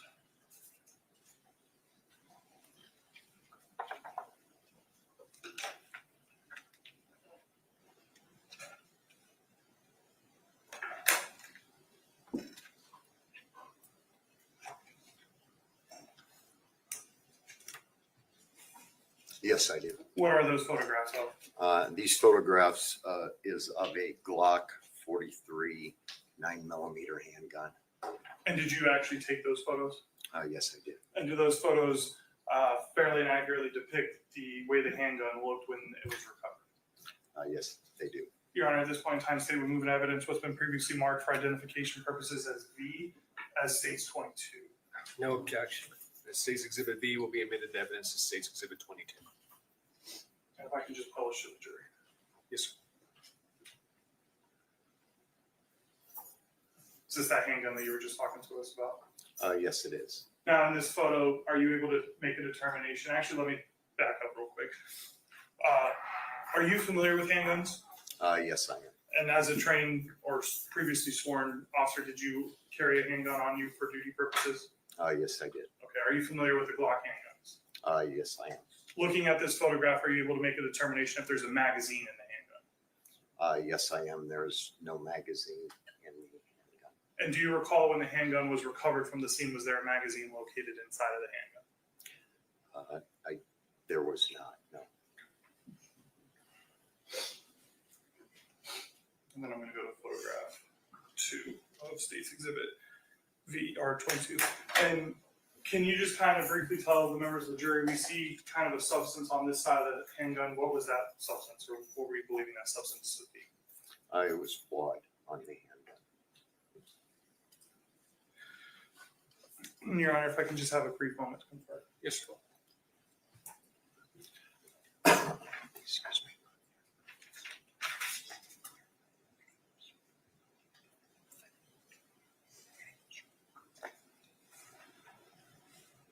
I do want to circle back to one thing you had said earlier, Mr. McDaniel. I just kind of wanted to get some clarification on it. You had made a comment or a reference that there was a point in time where you guys were not allowed into the scene yet. What was the reason or what was the purpose that you guys were not allowed into the scene initially? Detectives were writing a search warrant to get a search warrant for the residence. And during that time when you were not allowed in and you were waiting for that search warrant, was there anybody allowed to be in or out of the residence at that time? No, there was not. Okay. And when you guys went into the house to process, document, and collect items of evidence, was there anybody else that was non-law enforcement that was allowed into the house or anything of that nature? Did you say non-law enforcement? Non-law enforcement. The only person that would have been in the house at some point would have been the medical examiner investigator. Okay. And would the medical examiner investigator been involved in your process of collecting or documenting evidence? No, she was not. Your Honor, at this point in time, I have no further questions. Cross-examination. Briefly. Good afternoon, Mr. McDaniel. Yeah, you can take the phone. Thank you. I won't hand you anything to need him for. All right. You handle dealing with projectile in the wall. Is that correct? That is correct. And the significance of taking a picture of that demonstrated how far from the floor the bullet hole was for what? Basically, to just document how high the bullet hole was when we're going to tear a wall apart or something. I always like to document the scene. Did you have an understanding, obviously because somebody told you, that the victim had originally been positioned in the chair that was in the entrance to the kitchen? Yes, I was. Did you make any attempt to measure the chair? Do you have any idea how much of her head was above the chair? Anything like that? We did a Faro scan of the residence. The chair had been moved to a certain degree. The table had also. I would have to estimate the back of the chair at probably being 35, 36 inches high. Is that based on the Faro scale? Yes. Or are you just ballpark? Kind of ballparking it from a wooden chair, but okay. If I did look, I could give that measurement. And Mr. O'Neill, had you identify what looks like blood on the Glock handgun? Right? That is correct. The Glock handgun was located laying on the corner of the table, right? That is correct. You have any idea where it was before you found it on the table? I was advised that it was moved from the victim's lap area prior to her being placed onto the ground. So, blood on the gun, if it was in her lap, it's not a shot. No. Were you told that the rifle that was collected had been moved before you found it? That I don't recall. I do recall that the table had been moved. How about the couch? I was not made aware of that, no. And the table beside the couch? I was not made aware of that. Did you prepare a report in connection with your involvement in this case? No, I did not, because CST Bolton did such a detailed report and included all the items that we did at the scene. Did you submit an evidence narrative that said you were going to do a report on September 24th? Yes, I did. 23rd, I'm sorry, 2024. Yes, I did. And then I read CST Bolton's report. At your supplement? Yes, It says you're going to do a supplement, that was it. Yes. and you never did. No. I don't have any other questions. Any redirect state? No, Your Honor. Members of the jury, do any of y'all have questions of this witness? If you do, please raise your hand. Is this witness released? Yes, Your Honor. Defense? No objection. Sir, you're free to go about your day. Thank you for your Thank time. you. Members of the jury, it's about 10 after 12. This would be a good point to break for lunch. Your lunches have arrived. We're going to pick back up at 1 o'clock. Instruction. Okay. Take.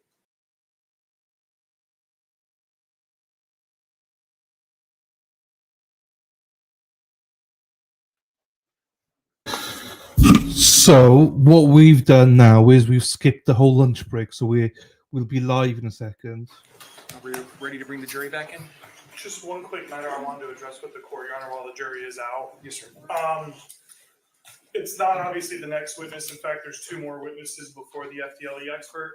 However, as I discussed previously with the court, Mr. Taddy, my intention is to have Ms. Killinger be able to kind of demonstrate some things with the AR style rifle specifically and things of that nature.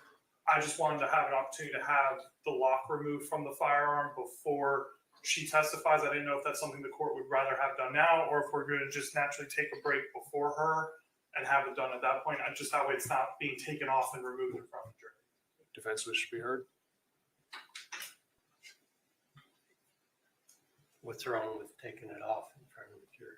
I mean, we can take it off in front of the jury. I see no issue with that. Okay, that's fine. Yeah.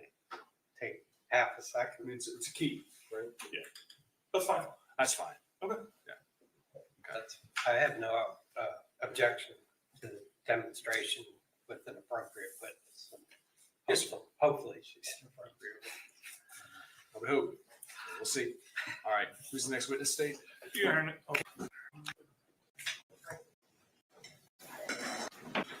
John voices. State calls Karen Patterson.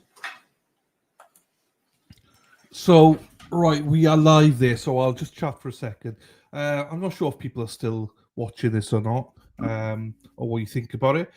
I mean, it's just a quick trial, so this is why I'm intrigued by it. I really still don't understand fully what we're going to get out of this by the end and what the defense are getting out of it. But it's just something to do, whilst you nosy bitches are everywhere else watching other stuff as well. So I hope you are enjoying it a little bit. Jersey Jen's listening, you are attentive. I'm listening to it as I am going in and out. My OCD is a little bit high today, so I'm in and out. But I'm quite, you know, I don't know what you call it. I don't fully understand what's going on. Lady Dice, I'm here folding clothes. Nice. Dennis Sweeney's here. Hey, actually, I've got to message you now, Dennis. Because I was wondering if, yeah, I'll message you. I won't ask you on screen, but just in case. But I'll message you. Actually, I'll do it now. So What, Dennis? What are we doing here? Um,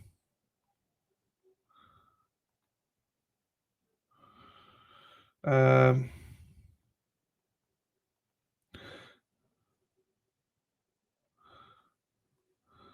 Venmo account.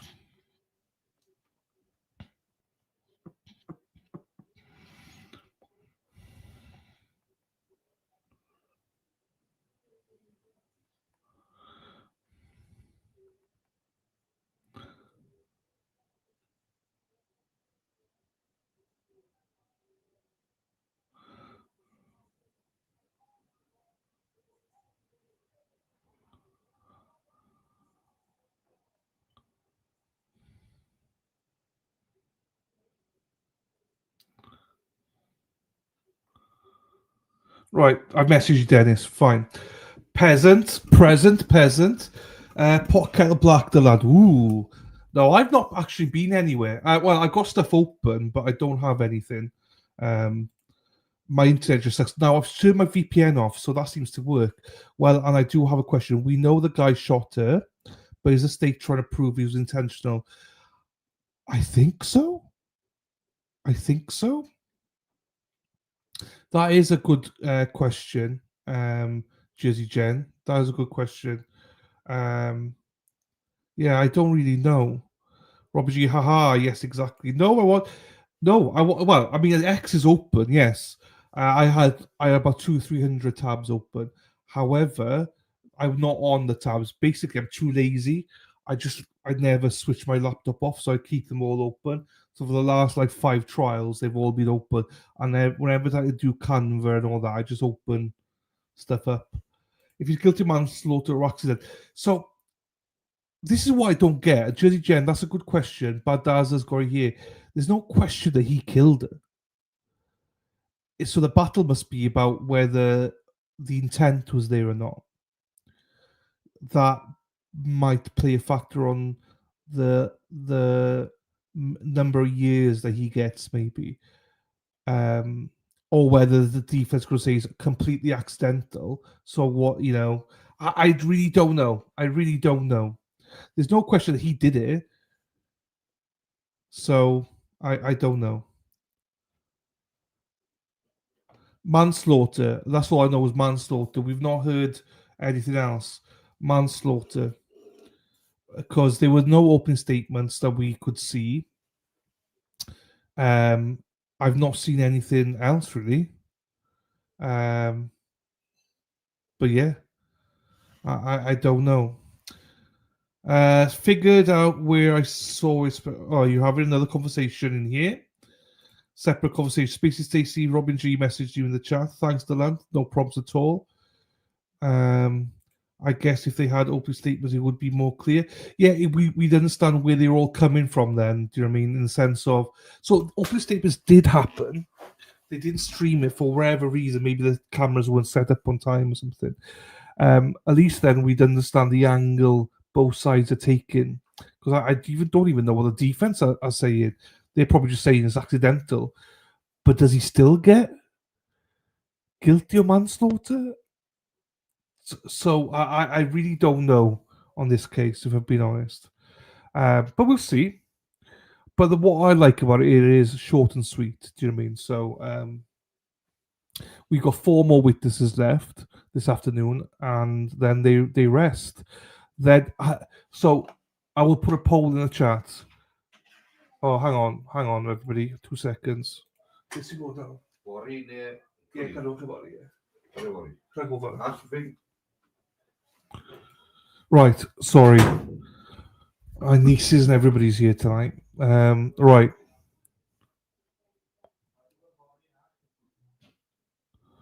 I don't know. Right, we put a poll up now then. They're not on lunch. I skipped all the lunch break. I've skipped it all.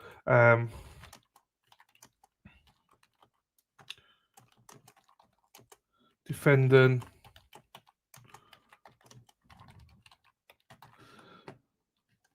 So, do you think the defendant will testify or not? yes, no, in the poll in the chat. I think he will. I think he has to explain it. I want to know how their home life was. Any DV or arguments? I don't. Nothing's come up yet about any of that, so don't know. So we've skipped over an hour and a half. We're now about 5 minutes behind, KD. The crime of killing a human being without malice, afterthought, or in circumstantial not amounting to murder. Yes. Without malice, afterthought. Okay, so basically he's going to be found guilty. It's just then the sentencing, I suppose. So they have to put a case together. I'm just surprised there was no plea deal. So we'll see. Right, but that's where we're at. There'll probably be at least one more break. That's why I keep speaking like this with all of you, because then we can skip over the break. Bad dads are the entire right. That one. The poll says 5 of you. 2/3 of you think that he will testify. 1/3 say no. I'm always a big of no, but in this case, I don't think he's got a choice. I was reading something about this guy's service record. He has a few awards, but also had some disciplinary issues as well. Ooh. Now I know Mexi likes people who are not very disciplined. I'm joking. She likes people who are naughty, but Mexi herself is very disciplined. So, thank you, Dennis. Thank you, Dennis. So, we'll add this in. Sarah P. If people want to, Dennis, is that Venmo or is that Cash App? Some people have asked about Venmo. I cannot get Venmo, but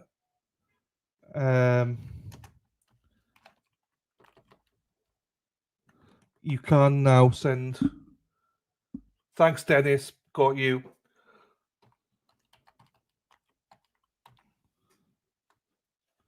So some of you have asked for sending some stuff out via Venmo. If you do, happy days. That's fine. That's I can't personally get Venmo, but Dennis will get it for me. So there. So feel free to send. If you want to send Venmo instead of anything, send to Dennis, and Dennis will probably let me know who has, and I can thank you through that. So we'll add that onto our link as well. Sarah P, if she's here, just because it's easy, especially when I'm in America. Because some people last time, I think Katie did it, and a few others send through Venmo. And Dennis says, "I'm boy, I can spend it." There you go, Dennis.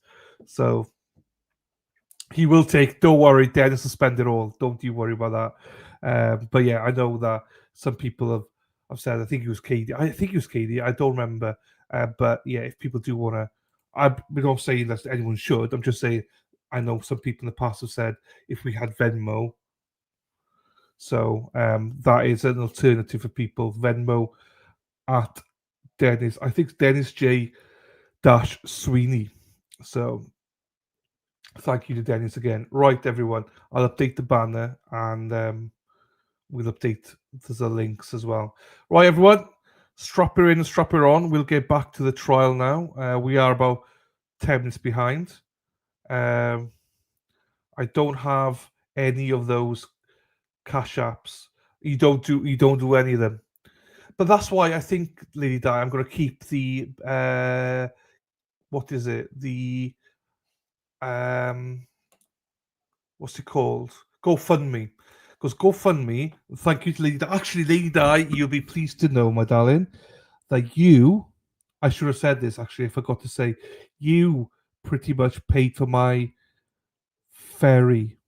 Yeah. So Lady Di donated £37 to GoFundMe, which is about £35, say. And my ferry was £45. So thanks to you, it only cost me about $15.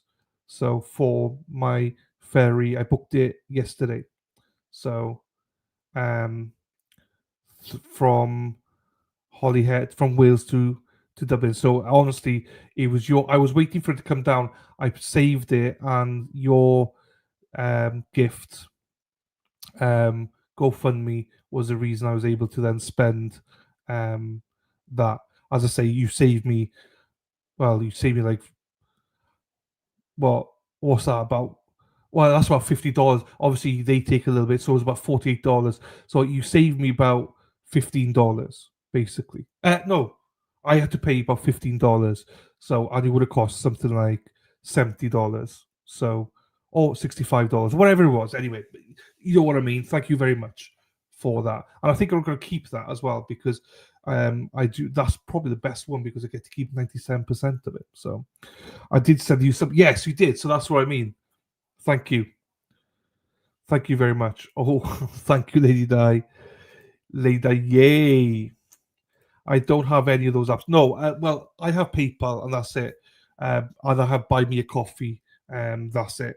But obviously, I did the GoFundMe because it's easier as well. Your math is blowing my mind. So, Lady Di sent me $50. Let me do it right. Right. So let me do it right. What was it? Euros to dollars. And let me just check. I see Dennis. Are you gonna have a Guinness in there? I will have a Guinness. Let me just check it. Right, I got it. So this, obviously this is a guesswork, but it was. So that's say 59. So that GBP.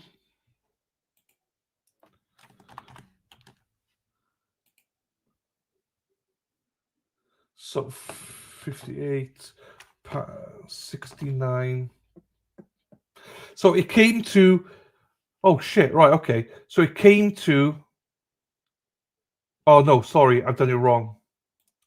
Hang on, I need to do it this way. Euros. I did it wrong. Sorry, people. Let me just do it this way.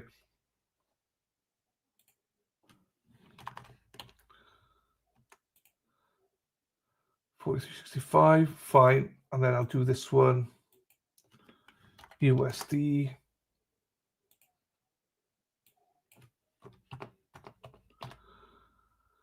So, actually, I was wrong.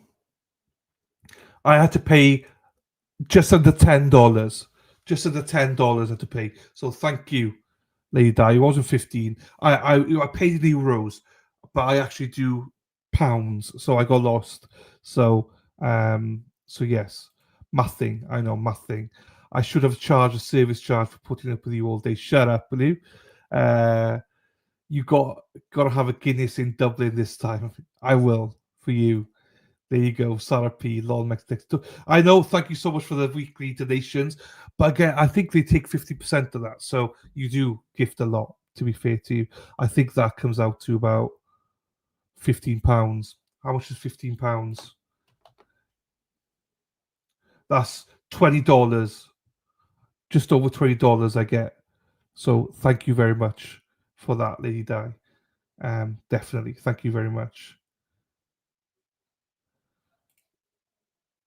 $38. There you go. Let's all guess. 32. I did send Venmo last time, but is that annoying for everyone? No. Have to withdraw the money, get it to the line, so I can always send people. No, it wasn't not annoying at all. It was but like I said, now we got the Dennis one. I'm always with Dennis, you see, KD. So no, it's not annoying. So no, it's never annoyance whatsoever at all. Right, hang on. How many dollars was the ferry? Right, Let me work it out again. Euros. The ferry was $59 one way. So the one that bleed I was waiting for, I paid for the other one. The way back, my way back one is $105, and the way for the way back I've got a lounge access, which because I'm going to be so tired, I decided to get a lounge access. So it's cost me $105 on the way back from Ireland to the ferry, but on the way there, it's cost me. What did I just say? It's cost me $60, say. So that's 100. So that's 90.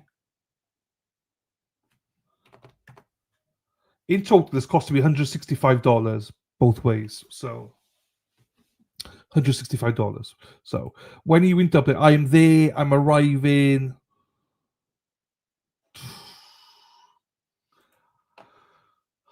I'm in Dublin Monday, 20th of October. I arrive in the afternoon.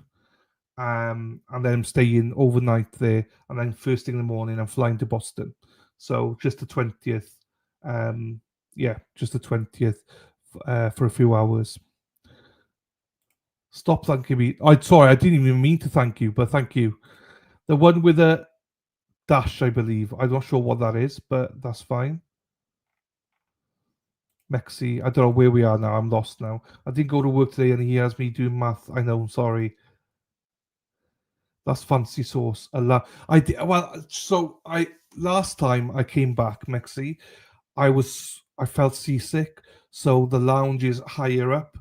So I just thought it was easier. So a latte, right, would cost me about $6. So about, I don't know, whatever that is. And a can of Pepsi, small can of Pepsi, is like $4 or $5. So the lounges cost me about $40. So it's got all free drinks, free coffee, cakes, biscuits, cookies, all that. So it just water and everything. So that you get peace and quiet and you're higher up. So I just thought, you know what, I'll do it that way. Perfect. Venmo is so easy for me. I'll hook it up when you're there or before you go. That's fine. Anytime for Dennis. Don't worry. But yeah. There you go. Oh, it's all inclusive for that price. So yeah, for the 105, whatever I said it was, yeah. It's the lounges like drinks, coffees. It's a coffee machine, do you know what I mean? But and any cans, any water, any cookies, any cakes. You can't have. There's no like sandwiches or real food, but there's enough of other stuff. I can take like 6 cans of Pepsi and put it in my bag, type of thing. Take them home with me. Only if he's nice to me till then. Shut the fuck up. I've been nice to you for a while now, so shut up. Salad, I know. But we have figured out that I can't lose weight because of my steroids. I take steroids now, so in my medicine, so that's why. Report cards, please. My report card will say Lady Di failed, big flat F, her and Bex. Right. I will grab Dennis Sweeney's thing here. Where is it?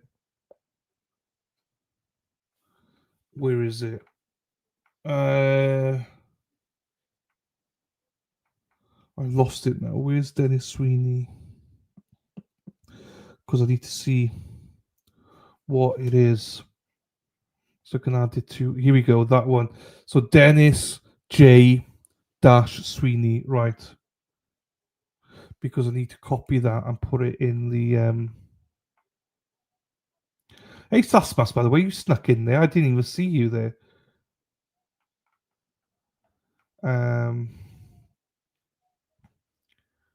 I'll copy and paste that, Dennis, and I'll add it to the thing here as well. So, but you can, if anyone wants to send that way, they can send anytime they want. So, right. Let's get back to the trial then. Let's make it bigger and get you guys sorted. Here we go. Thank you, Maxine.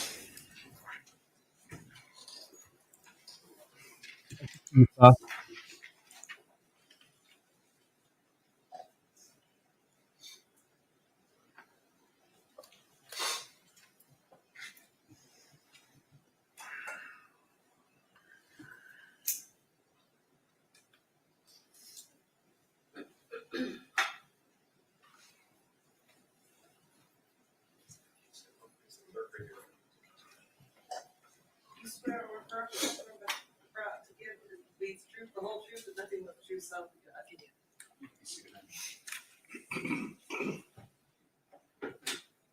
Good afternoon, ma'am. Good afternoon. Can you please introduce yourself to the jury?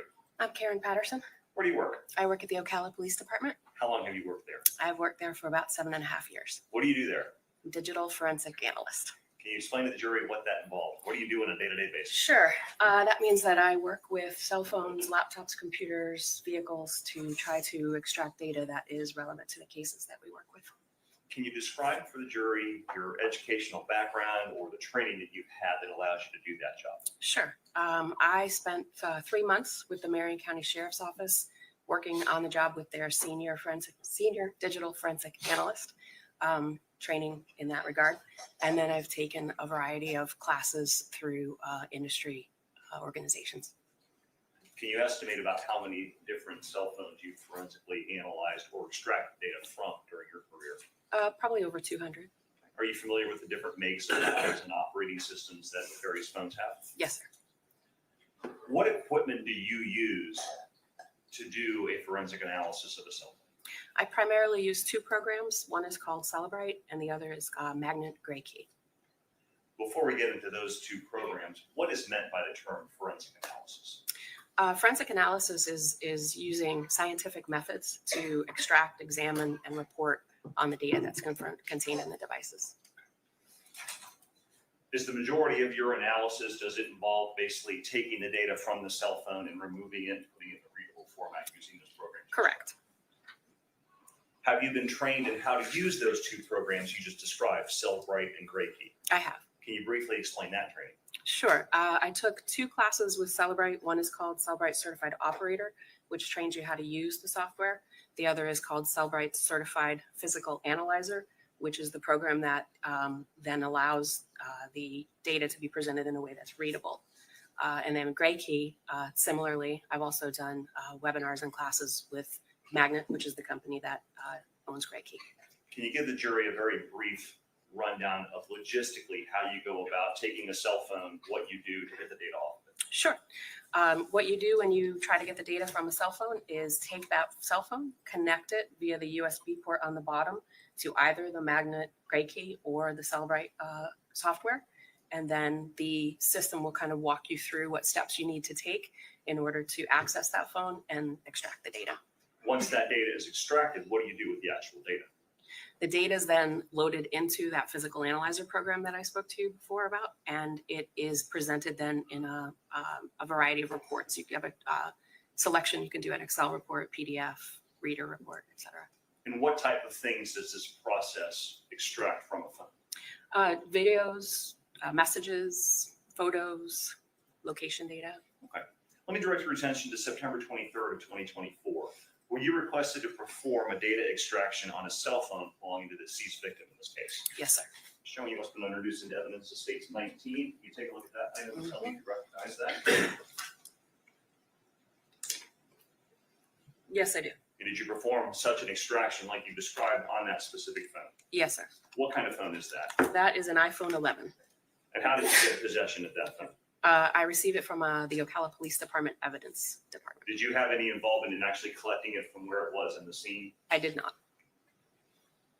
What was the state of the phone when you received it? The phone was on, it was locked, and it was in airplane mode. What is airplane mode? What's the significance of putting it in airplane mode? Airplane mode is like when you get on an airplane and you put your phone in airplane mode so it doesn't receive signal. And the significance of that is that it is not then able to be remotely accessed. When you took that phone out of evidence to do an extraction, did you have the passcode or the password to it? I did not. Were you able to unlock that phone somehow and get the password? No, there were a couple of passwords that were potentially the correct passwords. We tried those, and when those did not work, we just moved on with the extraction without the passcode. And how can you do an extraction without the password to get into it? It's a tricky method. So you can get data from the phone, but you can't get the full data from the phone. So it's called a partial extraction. Following that initial partial extraction, did you make efforts to further try to figure the password out or passcode to that phone? Yes, the programs that I refer to offer something called brute force, and that is a method where it will go through various iterations of passcodes attempting to locate that passcode. So I did put it on magnet gray key and run brute force. Now, brute force, you're not taking a hammer to it or No. anything. It's basically just trying every imaginable passcode. to access Correct. it. I don't know the exact format it does, but it's like 0000001 002. Were you eventually able to unlock the phone using that process? Yes.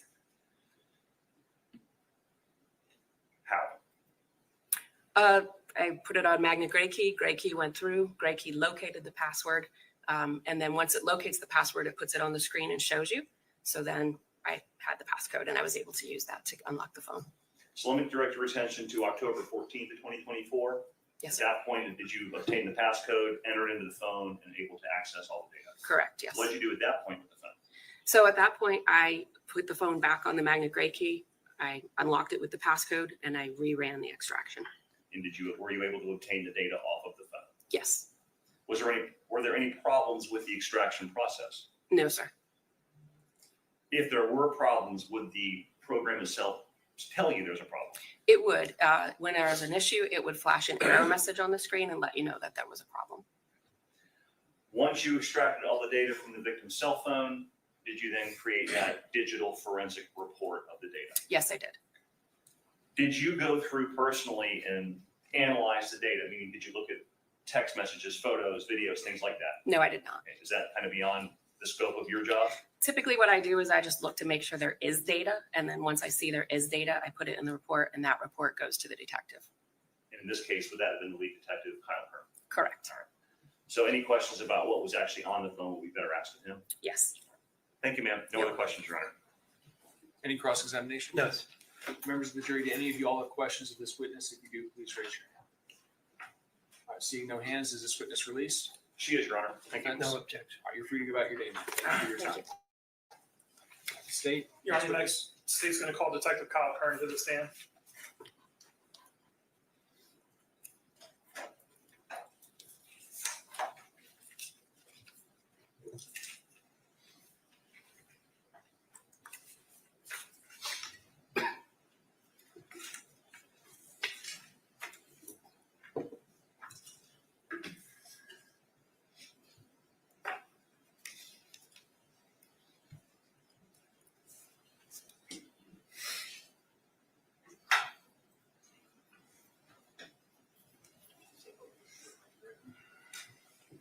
You swear or affirm to testify not to give you the truth, the whole truth, and nothing but the truth, so be God. I do. You can be seated.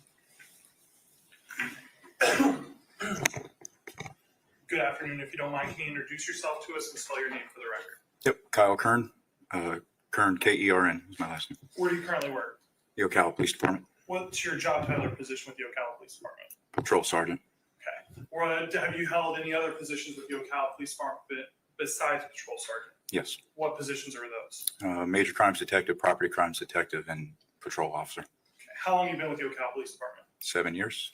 And what was your job position back in September of 2024?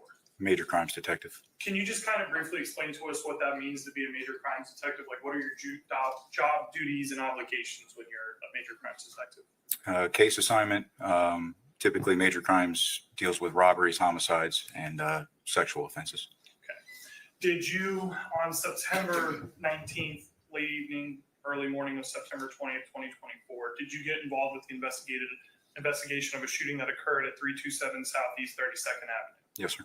What city and county was that located in? Ocala, Florida, Marion County. All right. So walk us through, how do you get notified or how do you get involved at the very beginning of an investigation? How do you get kind of pulled into it? Whenever patrol responded, realized what the scene was is when they start notifying on-call CID. Because I was a major crimes detective at that time, I was called out by the supervision to come out and assist with the investigation. And did you immediately then, once you got called, go to that residence? I did. When you arrived at the residence, was the defendant still located at the residence? No, he was not. Where was he at? He was at the Ocala Police Department. Were you the one who took him to the Ocala Police Department? I was not. All right. Now, when you first arrived on scene, did you immediately go inside of the residence? Briefly.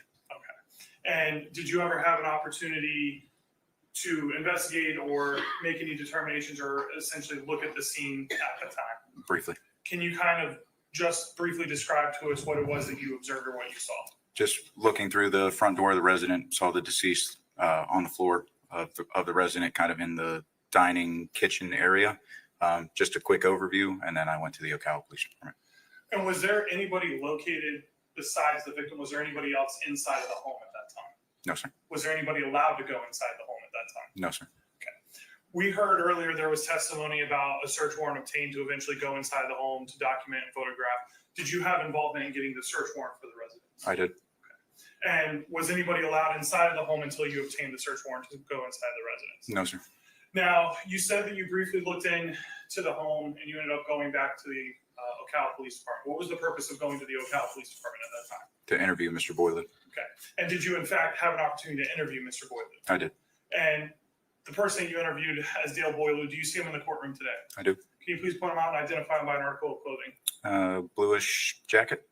Can you kind of be a little bit more descriptive for me? Male with beard, glasses, blue jacket, blue and gray tie.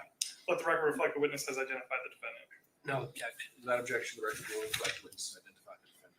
Now, let's talk about the interview a little bit. When you interviewed the defendant, did you only interview him one time or multiple times? Multiple times. Can you kind of explain the reason for the multiple times and kind of give us just a brief timeline of what was going on during this time? So the first interview I had with him was just to get a roundabout story of exactly what had occurred.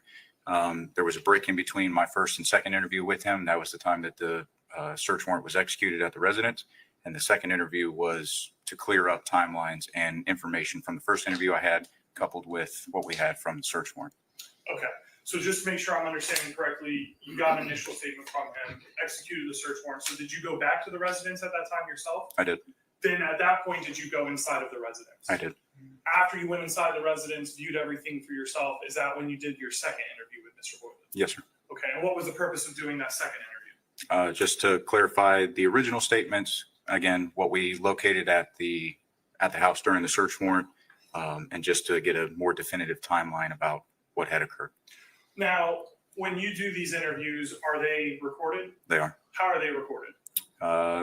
We have rooms within the Ocala Police Department that have audio and visual recordings, and the entire recorded. And have you been able to view the recordings of your times of when you actually interviewed the defendant in this case? Yes. Okay. In your honor, I'm going to show defense what's been previously marked as States W for identification. If you can look at this and let me know if you recognize this. Yes, sir. What is that? This is my interviews with Mr. Boileau that I have signed off on. And just to be clear, you say interview, so that's both the initial interview you were discussing and the second interview after you executed the search warrant. Correct. Are both interviews a fair and accurate depiction of the interviews you conducted with Mr. Boileau on, we'll kind of start evening of September 19th, 2024 into the morning of September 20th, 2024? Yes, sir. Your Honor, at this point in time, state would move in evidence what's been previously marked as States W for identification as States 23. No objection. What's been marked for identification as States W will be admitted to evidence as States Exhibit 23. And if I may publish, Your Honor, and have access to the system. Yes, sir.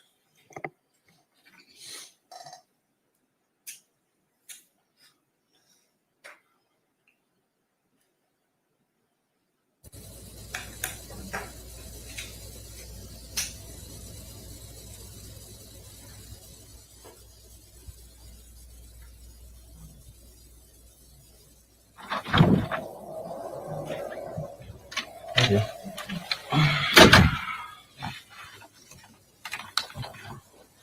I'm sorry, dude. How loud is that? All right. I just got here not too long ago, so I'm kind of coming into the back end of this whole thing, right? So bear with me because I really don't know a whole lot. But first thing I want to tell you is I'm sorry for what's going on. Um, all right.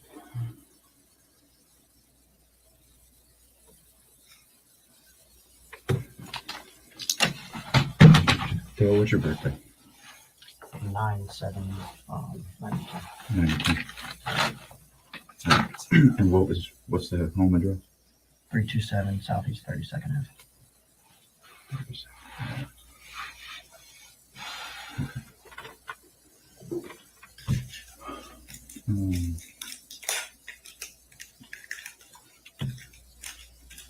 And spell your last name for me. Boileau. That's what I thought. I want to make sure. All right. You know the drill, right? Right. So, I'll get through it. If you need anything, let me know. But obviously because we're here, we gotta talk about kind of what's going on, right? I know. Right. I really don't want to talk about it. You have the right to remain silent. Anything you say can and will be used against you in a court of law. You have the right to talk to a lawyer and have him present with you while you're being questioned. If you cannot afford to hire a lawyer, one will be appointed to represent you before any questioning if you wish.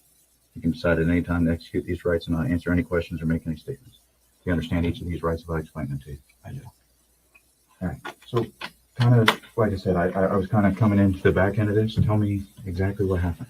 It was an accident. We were training. What do you mean by that? You were training? We were doing dry fire drills and cleaning the guns. I was so worried about her because she picked up a loaded gun. I unloaded her gun and I forgot mine. Had a magazine in it. So you and her, and I'm sorry, what is her name? Polina Wright. Polina Wright?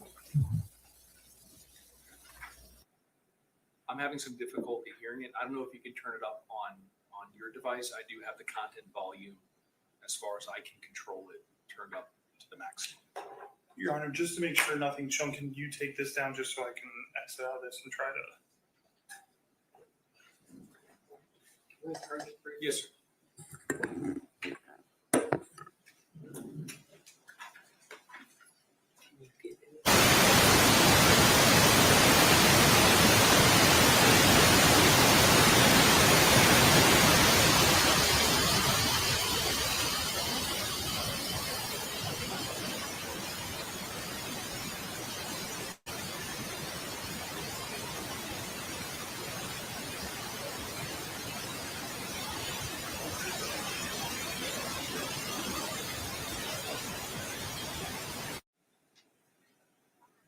Unless they changed it.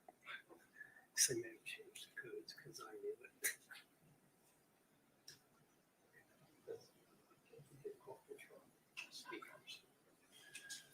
All right. Members of the jury, are you able to hear the interview?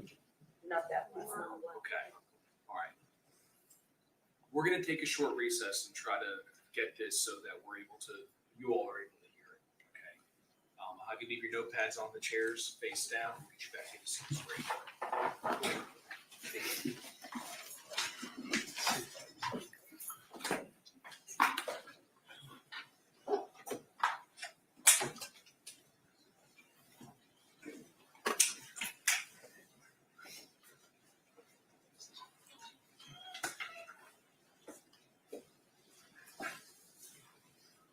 Amy gonna let you have her TV. Oh, yeah.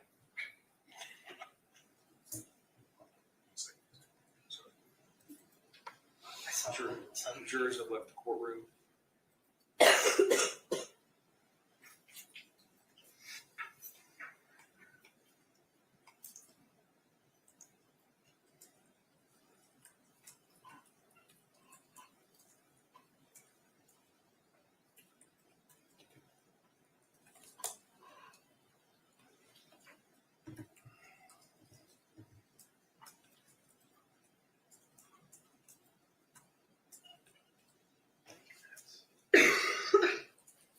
You all can be seated. I'm sending a message to our IT folks.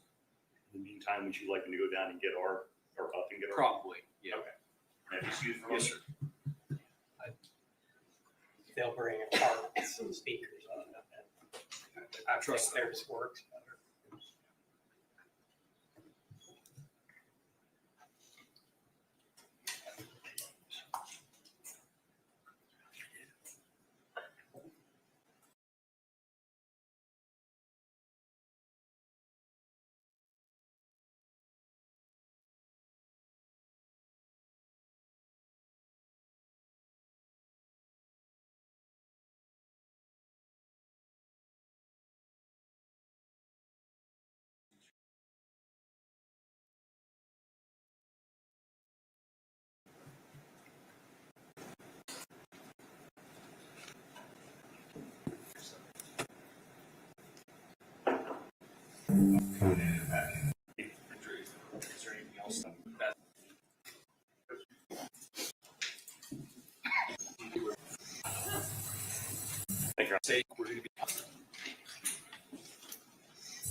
this whole thing, right?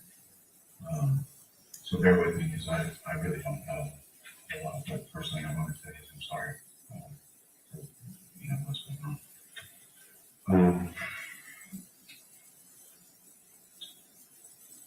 All right.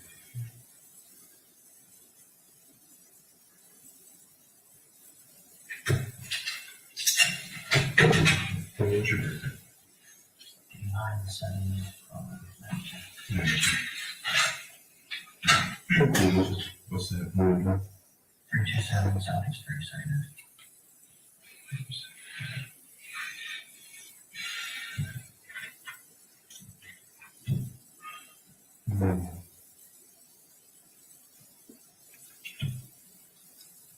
Spell your last name. Boileau. All right. You know you're all right. Okay. So, I'll get through it. If you need anything, let me know. But obviously, because we're here, we gotta talk about kind of what's going on. You have the right remains on anything you say can be used against you in court of law. You have the right to talk to the lawyer and have him present with you while you're being questioned. If you want to afford a hire lawyer, one will be appointed to represent you before any questioning if you wish. You can decide at any time to execute these rights and answer any questions or make any statements. You understand each of these rights by explaining to you. All right. So, like I said, I was kind of putting into the back end of this. So, one example of Some accident. We were training. What do you mean by that? We're training. We were doing dry fire. It was an 80 pounds. I was so worried about her because she picked up a living kind of bag and went to her kind and forgot what kind of magazine. So, you know her, and I'm sorry, what is her name? Polina Wright. Polina Wright.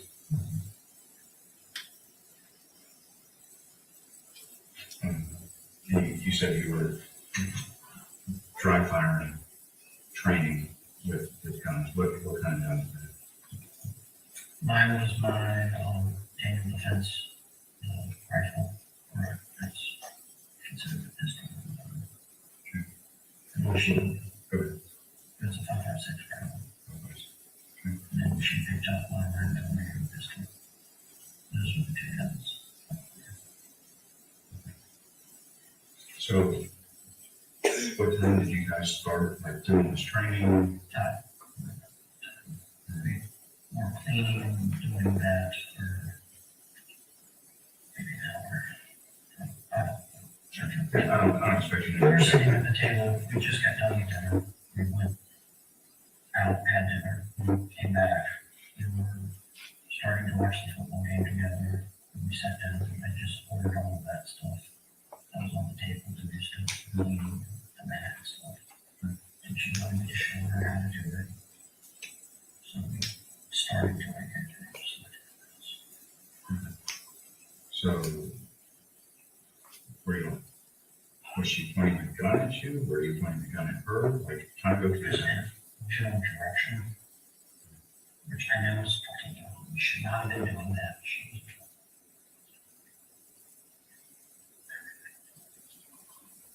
So she told you that she wanted to learn how to do this? Yeah.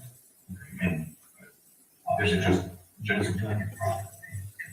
Because we were at each other. We were not looking to scan each other in general directions, which because we were sitting across from each other.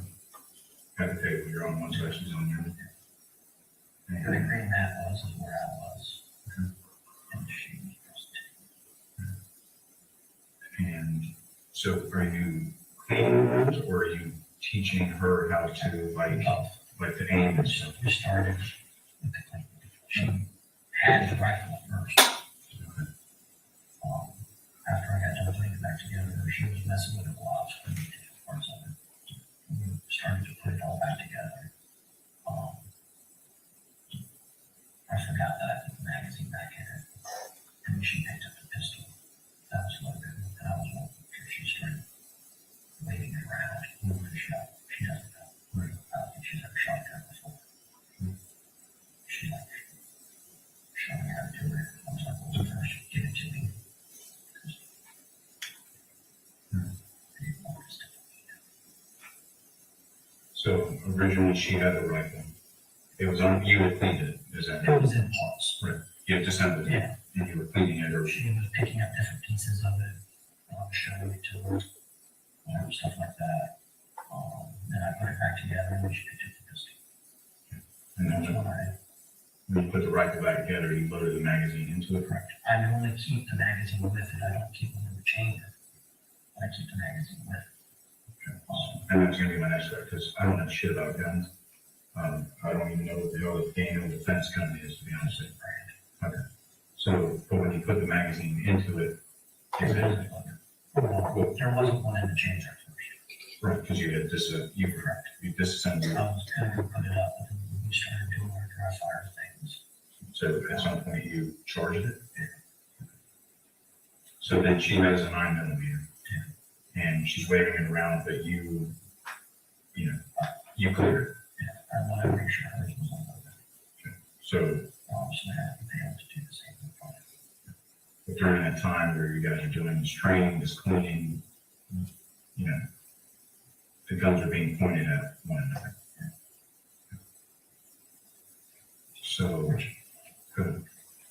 And then that should not happen. Yeah.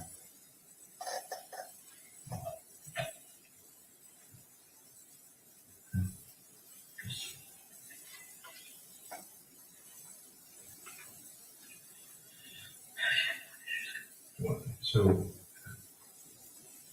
does the gun have like the Daniel's defense gun? Does it have like a trigger guard on it and like a standard gun? It's just standard everything on it. We're doing dry fire.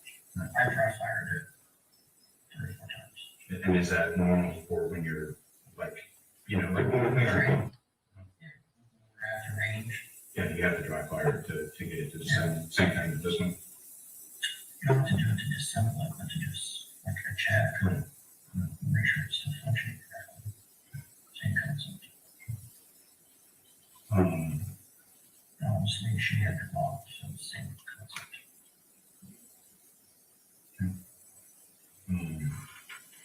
So I heard that there was some vomit at some point. Did she vomit at any point?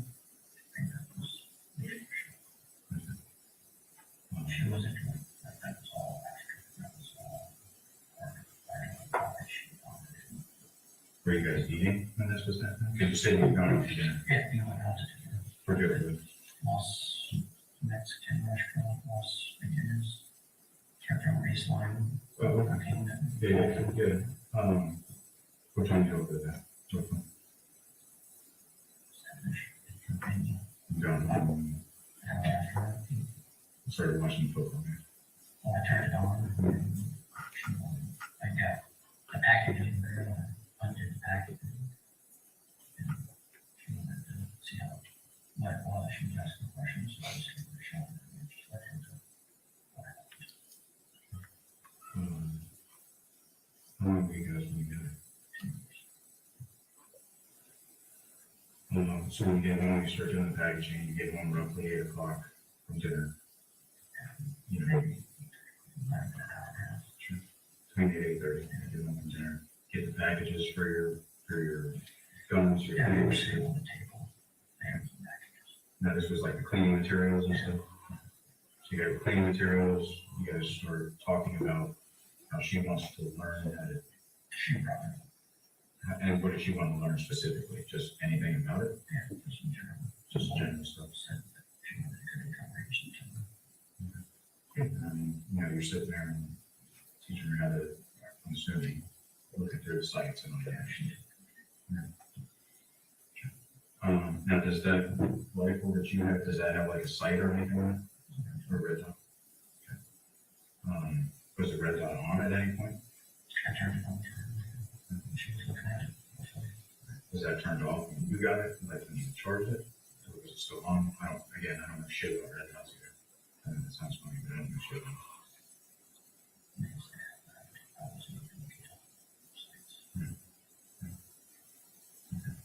But as far as you know, the red dot was still there.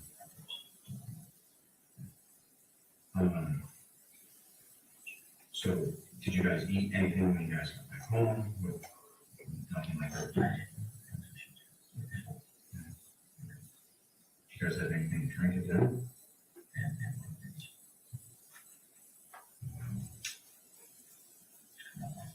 No, I'm good.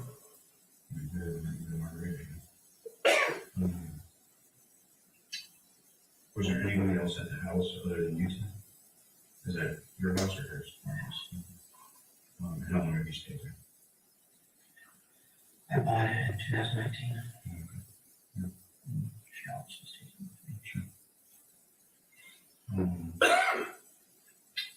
I need to contact family. Where's her family? Her parents live down in Pearl City? Florida City. Florida City.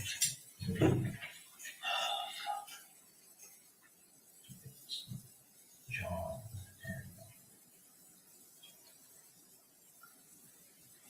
Karen Wright. Have you met them before?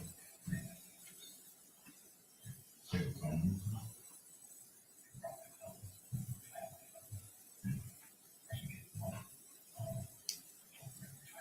I have for other families, brother-in-laws, obviously, I think the code to her phone is her protecting toll-free. If you can get it back phone. We got one of our evidence techs out there doing pictures and shit, so I'll be heading out there at some point. Just walking through every day. I'll Don't let her work cat out. Cat is their out. Single cat and then also my dog. What kind of phone does she have? An iPhone. It's a small one. Mine is a black one with that case. Mine's the bigger one. You said blue? Yeah, they asked me where they were. I don't remember where we sat down. It could be where we were. All these pictures. Maybe obviously the whole black photos my agency. Can you anything right this second? You need something? Like I said, I'm sorry. This is it.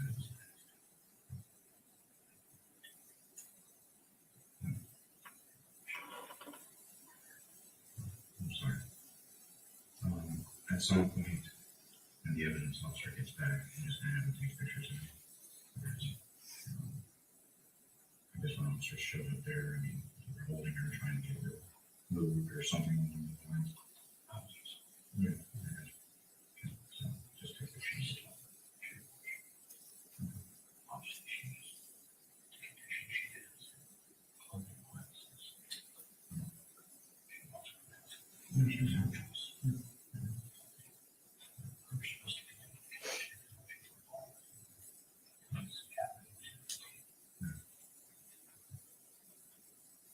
I'd like to make arrangements for Big arrangement. pets. Sure. What kind of arrangements? Okay.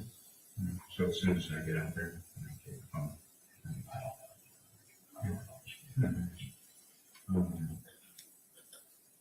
Going back to when you guys were sitting at the table doing, your cleaning and the trimming and all that other stuff. Do you remember how many times you fired at him? I accidentally. It's just sure. Because I know when I've announced a certain thing, just with your reaction of it and somebody pulls the hand, just dropped it. I don't remember if I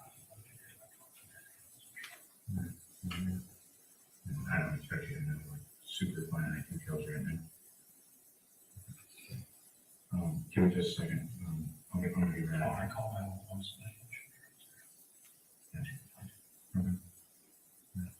Did you call up your personal phone or your agency? As soon as I get out to the house, I'm grabbing the phone and start making whatever arrangements you need. I don't know, to be honest with you. I get it.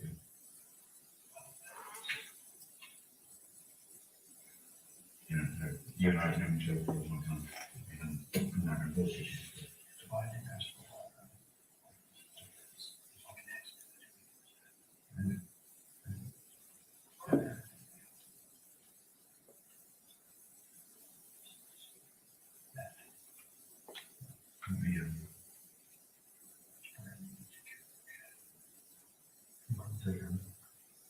Make sure that everything, as soon as I get out there.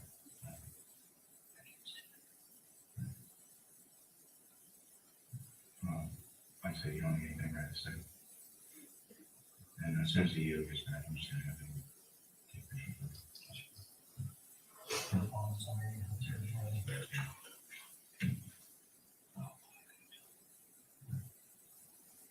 We just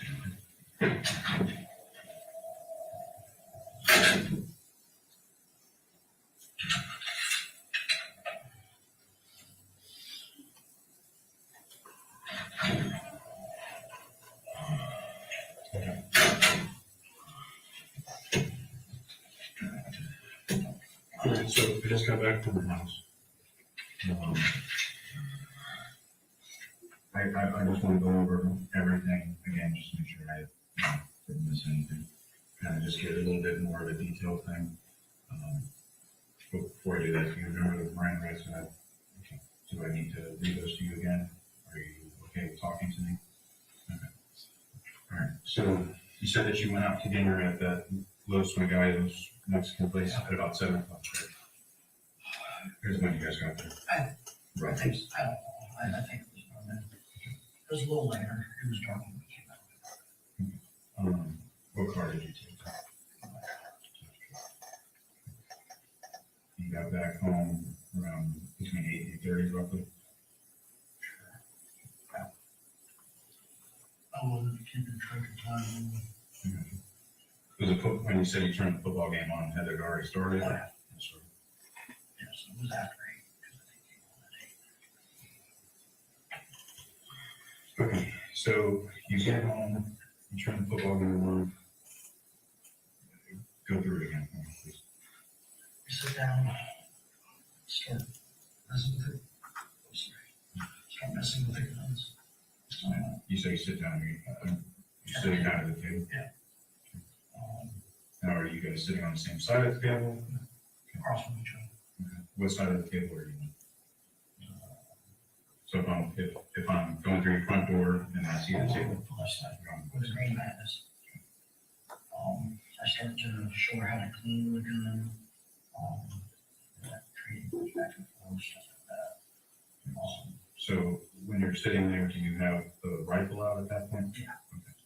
So you have the rifle out at that point, and you disassembled it? Okay. So you disassembled it and you're telling her how to clean it?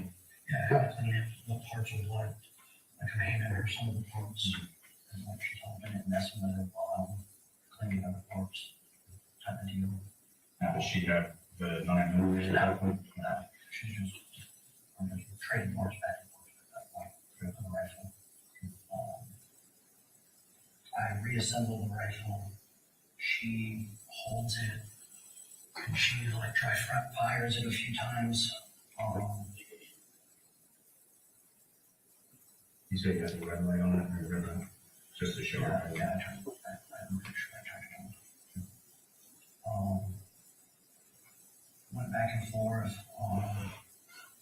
I was getting ready to put all the guns up, or put the rifle up.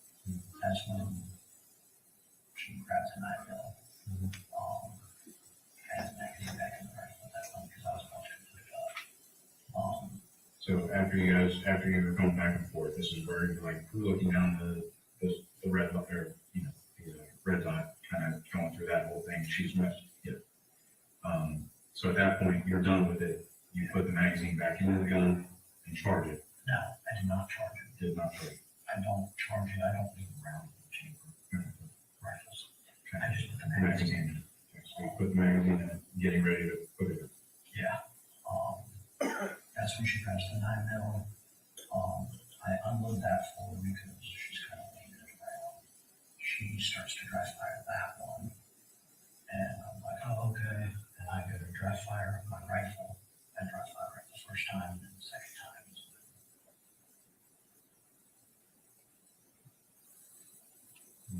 Before that, and the second time is when it went off.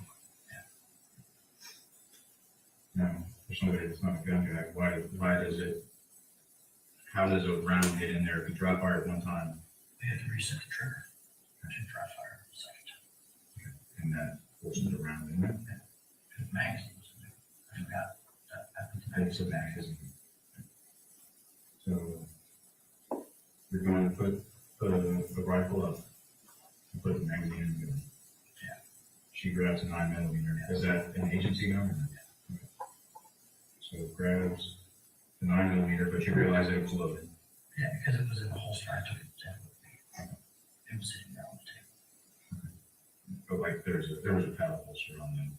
Yeah. Is that Don't give the people that's in the holster or in the way of the holster.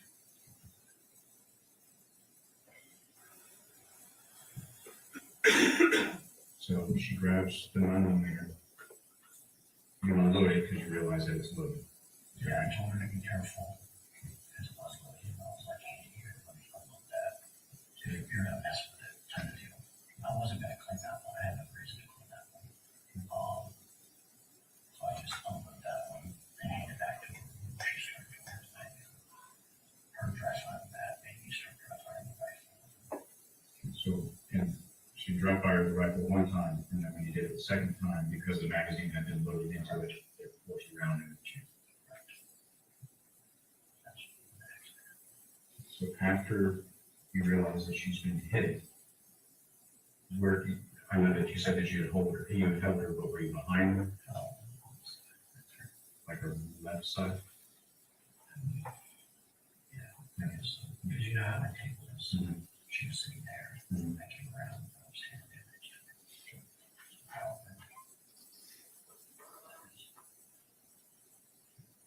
Now, when you dry fired the rifle, were you sitting down or were you standing up?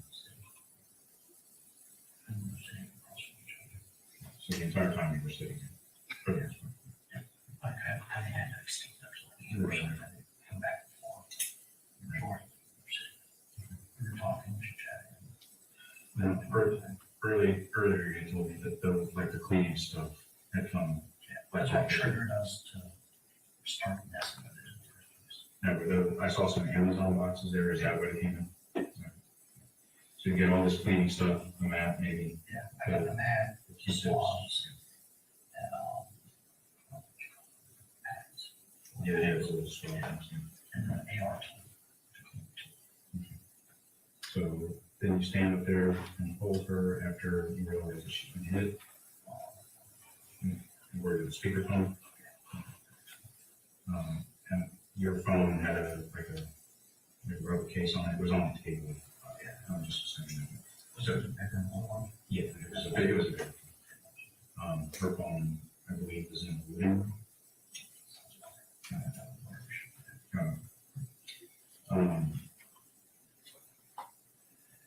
Okay.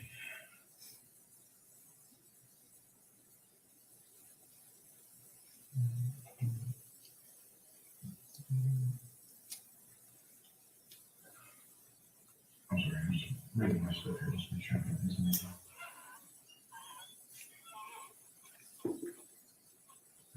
So, when you called 911, you said that you had unloaded the rifle. Do you remember doing that? Okay. But just, I can tell it was unloaded. The magazine wasn't in it, so. But unloaded the rifle. Anything else that I haven't asked you that is coming back to you since the first time I talked to you?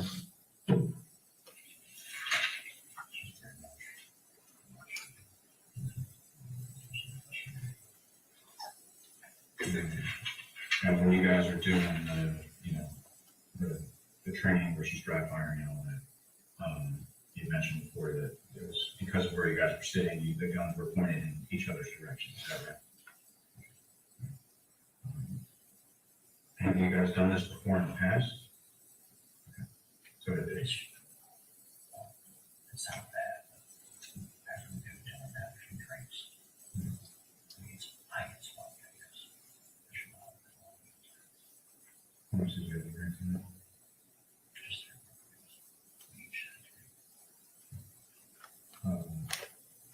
But as far as like the training and the cleaning and stuff, and So always clean, right, like that was just so a happens. special occasion because I got stuff from my help. And she sat down and did it, and other times, like, we did it that, we did this yourself. So she's inquisitive about it. Like I have a dry fire mat that I'll just keep it. Play around with that.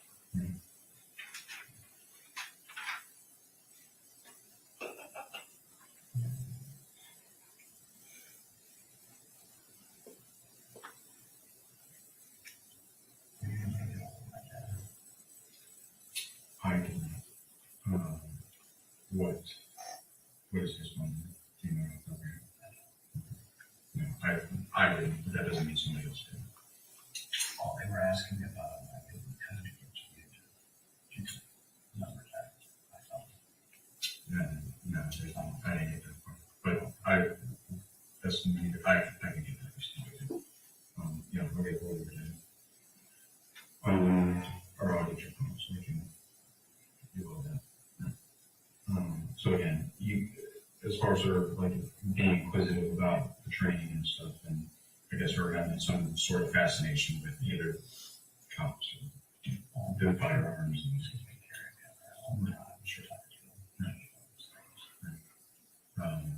so she must have learned about.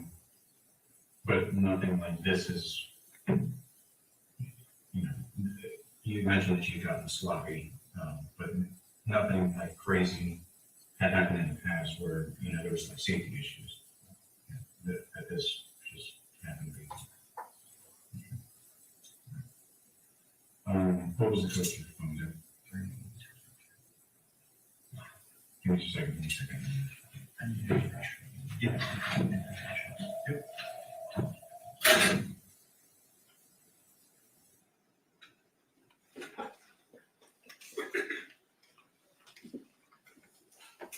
Members of the jury, we're going to take a quick break, get the television moved out of here, and then we'll get you all back in. So you can go back to the jury room, leave your notepads here, you can get drink water, use the restroom, get you back in probably 5 minutes. So yeah, there was something earlier on, but it did look like she was fully clothed. However, they spun away from it very quickly.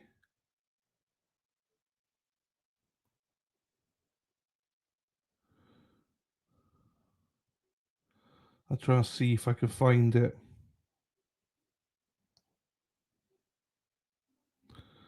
And Joe, it's like finding a needle in a haystack to find it.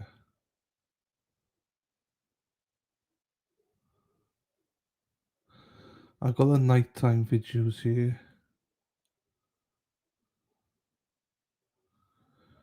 Bear with me whilst we...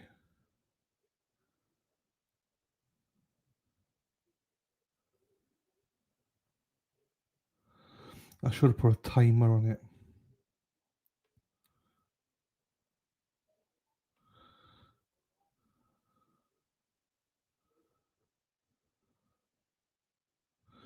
Nah, I don't think I can. I don't remember when it was, Maxi.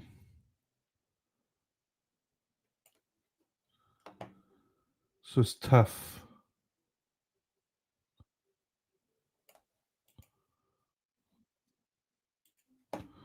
Hang on. Is it this one? No.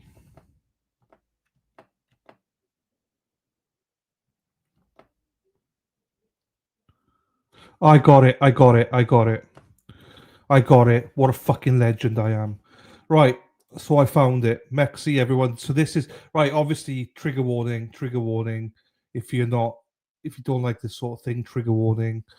But you're about to see her dead body. So I'm not sure if it's closed, but this is what we saw.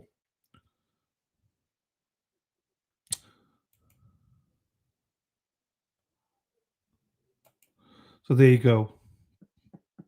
That might actually be like a blanket or something over her. It looks like she's, but I don't know. It looks like she's dressed. So, but it might just be, yeah, I don't know. But that's her. That was her. Too late, Mexi. So that's the blood all around her and stuff like that as well. So, but do you know what I mean? It's hard to look inside. It's hard because it's wrapped all around her. So, yeah. So I don't know because the pooling of blood looks like it's right underneath her. So, but then if you look at this part,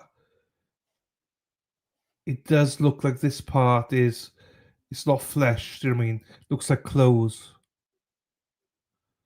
So, you know, that doesn't look like flesh. So it does look like she's got a little bit of clothes on her.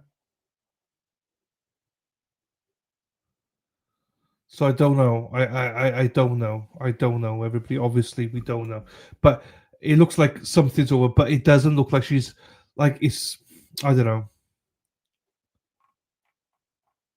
Yeah, it looks like she's wearing a shirt for me as well. It does look. That looks like a shirt.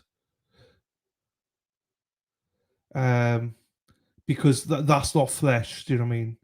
So she may be like, I don't, might be a nightgown or something. I don't like, I don't know. But you're right though, Bud Dazza. Somebody did say she was naked, but I don't remember.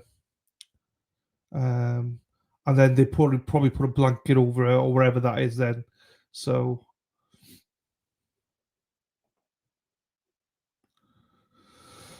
there you go. Anyway, we'll switch that off. But I mean, so we get a dead person here, but then we got Mexico. What a messy table.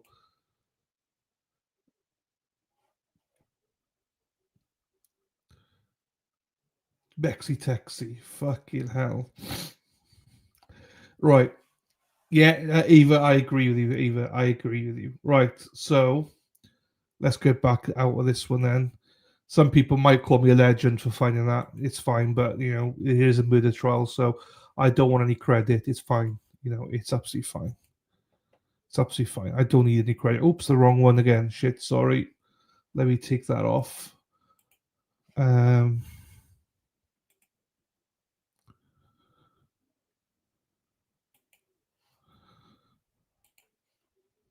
Do I want credit? No, I don't need credit. I'm not a credit kind of guy.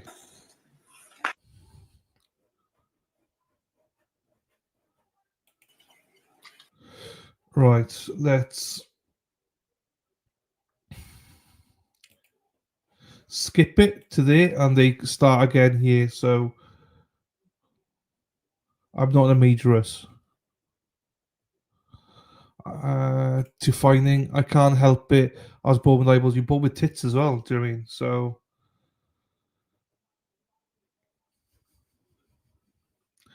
I got severe OCD and I don't even want to go there. Don't even want to go there.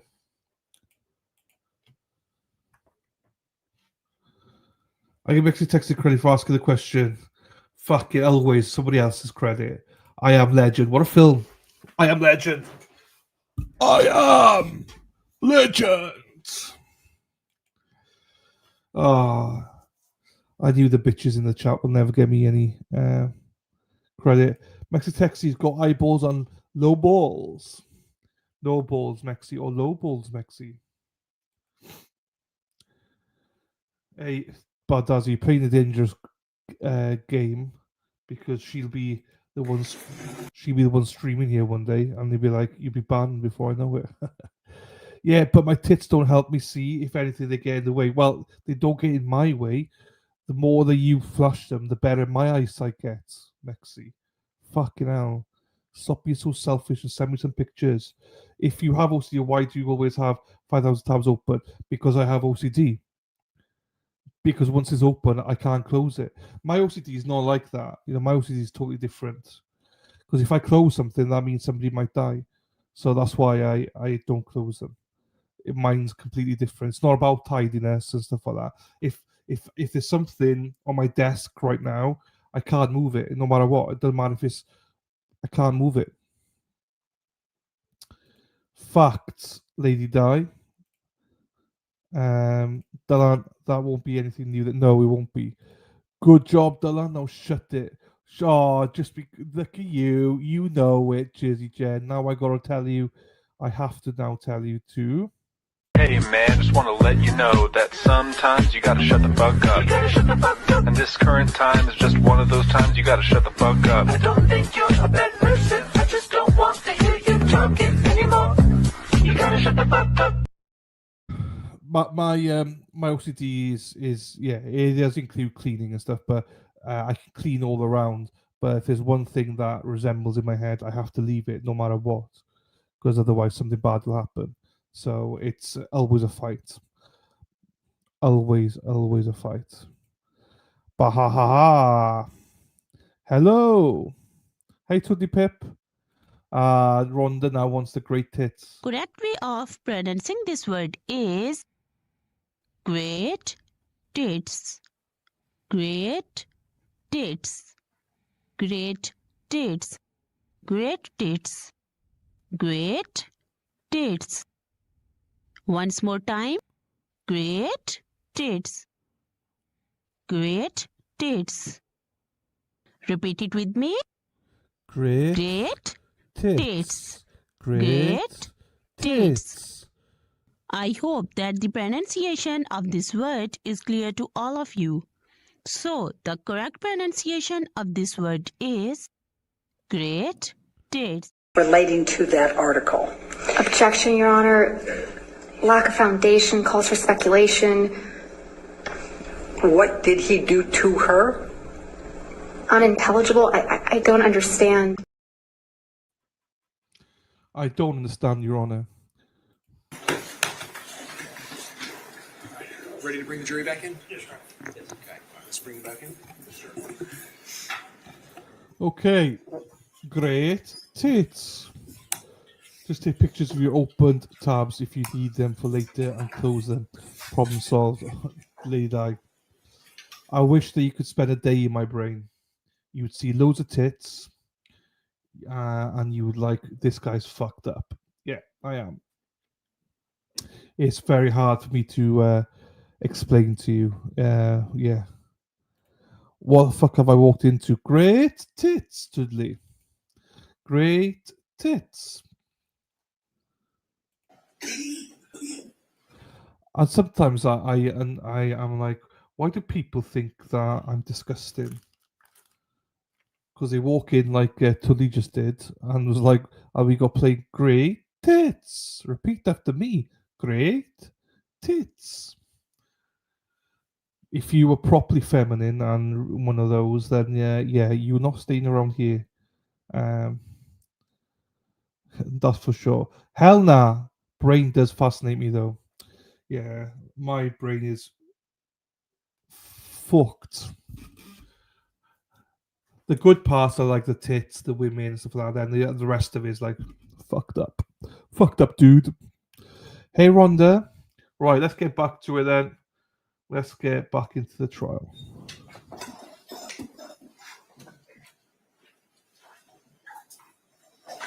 Ladies and gentlemen, welcome back. State, you can proceed. Thank you, Your Honor. So, excuse me, I know we just watched both the interviews you conducted with Mr. Boileau. Once you finished conducting those interviews, did you continue on an investigation in this matter? Yes, sir. Okay. Can you kind of walk us through, just briefly outline what were kind of some of the additional things you did in the interview, and then we kind of go in detail a little bit. I'm sorry, the last part. What did I do? Kind of just generally let us know what were some of the next things that you did, and then we'll kind of circle back and go through those things in detail. Okay.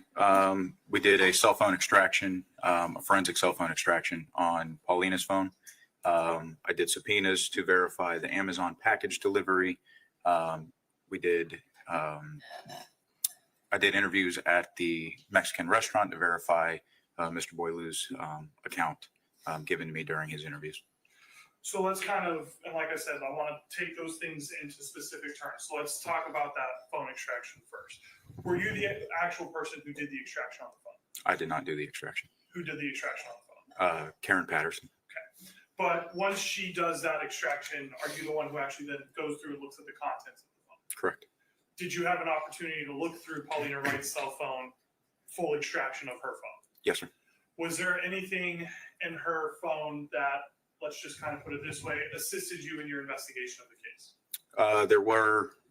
There was a photograph of her and Dale at the Mexican restaurant that was flagged in the cell phone extraction. Outside of that, there wasn't anything evidentiary added to it. And to confirm, that photo that you saw of them at the Mexican restaurant was at the same day that this incident occurred? Yes, sir. Okay. But other than that photo, there was nothing else that provided any other additional information towards your investigation one way or the other? No, sir. Okay. Now, you also talked about doing a subpoena to Amazon. What was the purpose of doing a subpoena to Amazon? To verify Mr. Boileau's account of the Amazon packages arriving with his gun cleaning supplies. And with that request to Amazon, did you ever receive anything back from them? I received a response back from them What was the response from them? that they could not locate a record. Does that mean that the package did not come, or just that they did not necessarily have enough information with what you provided? That they didn't have enough information. Does whether or not the Amazon package arrived on that day or a different day, would that have changed or altered your investigation at all? No, sir. The last thing I want to talk about is you mentioned that you also followed up and you went to the restaurant that was mentioned during the interview. You yourself went to the restaurant? Yes, sir. Okay.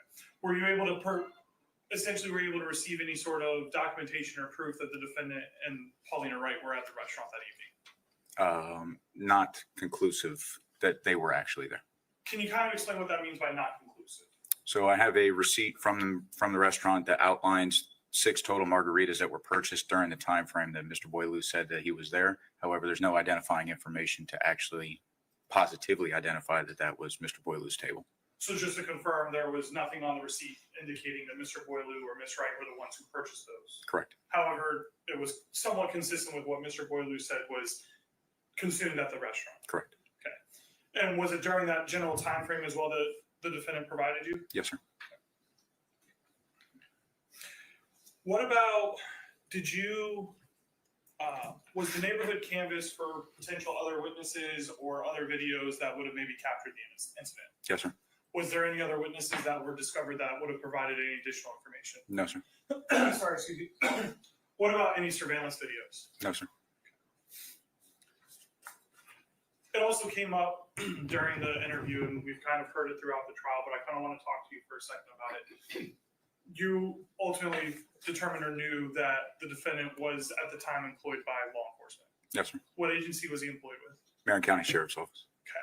So I want to ask you this. I know you work for the Ocala Police Department. Was there ever a point in time that you've ever worked for the Marion County Sheriff's Office? Yes, sir. When was that? 2010 to 2018. What capacity did you work at the Marion County Sheriff's Office? What was your job title or position there? I was in the jail as a detention deputy at the time. Okay. And were you also able to be, did you have the duties and training to also be a on-the-road officer as well? I had the certificate to be a law enforcement officer as well. But you were just located primarily in the jail? Yes, sir. Did you work with or have any knowledge of Leslie Boileau when you were working with Marion County Sheriff's Office? Yes. I want to briefly ask you, to be a law enforcement officer, whether it's with Marion County Sheriff's Office or the Ocala Police Department, do you have to undergo any sort of training or anything of that nature? Yes. Can you kind of briefly describe to us what are some of the basic trainings that you guys have to go through or essentially do to become a law enforcement officer? Every year we have what's called our in-service training, where we go through several topics, again, throughout a year, one of which being firearms, driving, first aid, defensive tactics, just to name a few. And just to confirm, I made sure I heard that correctly, is one of the things that you have to do annually as a law enforcement officer is training on firearms. Correct. Your Honor, I have no further questions at this time. Okay. Cross-examination. Please, court. Yes. I've never seen him before on there. I'm not sure. I'm trying to think. I can't place him. I could place a courtroom because I think we've had this courtroom before, but I can't place a judge. Oh, McDonald's, nice. Good afternoon. How are you, sir? I'm good. How are you? Good. All right. And Sergeant Kirk. Yes, sir.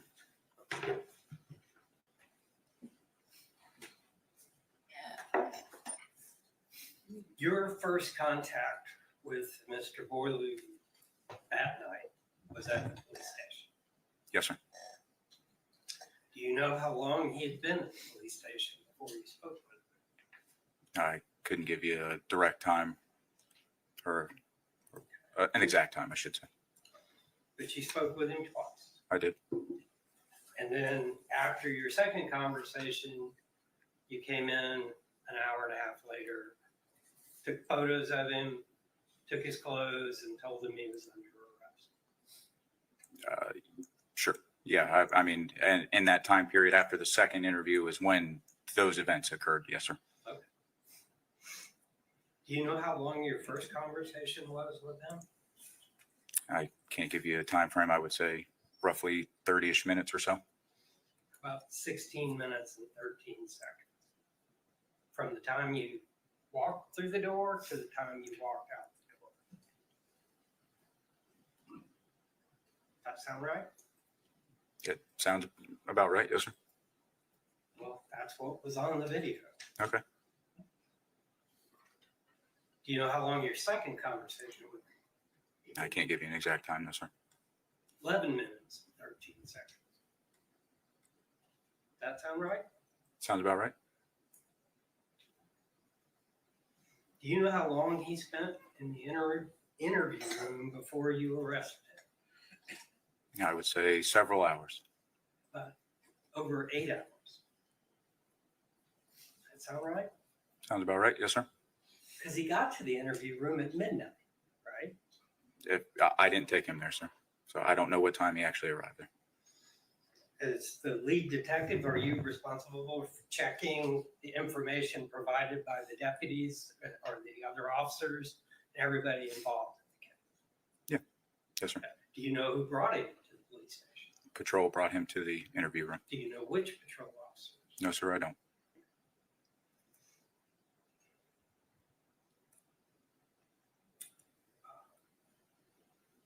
So Officer Hagan Sampson testified earlier that he and his partner, Officer LeBay, transported him to the police department at midnight. Okay. So do you know how long he was in the interview room before you first spoke with him? I don't. No, sir. Would it shock you to know it was more than an hour? No, sir.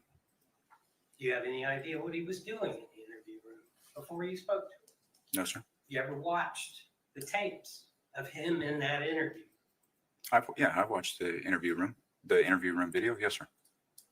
Not while you were in there. No. During the 8 hours you weren't in there. Yes, Did you ever watch the video of what Mr. Boileau was doing in the interview room, especially during the first hour? I've watched the video several times, sir. So what was he doing? He's been sitting in the interview room waiting for me to come there eventually. That's all he was doing, sitting? Sitting there. He was showing some emotion in there at some point.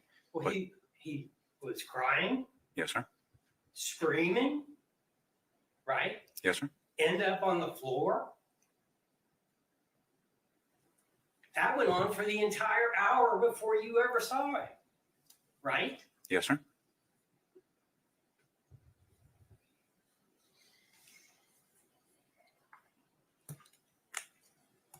So you came in the third time with the evidence officer, took photos, took his clothes, put him in a jail jumpsuit, and then another officer came in and put handcuffs and shackles on him. And he sat in the room with handcuffs and shackles on him for the better part of an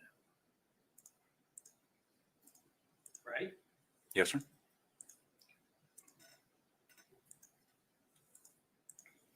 You knew him. Yeah, I knew of him. Yes, sir.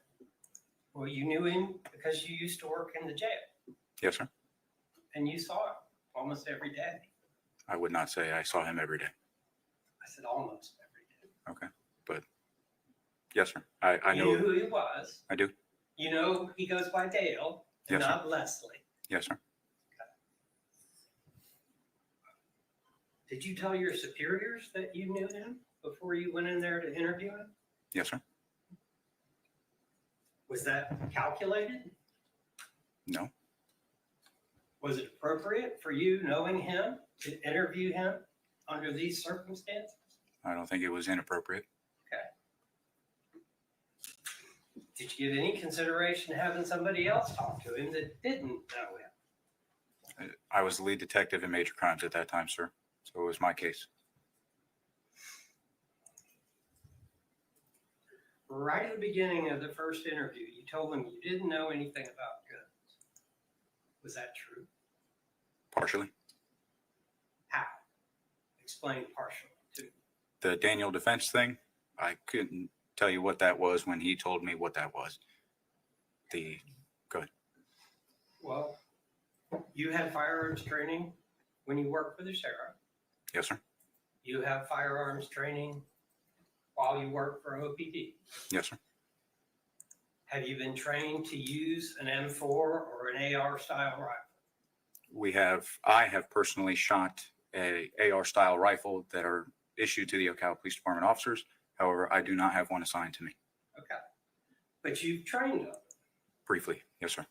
Well, they teach you how to take them apart, Mhm. put them back together, Yes, sir. and how to make sure once you put them back together, they'll go bang when you pull the trigger, right? Yes, sir. And that's important, that you put it back together right. Yes, sir. Okay. So what you told him wasn't exactly true. You just didn't know what the Daniel defense thing was. No, like I said, it was partially true.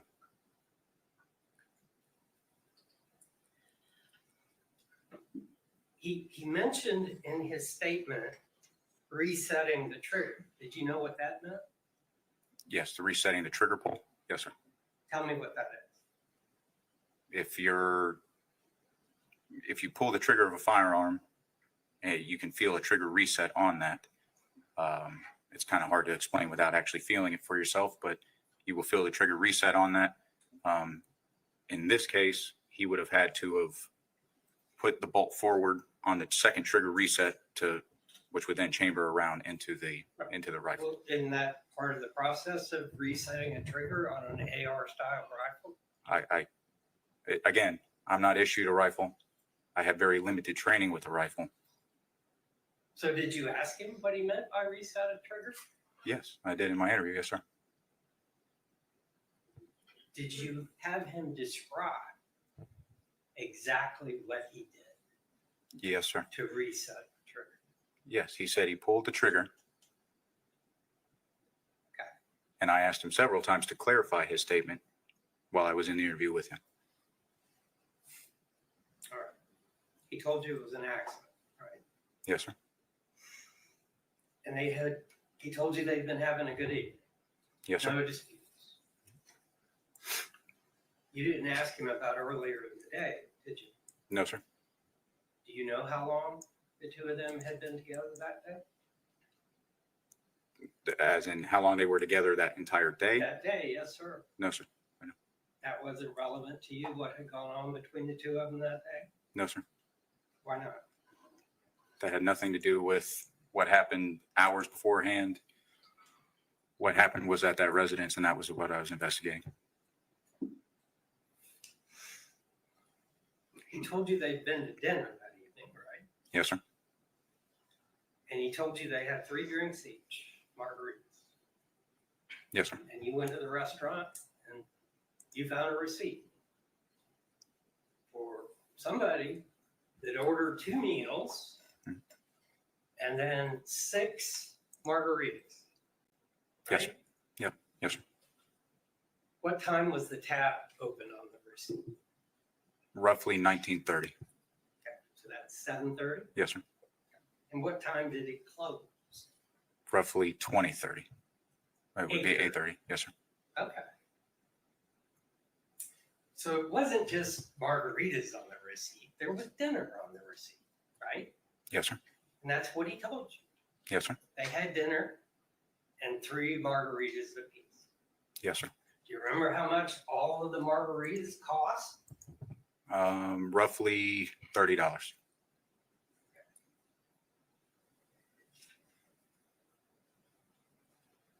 $26.94. That sounds about right.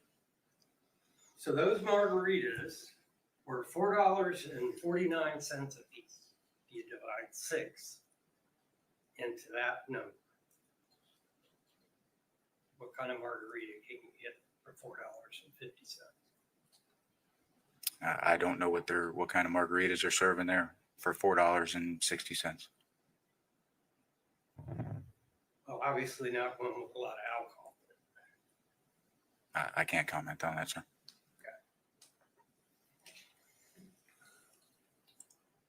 Do you know what time Dale made the 911 call? Roughly, I'm going to say 10:52-ish. Yeah, I think you're spot on. 10:52. Do you know how far the restaurant is from the house? It's only a couple miles away from his residence. Take 5 or 6 minutes to drive, depending on the traffic. Sure. I would say it'd take longer than 5 minutes, but sure. Probably 10-ish or so. 8:30 at night? Yes, sir. Probably 10 to 15 minutes if I had to guess. Okay. So there's 2.5 hours from the time they leave the restaurant, get home, and the 911 call is made, right? Yes, sir.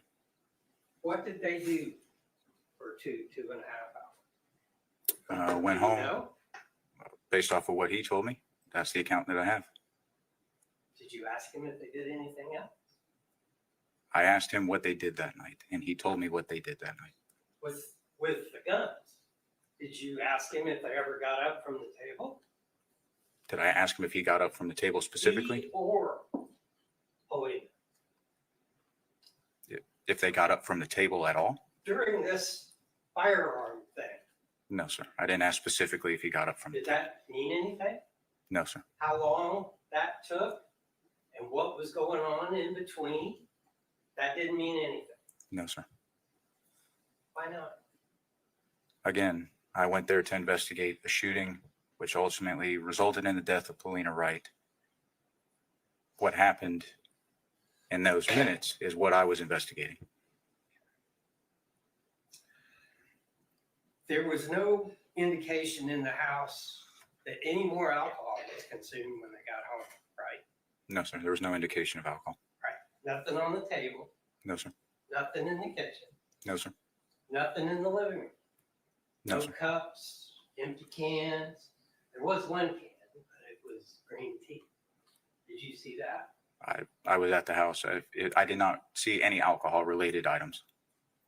Now, as the lead detective, are you involved in directing the crime scene technicians in terms of what they look for and collect? Yes, sir. Based off of my search warrant. Yes, sir. On what we're collecting. Okay. Did the idea of looking for more alcohol occur to you that night? That wasn't on my search warrant to look for alcohol Why not?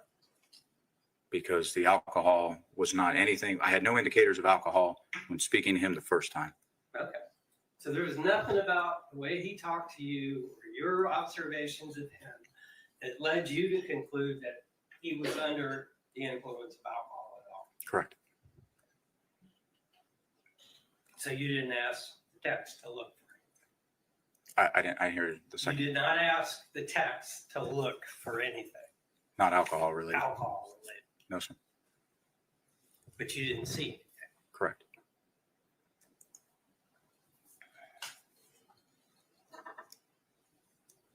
He told you that when she saw him start opening the Amazon packages with the gun cleaning stuff and started to disassemble and start cleaning his rifle, that she asked him to show her how it worked. Yes, sir. And at the point she asked that question, she came over to the table and sat down across from him. Yes, sir. he told you he made the rifle safe before he handed it to her, didn't he? I don't know what you mean by made it safe. By not having a magazine in it? And it almost sounded like it was never fully assembled when he handed it to her. Oh, he handed over, in his words, handed over the rifle to her and had the red dot light on for her to dry fire the weapon.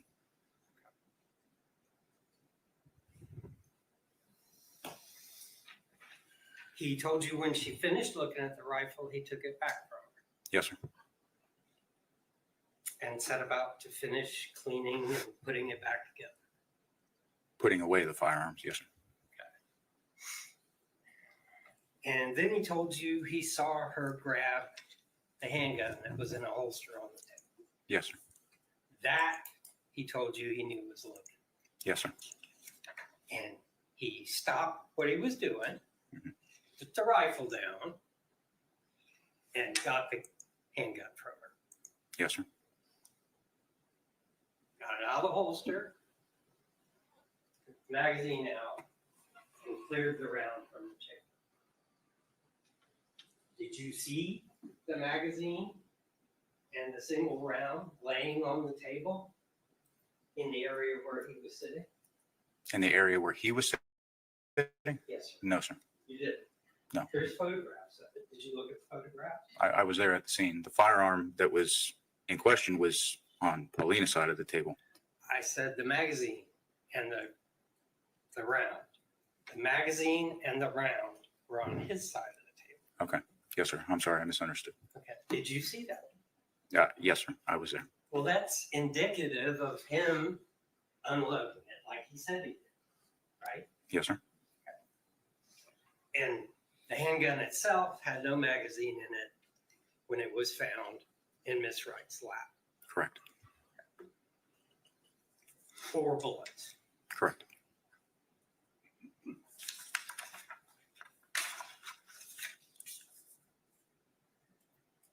And he told you that he forgot that he had loaded the rifle.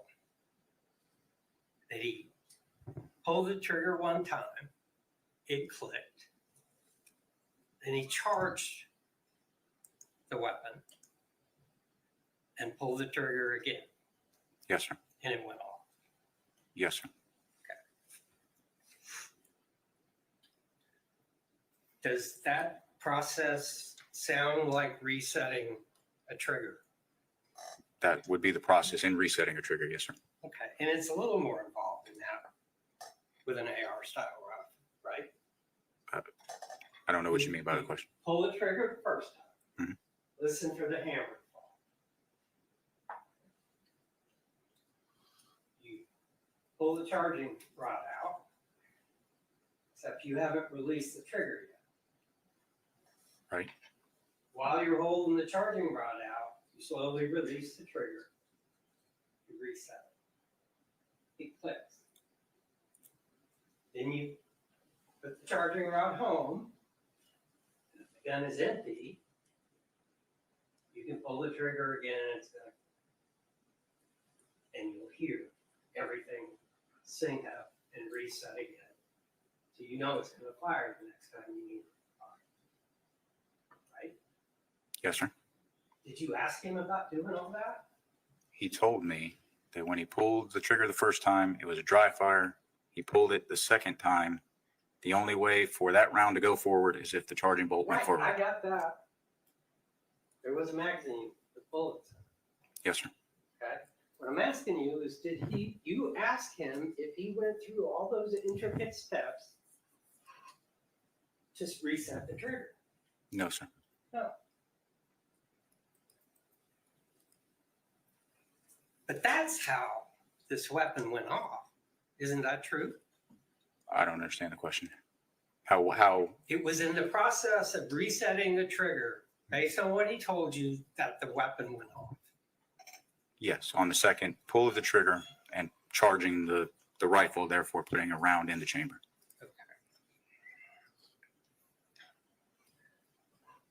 Did him being a deputy sheriff have anything to do with why you arrested him?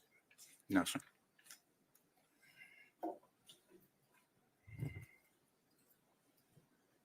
You wrote a report, right? Yes, sir. page 2 of 3. This would have been your initial, not your follow-ups. Did you write that based on Boileau's statements made on the initial 911 call, his spontaneous utterances during first contact, his admissions during my interviews with him, which align with the physical evidence observed, collected at the residence, and Boileau's carelessness while handling firearms given his profession? Did you arrest him because he was a deputy? No, sir. And had an accident with a firearm? No, sir. Why'd you write that? That's for my probable cause affidavit. Does that mean it doesn't have to be true? No, the probable cause is adding, that statement is adding to my probable cause statement. Well, you just told me you didn't arrest him because he was a deputy. No, sir. I didn't arrest him solely because he's a Marion County Sheriff's Deputy. It was part of the reason. No. According to what you wrote? No, sir. No? No, sir. How am I misreading that, Sergeant Kern? The probable cause affidavit, based off of the set of circumstances that I had and his knowledge of firearms with him being a sheriff's deputy, coupled with everything else. Yeah. I get that. Him being trained to use a gun Correct. is relevant here. Yes, sir. Okay? But that's not what you wrote. I did not arrest him based on his profession.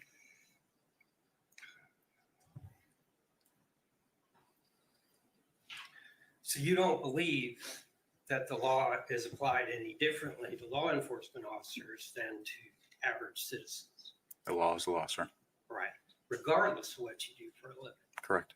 And the same law should apply to all of us, Correct. regardless whether we're lawyers, judges, or policemen. Yes, sir. Okay. Do you really know exactly what happened, Polina Wright? I do know what happened to her. Yes, sir. How was Mr. Boileau holding the rifle?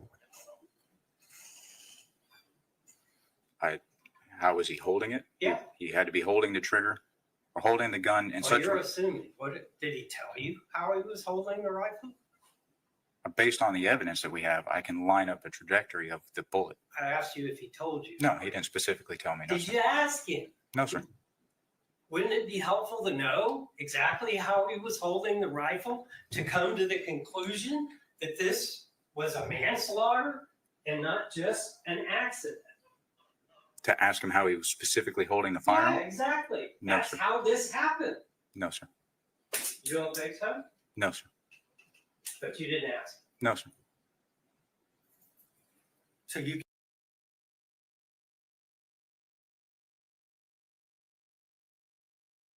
can't tell the jury. No, sir. I don't have any other questions. State any redirect examination? One second.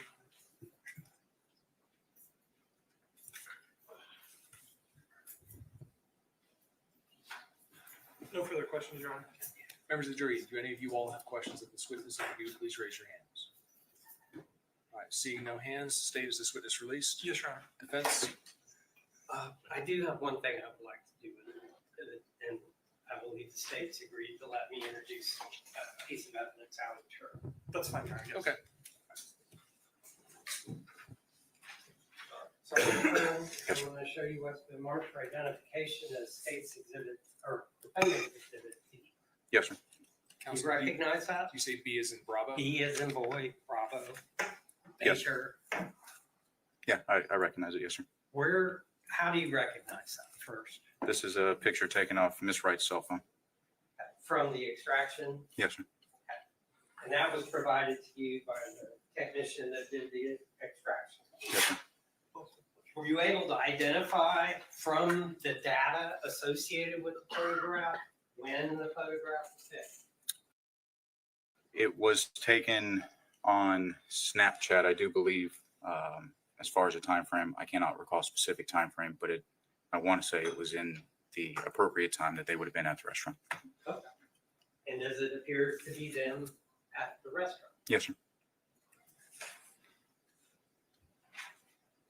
Your Honor, the defendant would move defense exhibit B into evidence as defendant's No objection.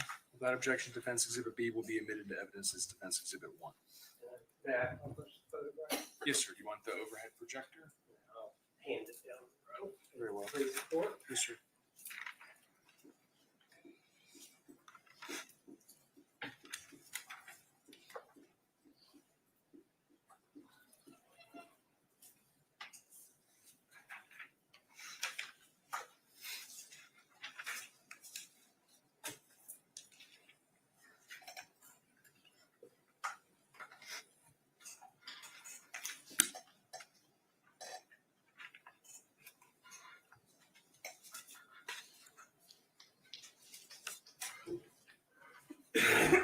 Hippie chick, lady die, spacey Stacy, walking those streets all night.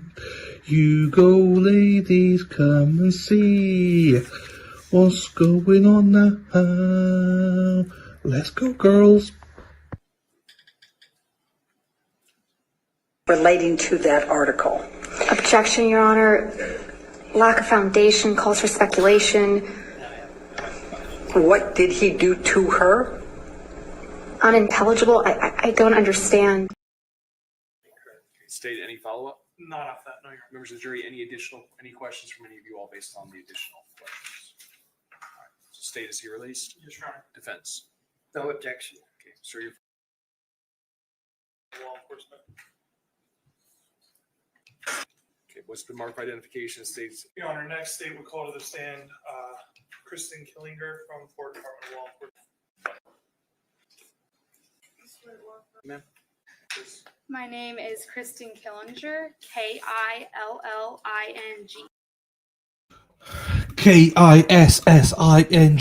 First comes love, then comes marriage, then comes die with a baby carriage. Right, what? How many witnesses have we had now this afternoon? I'm lost. Is this the?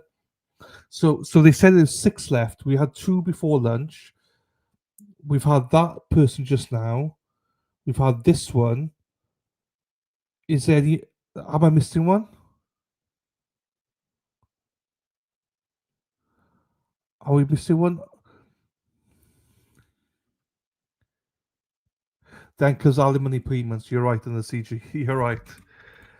Klinger. I thought he said we have a stage 5 Klinger. That's her name's Bex. We talk about Klingers. Bex. Right. What?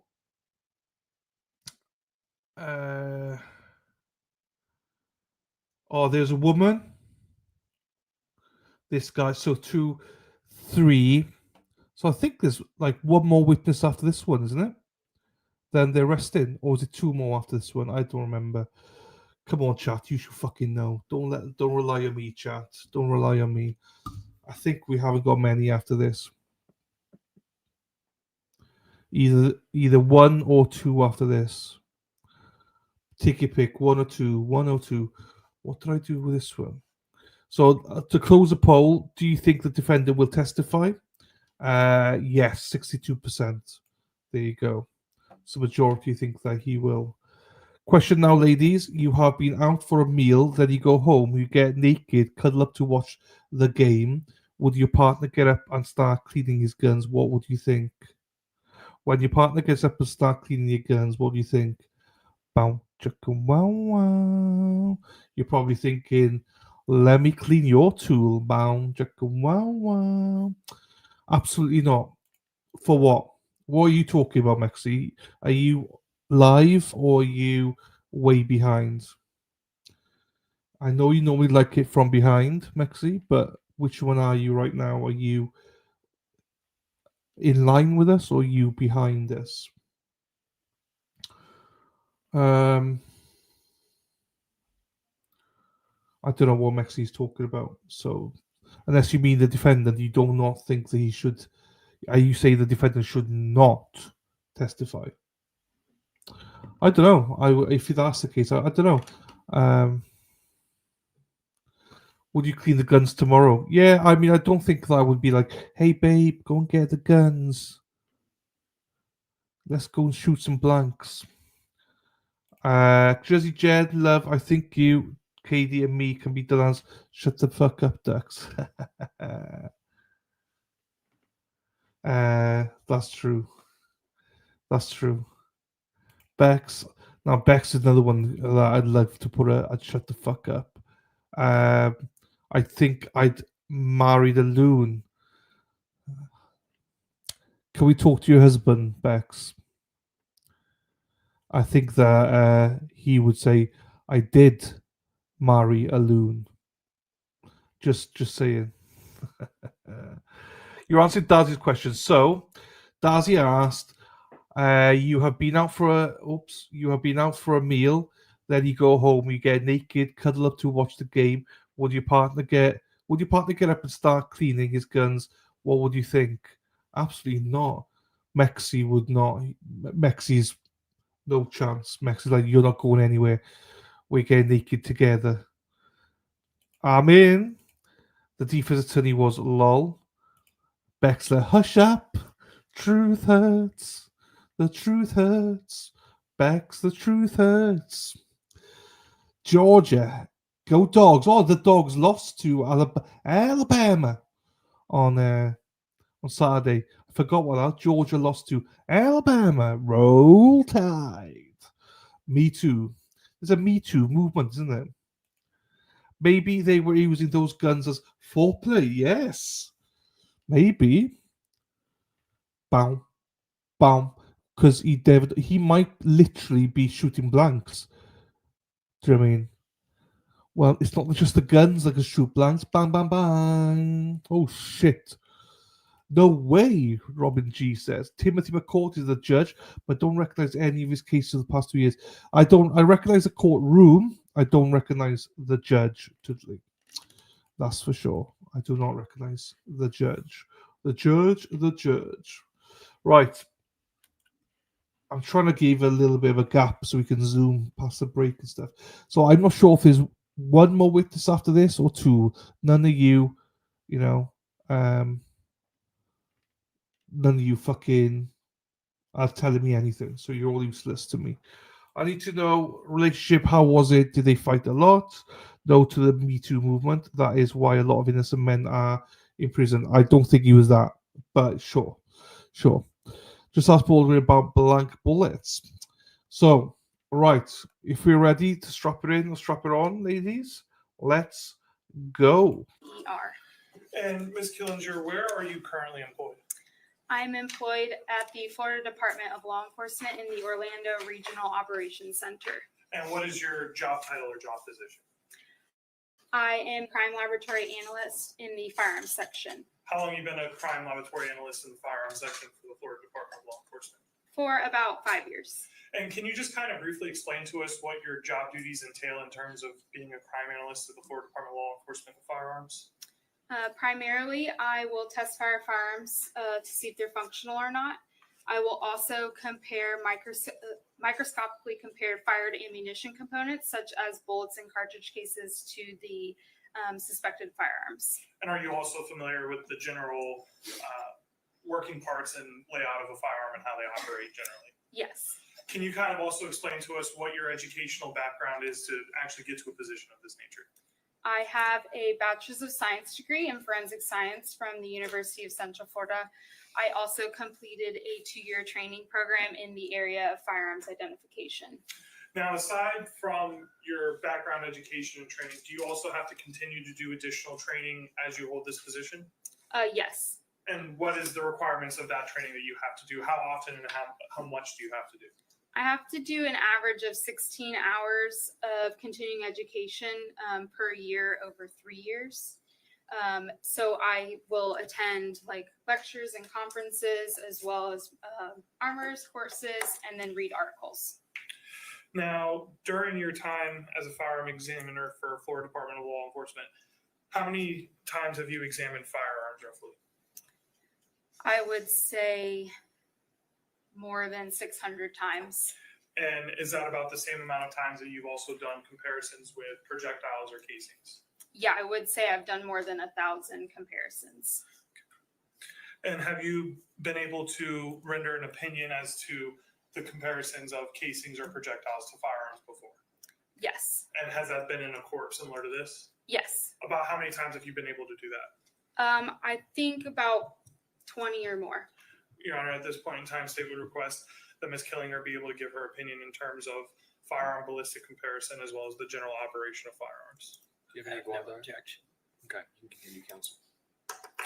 So I kind of want to ask, did you receive items in reference to what would have been Ocala Police Department number 2024-0012-4192? Yes, I did. Okay, and what exactly did you receive from the Ocala Police Department to examine or review? I received one firearm, one cartridge case, and one projectile. And what was the firearm that you received? I received a 5.56 by 45 millimeter caliber Daniel Defense Model DDM4 semi-automatic firearm. And did you have an opportunity to examine this firearm personally yourself? Yes, I did. And did you have an opportunity to determine the operation and how this firearm actually operates and works? Yes, I did. So what I'm going to actually have you do is, if you don't mind, kind of give me a minute. I'm going to show you what's been previously introduced into evidence as that firearm. I'm going to have you show the members of the jury exactly how that firearm operates.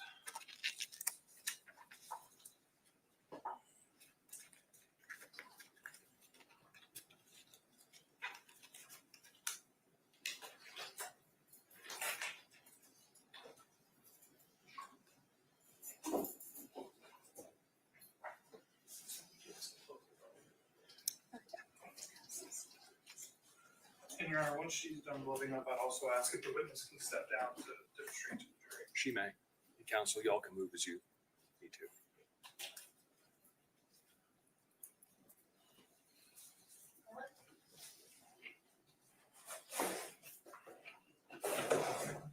I'm going to ask the bailiff to remove this.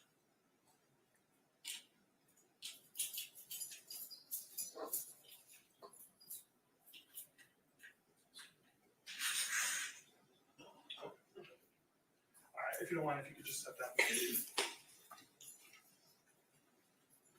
Into that. Now, if you don't mind, can you just walk through the jury, essentially the process of having the firearm as is, how you would actually be able to make the firearm shoot or dispel a projectile? Yes, so this firearm has a magazine, which is kind of like a container that holds the cartridges. The magazine will be inserted right here into this hole. And then from there, you would pull back on this charging handle right here. You pull back and release. And in doing that, it will cock the firearm as well as chamber the first round from the top of the magazine. It will strip the cartridge off the top of the magazine and place it into the chamber of the firearm.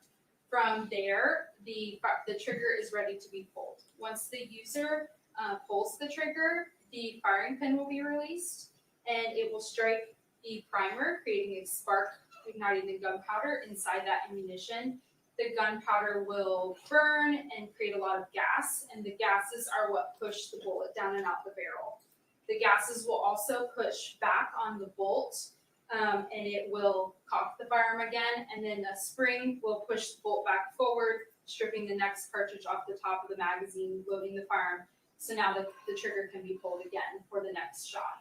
Now, let me ask you this, because you were showing us pulling that charging rod back. Does that naturally stay back, or how does that work when you pull that back? You just pull it back and then you let it go like that. Okay. And we've heard a phrase of resetting a trigger and dry firing. I kind of want to take those step by step. So let's start with dry firing. What does dry firing a weapon mean?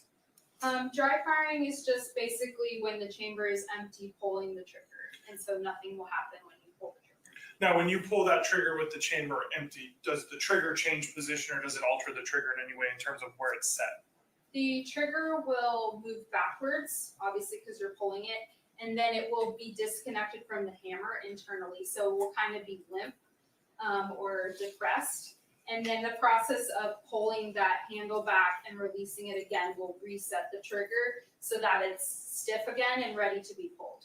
Now, other than pulling that rod back all the way and releasing it, would there be any other additional steps required in order to quote unquote reset the trigger?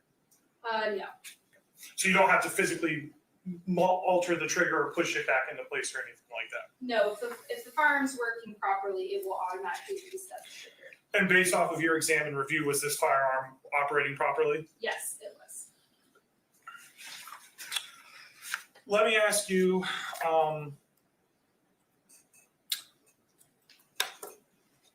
is there any other way, other than that process you talked about of pulling that rod back, is there any other way to put a round in the chamber of that firearm? The user can manually, if we call it hand chamber a cartridge, but other than that, even if you do hand chamber a cartridge, you still have to manipulate the bolt by moving that charging handle in order to cock the firearm. If you put a magazine in that rifle and you pull the trigger without ever pulling that bolt back, will it ever automatically just put a round up into the chamber? No, if you put the magazine in and the chamber's empty, you have to pull back on the charging handle in order to insert that first round into the chamber. Can you also briefly explain to us what a magazine safety is? So safeties are basically how a device internally usually that the manufacturer puts in their firearm to basically stop firing from happening. Some safeties are external, some are internal. A magazine safety is an internal safety, meaning that the user doesn't have to turn it off or on. It will automatically function during the firing process. So with a magazine safety, the magazine has to be inserted in order for the firearm to be able to fire. If no magazine is entered, then the trigger usually has something blocking it, so it cannot be pulled. And in this case, this firearm does not have a magazine safety, so the trigger can be pulled even if no magazine is inserted. And is that common for that type of firearm to not have a magazine safety? Yes, that's normal. Why is Lady Di confused now? Why are you confused, Lady Di? We will spend a second to see why she's confused by this testimony. What are you confused about? I don't know with Lady Di sometimes. Was the weapon issued by the department or did he personally purchase this one? Oh, yeah, good question. For a change. That's a good question, Mexi Texi.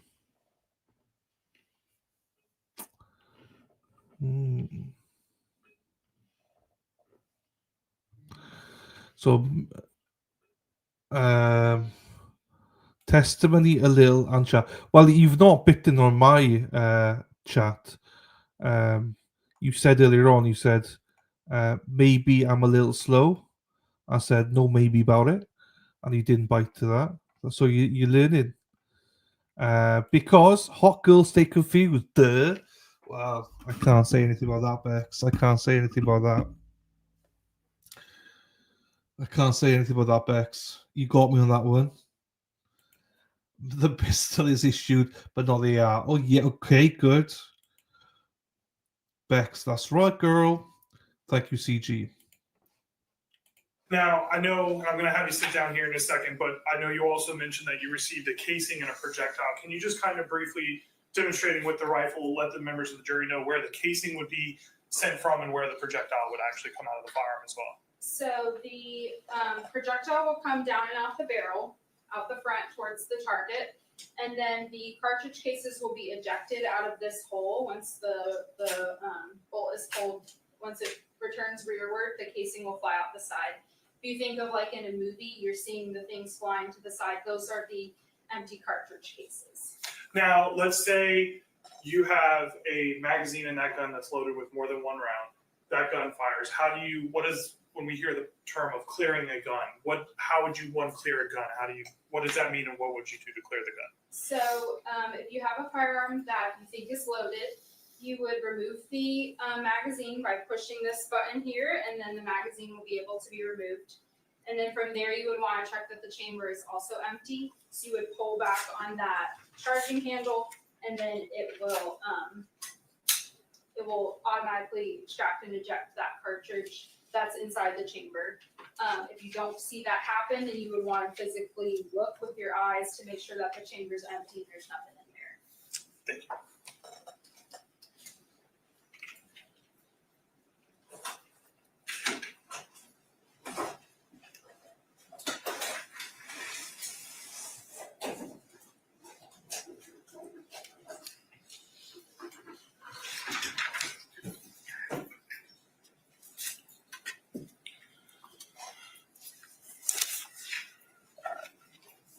So I know you talked about a little bit of it, that it's part of what you do with your job process, but I kind of want you to explain it to us in a little bit more detail. We're going to start with casings first. Can you kind of describe to us the process of when you say you're doing comparisons on casings? What does that process look like? So first I'll receive the evidence and I'll document what I have, what it looks like, if there's any damage on it. And then from there, I will look at it microscopically to see the microscopic imperfections that are present from the firing process on the back of that cartridge case. If I have a firearm to compare, like in this case, I will test fire that firearm and then use the cartridge cases that I test fired to compare it to the one that I received as evidence. I can do this using a comparison microscope. It's 2 compound microscopes connected by an optical bridge, so I can see 2 things at the same time. Now, when you're looking at these 2 casings at the same time, what are you looking for? So I'm looking at the microscopic imperfections.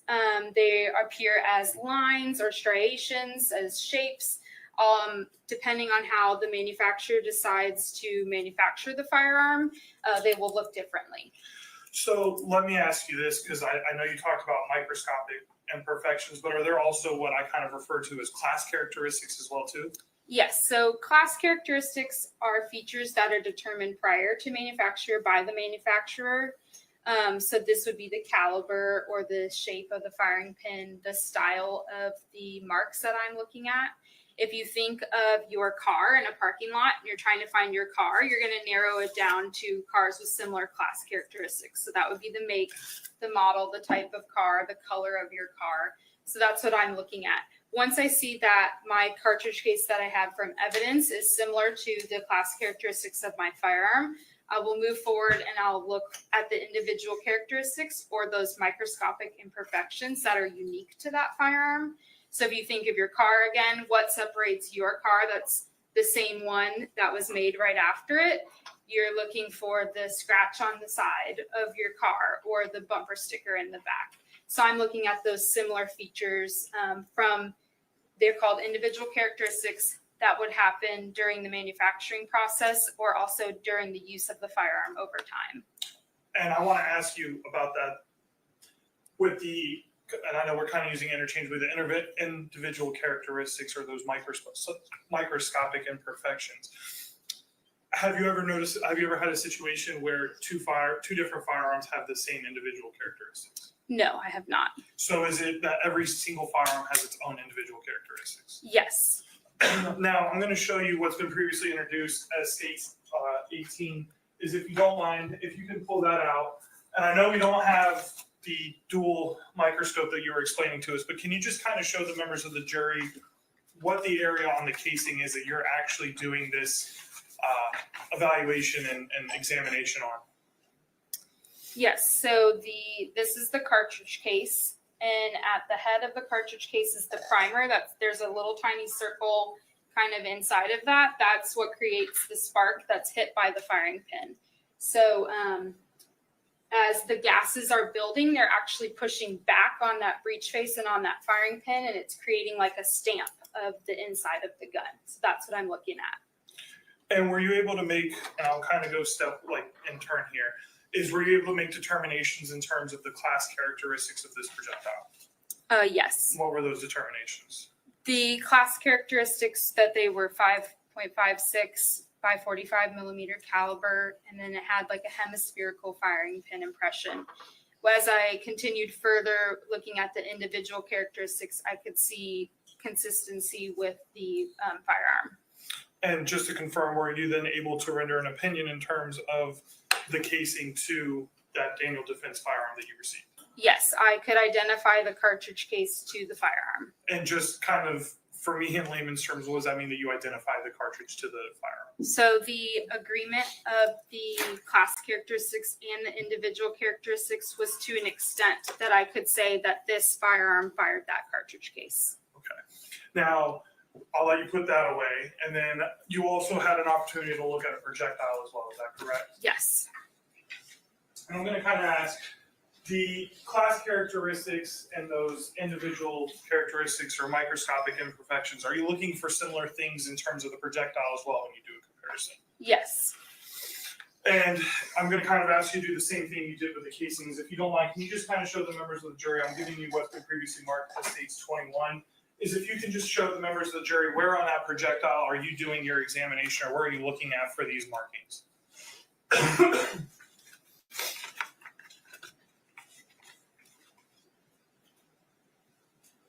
So here's the projectile. There's the inside of the barrel has rifling, which is cut into the barrel during the manufacture process. It imparts the spin on the bullet. If you kind of think of like a football, the bullet will be more accurate as it's spinning down and out the barrel and traveling. So the rifling inside of the barrel will actually cut into the side of the bullet. So it's very hard to see, but it's down the side of the bullet here. It appears as like striations almost. And again, were you able to do a similar comparison that you discussed in terms of projectiles from this firearm and the projectile that you received? Yes, I fired the firearm into our water tank, which is a tank filled with water, so I could recover the projectiles. And I compared those projectiles on my comparison microscope to this one, and I was able to identify that this bullet was fired from the firearm. And that also means that it was the same class characteristics and same individual characteristics, correct? Yes.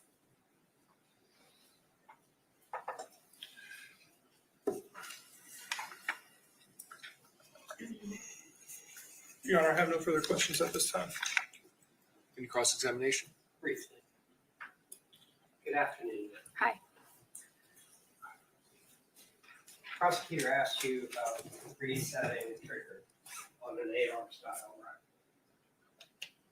Are you familiar with a process involving an AR where one would, assuming the gun was in, right, pull the trigger and hold it, listening for the hammer,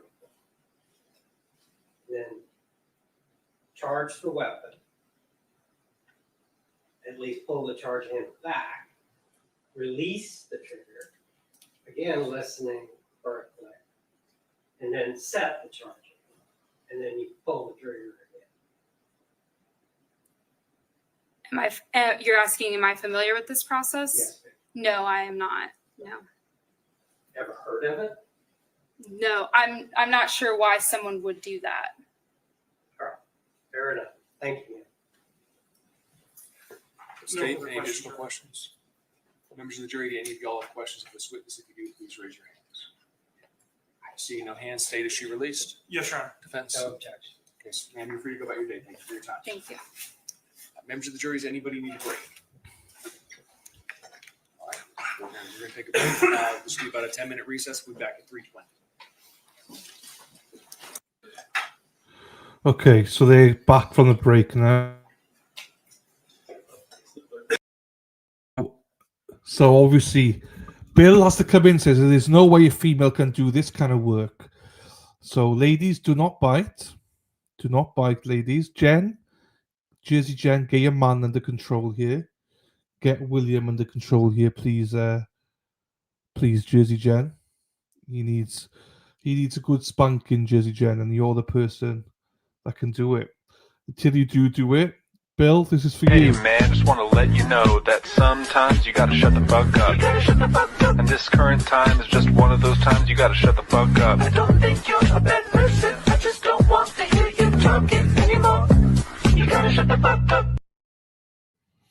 You gotta shut the fuck up. Right, let's play it. We'll now. Jury. You see this? Lang, that's L-A-N-G. Good morning, ma'am. Good morning. Would you please introduce yourself to the jury? Hi, I'm Dr. Rachel Lang, that's L-A-N-G-E. I'm an associate medical examiner with the District 5 Medical Examiner's Office in Leesburg. Can you describe for the jury, first of all, what do you do as an associate medical examiner? Yeah, so I'm a doctor. My training is in pathology and forensic pathology, meaning my job is to determine the cause of death by doing autopsies. Can you describe for the jury your educational background and training that allows you to do that job? Yes, my medical degrees from the University of Miami, followed by a pathology residency at Mount Sinai Hospital in New York City, and additional training in forensic pathology through a fellowship at the Office of Chief Medical Examiner of the City of New York. And how long have you been a medical examiner? Oh, over 10 years, since 2009. You said earlier you're a doctor. You're licensed to practice medicine in Florida. Yes. And you also mentioned that your duties include the performing of autopsies. What's an autopsy? An autopsy is an examination performed on the body after death, which consists of an external examination where the body is identified and we look for injuries or signs of disease, followed by an internal examination, which is done by an incision made on the body to allow us to see the body's organs. Can you estimate about how many autopsies you performed in your career? Well, conservatively, a few thousand. You mentioned the term pathology. What is pathology? Pathology is a specialty of medicine, and as the broad field, pathology involves looking at tissues or laboratory tests to make diagnoses. So, for example, when you have a biopsy or you have blood work done, that's all overseen by a pathologist. What is forensic pathology? Forensic pathology is an additional subspecialty of pathology, which is where we do additional training to specifically to perform autopsies to determine cause of death. And forensic basically means applying to the matters of court. So we use the field of pathology to deal with questions posed in the court. So because of your additional specialized experience, are you considered a forensic pathologist? Yes. Have you been permitted to provide opinion testimony in a court of law before in the area of forensic pathology? Yes. Not how many times? Dozens of times. Your Honor, at this time, the state would request this witness be permitted to give opinion testimony in the area of forensic pathology. I have no objection. All right, you can continue, counsel. You direct your attention to September 21st in 2024. Did you perform an autopsy on Polina Wright? Yes. How did she get to the medical examiner's office? She was transported to our office by a contracted transportation service. And where is the medical examiner's office in the Fifth Circuit? It's in Leesburg, Florida. And that's in Lake County? Yes. Does that also cover deaths that occur in Marion County? Yes. Is there a case number assigned by the medical examiner's office to each autopsy that's performed? Yes. And what was the medical examiner case number associated with the autopsy done on Polina Wright? 2024-2220. When you did your external examination of Miss Wright, did you determine how tall she was? Yes. How tall was she? She was 5'6". And did you also determine how much she weighed? Yes. How much did she weigh? 181 pounds. How old was she? Her reported age was 25, and she appeared to be consistent with that age. During the course of your autopsy, did you also take photographs documenting her appearance and various injuries that you may have observed? Yes. Showing us been marked as State's Exhibit X for identification. Can you take a look at those photographs and tell me if you recognize them?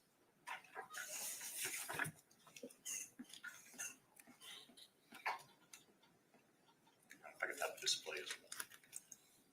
Thank you. Yes. Generally, what do those photos show? These are photographs taken of Polina Wright at the time of the autopsy. Do they fairly and accurately depict your observations of the injuries you saw on Miss Wright? Yes. It's time State would move X into evidence to State's 25. No objection. Without objection, State's Exhibit X will be admitted into evidence as State's Exhibit 25. May I publish, Your Honor? You may.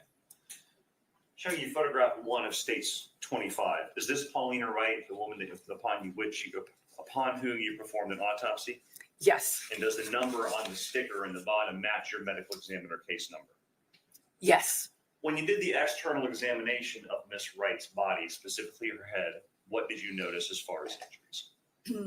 The most notable thing is that she had a gunshot wound of her head. Can you describe the location of that injury on her head? Yes, the entrance wound of the gunshot path was on her forehead, basically between her eyes, and the exit wound was on the back of her head. You described the wound we see in photograph 1 here, an entrance wound. How can you tell if a wound is an entrance wound versus an exit wound? Entrance and exit wounds have typical features. So, for example, an entrance wound typically is circular or oval in shape. It has a punched out look to it and often has abrasion or scraping around the skin of the margin, while an exit wound typically is more slit-like or stellate in shape.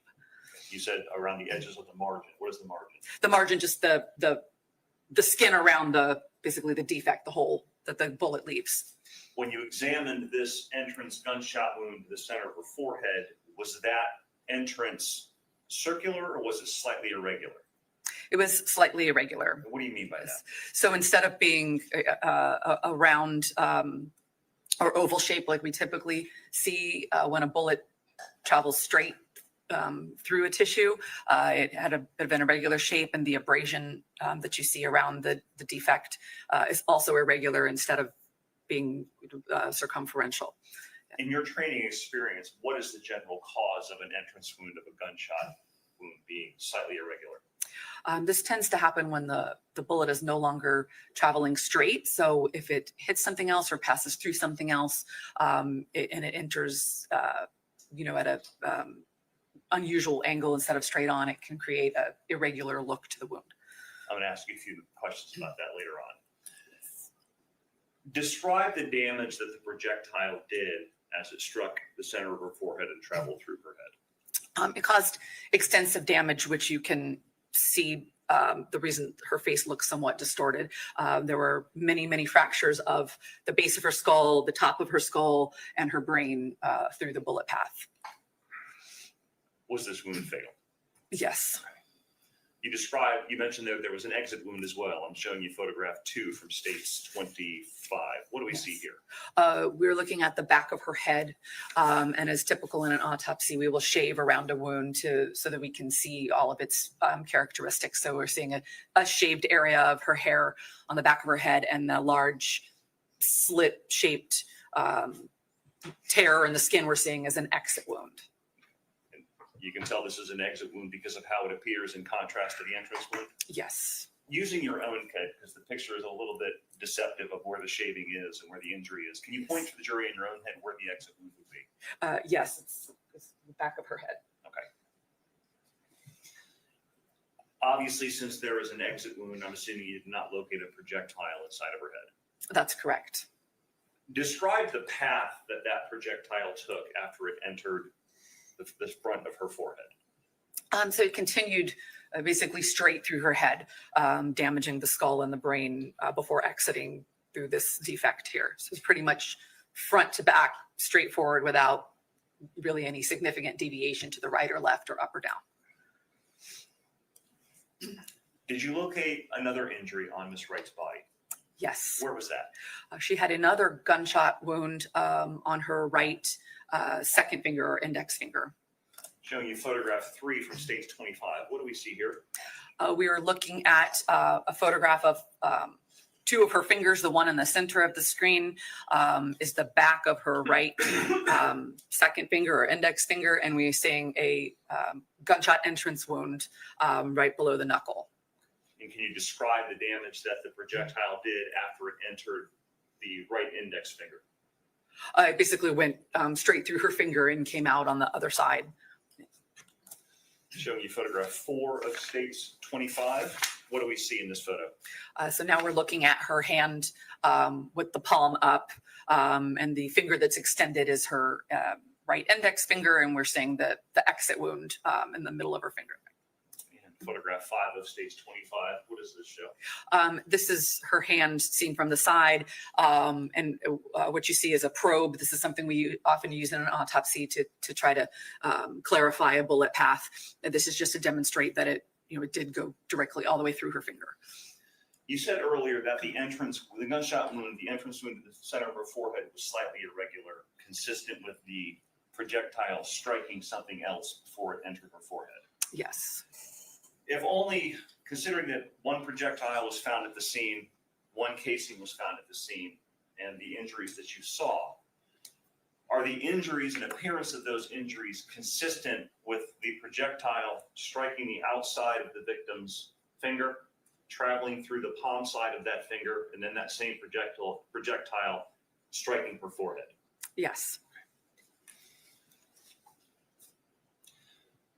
Did you locate any soot on either the entrance wound to the back of her finger or her forehead?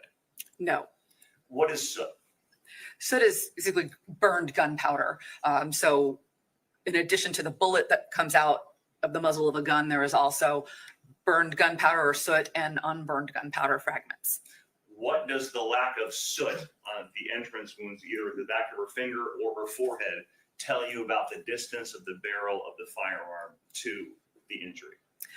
The absence of soot basically means there's nothing to show that it was a close range wound. So when we don't see soot, it's not consistent with the muzzle being very close to the surface of the skin where it struck.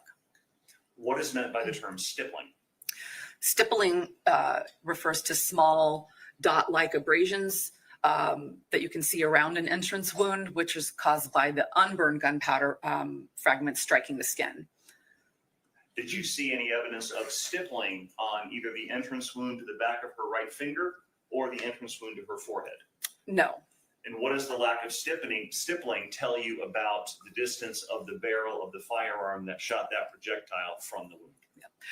So again, we see stippling when the muzzle of the gun is close enough to the skin for those unburned gunpowder fragments to actually reach the skin. So we only see that up to, in general, from a few inches to about 1.5 feet or 2 feet, depending on the weapon. So it tells me the lack of these features, the soot and the stippling, tells me that likely the distance of the muzzle of the gun is more than at least 2 feet. During the course of your autopsy, was a toxicology screen done? Was a sample taken from her body? Yes. And was that toxicology sample then sent to a lab? Yes. Did you get the results of that toxicology? Yes. First of all, how do you go about collecting a sample to send to toxicology? We collect a number of body fluids at the time of the autopsy, most importantly blood. We collect in laboratory tubes and send to a toxicology laboratory. What were the results of the toxicology analysis done on Polina Wright's blood? I showed the presence of alcohol. Her blood alcohol concentration was 0.046. Did 0.046? Yes. And if the legal limit to drive is generally a 0.08, it's about half that? Correct. Okay. Did that presence of alcohol cause or contribute to cause her death in any way? No. Did you notice any other injuries to Miss Wright's body or medical conditions that caused or contributed to cause her death? No. What's meant by the phrase cause of death?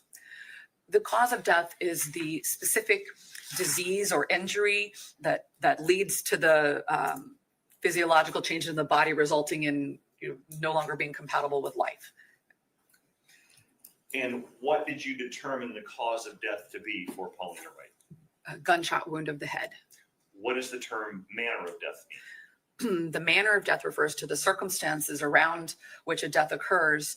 And this is where we generally will classify a death as natural, homicide, accident, or suicide. And is there a fifth, undetermined? Yes, sometimes we do have to say undetermined if we just don't know. And what did you determine the manner of death to be in this case involving Polina Wright? The manner of death was homicide. And from a medical standpoint, what does that term homicide mean to you? It simply means death caused at the hands of another. Thank you, doctor. I have no other questions, Your Honor. Cross-examination. May I please support? Mr. Johnson? It is afternoon. Yeah, I think so. Yeah. Now, assuming that one bullet caused the injury to Miss Wright's index finger and to her head, what you can tell the jury is her index finger at some point must have been between the muzzle of the weapon and where it hit her in the forehead. Yes. Okay. Any way for you to tell what she was doing with her hand at the time it was struck? No. She could have been pushing her hair out of her face? Yes. Because it did enter the back, right? Yes. Not the front. So her hand was more in this position. Yes.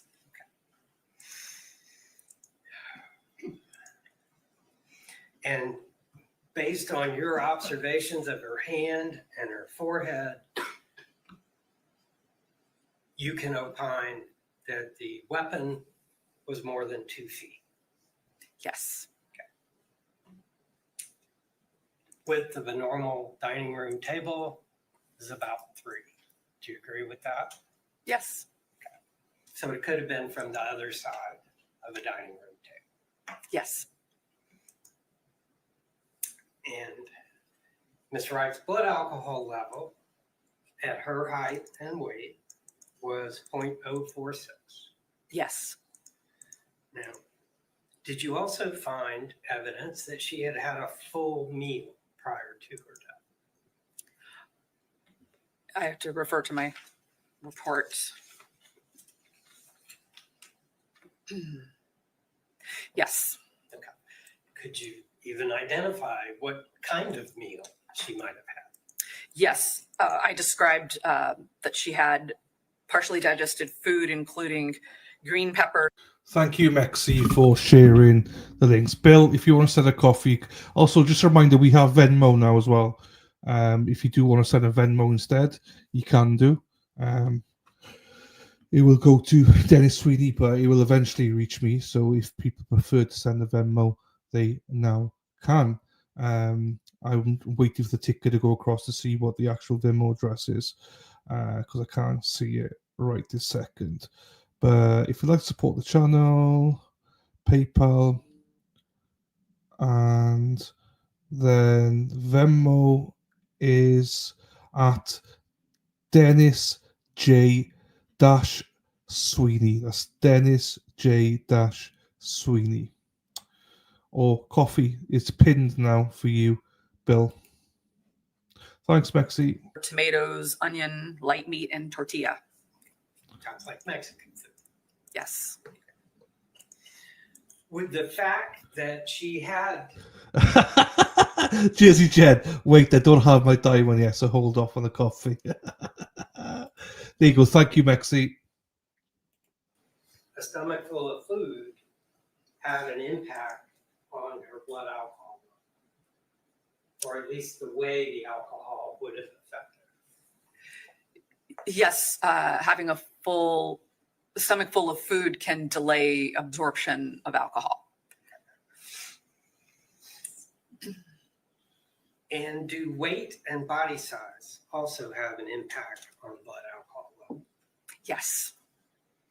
So would it be fair to say that a larger, heavier person who consumed the same amount of alcohol as a smaller, lighter person is probably going to have a lower blood alcohol level? Yes.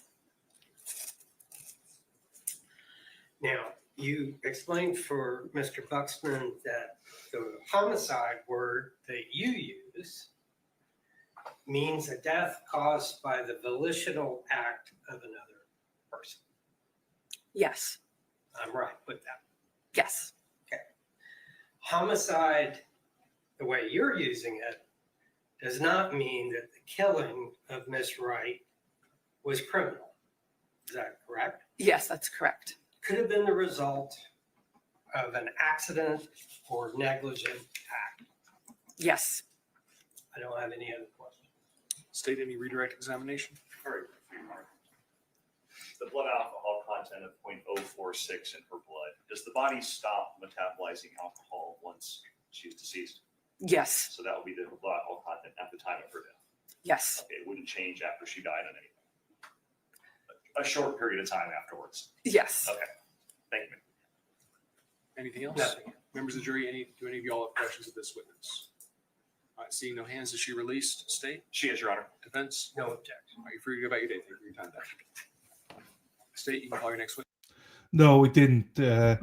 What do you mean coffee? Let me just check. Coffee. Let me just check. Give me 2 seconds, Bill. Continue. I just need to log in. But I couldn't see it there. Yes, it does. Yeah. Bill says, Bill bought you a coffee. See, Dylan, I'm a nice person. No, I appreciate that, Bill. I always liked you until you lost your shit one day. But apart from that, I liked you. You know I liked you. You called into the show and stuff until you lost your head. I still like you. I've got no issues with you.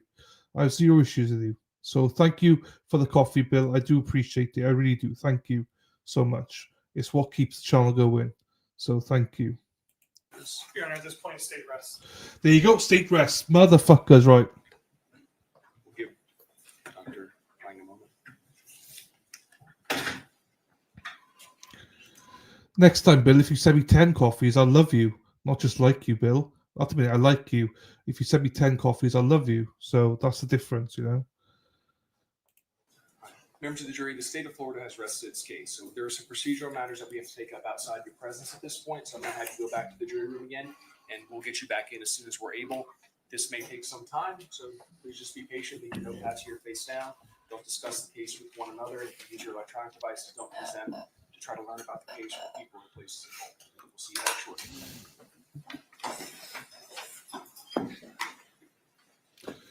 Don't know, with all due respect, I would never send any money that went to that person. That person, if I think I know which person you're on about, that person doesn't get any money. So don't you worry. He's mine. You can have him. You can have him. As I say, I told you when Bill came on here, I have no issues with Bill except for that one day. I actually like Bill, so I have no issues. I am not one of those people that holds grudges. Bill is welcome here. I have no issues with Bill. I have, no issues with Bill. Bill is actually a nice guy. So, and we all sometimes lose it, but yeah, I have no issues with him. So you see, Bill, I have zero issues with him. I'll keep him straight. He does sometimes he does swing both ways. You're right, Jen. He has got an eye on Bad Dazzler as well, I think. So you will keep him straight, I know. No, he's a nice guy. Right. Let's see what's going on.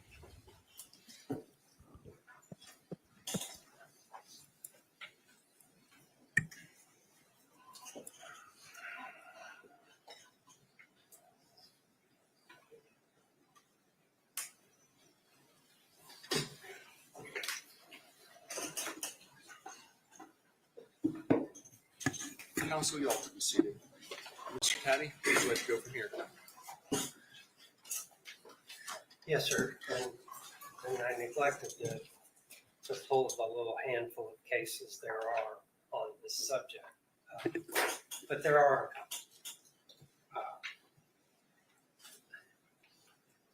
The defendant would move the court to enter a judgment of acquittal based on the state's failure.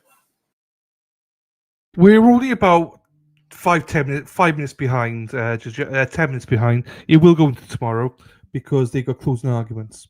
So it's going to go into tomorrow, wherever happens, whether the defense got a case or not. So it'll go into tomorrow, yes. To present a prima facie case of manslaughter.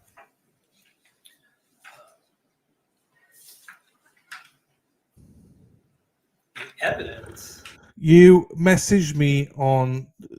You lost your shit in chat when Sean was on, and you messaged me basically telling me to go fuck myself, because I had Sean on and stuff. I was like, right, fine, whatever. It was to do with Sean. As I say, I don't hold any grudges whatsoever. You've, apart from that one instance, you've always been fine with me. So I like your sense of humor. I like you as a person. So there's nothing on my side, Bill. So don't worry. And I think it was something you did in chat as well. It's a show when Sean was on. You know, when obviously some things happen. But as I say, I'm not a grudge guy. So it is what it is. You know, Sean was on. I think we had to. I think they had to time you out and stuff. But it's water in the bridge, Bill. Okay, cool. I work from home tomorrow. Happy days. We will have it. We will have closings wherever happens. Jersey Jen. Establishes, number one, that the state has no evidence other than what was received from Mr. Boileau. Every physical piece of evidence corroborates what he told the law enforcement officer. And what he told the law enforcement officer was it was an accident.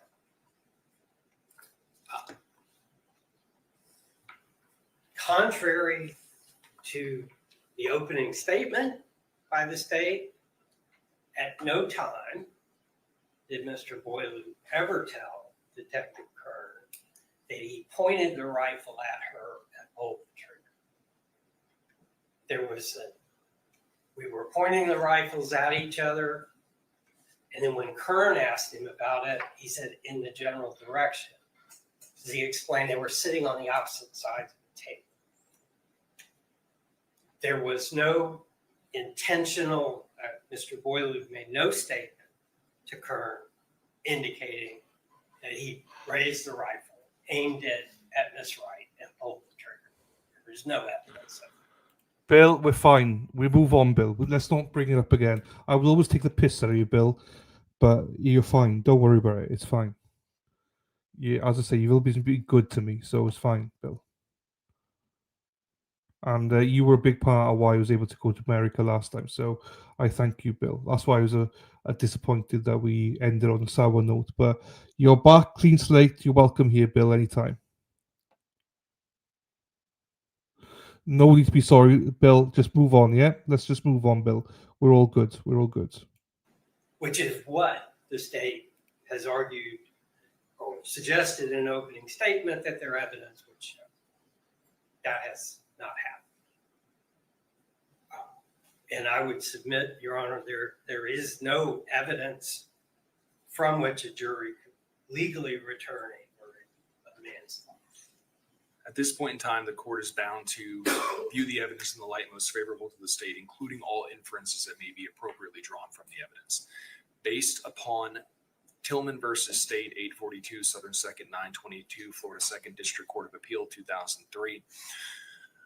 Navarro versus State, 433 Southern 2nd, 1011, Florida 3rd District Court of Appeal, 1983. Dellinger versus State, 495 Southern 2nd, 197, Florida 5th District Court of Appeal, 1986.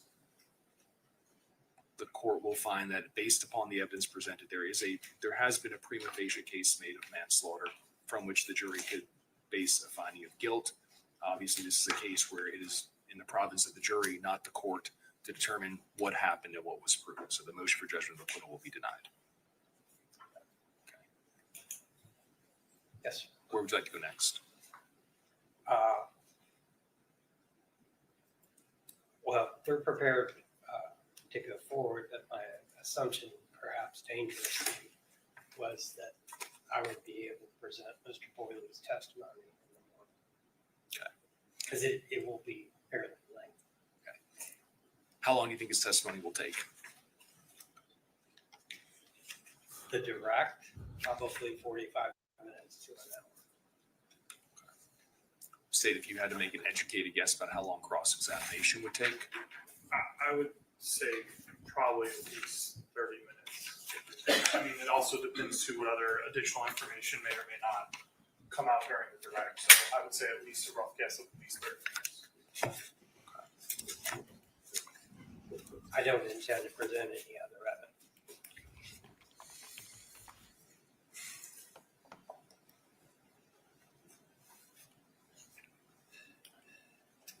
To also help the court in terms of timeline and all, I don't anticipate, I would be the one giving the closing argument tomorrow, Your Honor. I don't anticipate a very lengthy closing. I would say at max, initial closing and rebuttal no longer than probably about 45 minutes to an hour. And I usually kind of over guess on mine.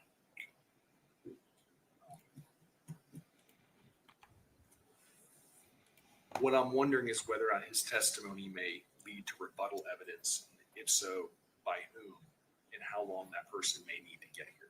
I don't foresee, Your Honor, any rebuttal evidence being necessary by the state with his testimony. Kind of doing a short conferral with Mr. Buxton, I think he agrees as well. I can't envision that occurring. Okay.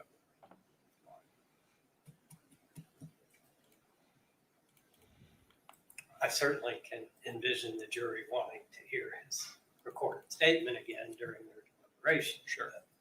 Okay. Let's do this, and I'll tell the jury that we wrapped up a little bit early. We'll recess until the morning. We'll start at 8:30 tomorrow.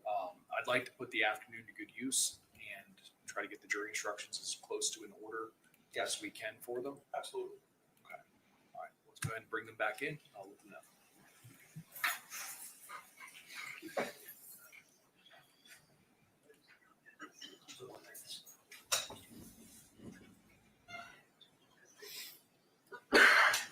Right, so we are back. I thought he would testify. I thought he would. Because it's like a stream trial.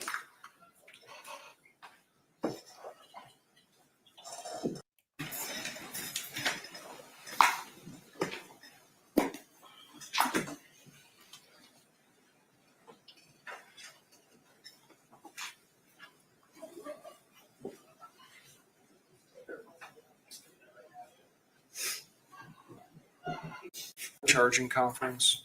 If y'all don't mind, give me a moment. What I can do is I can put the jury instruction draft up on the television.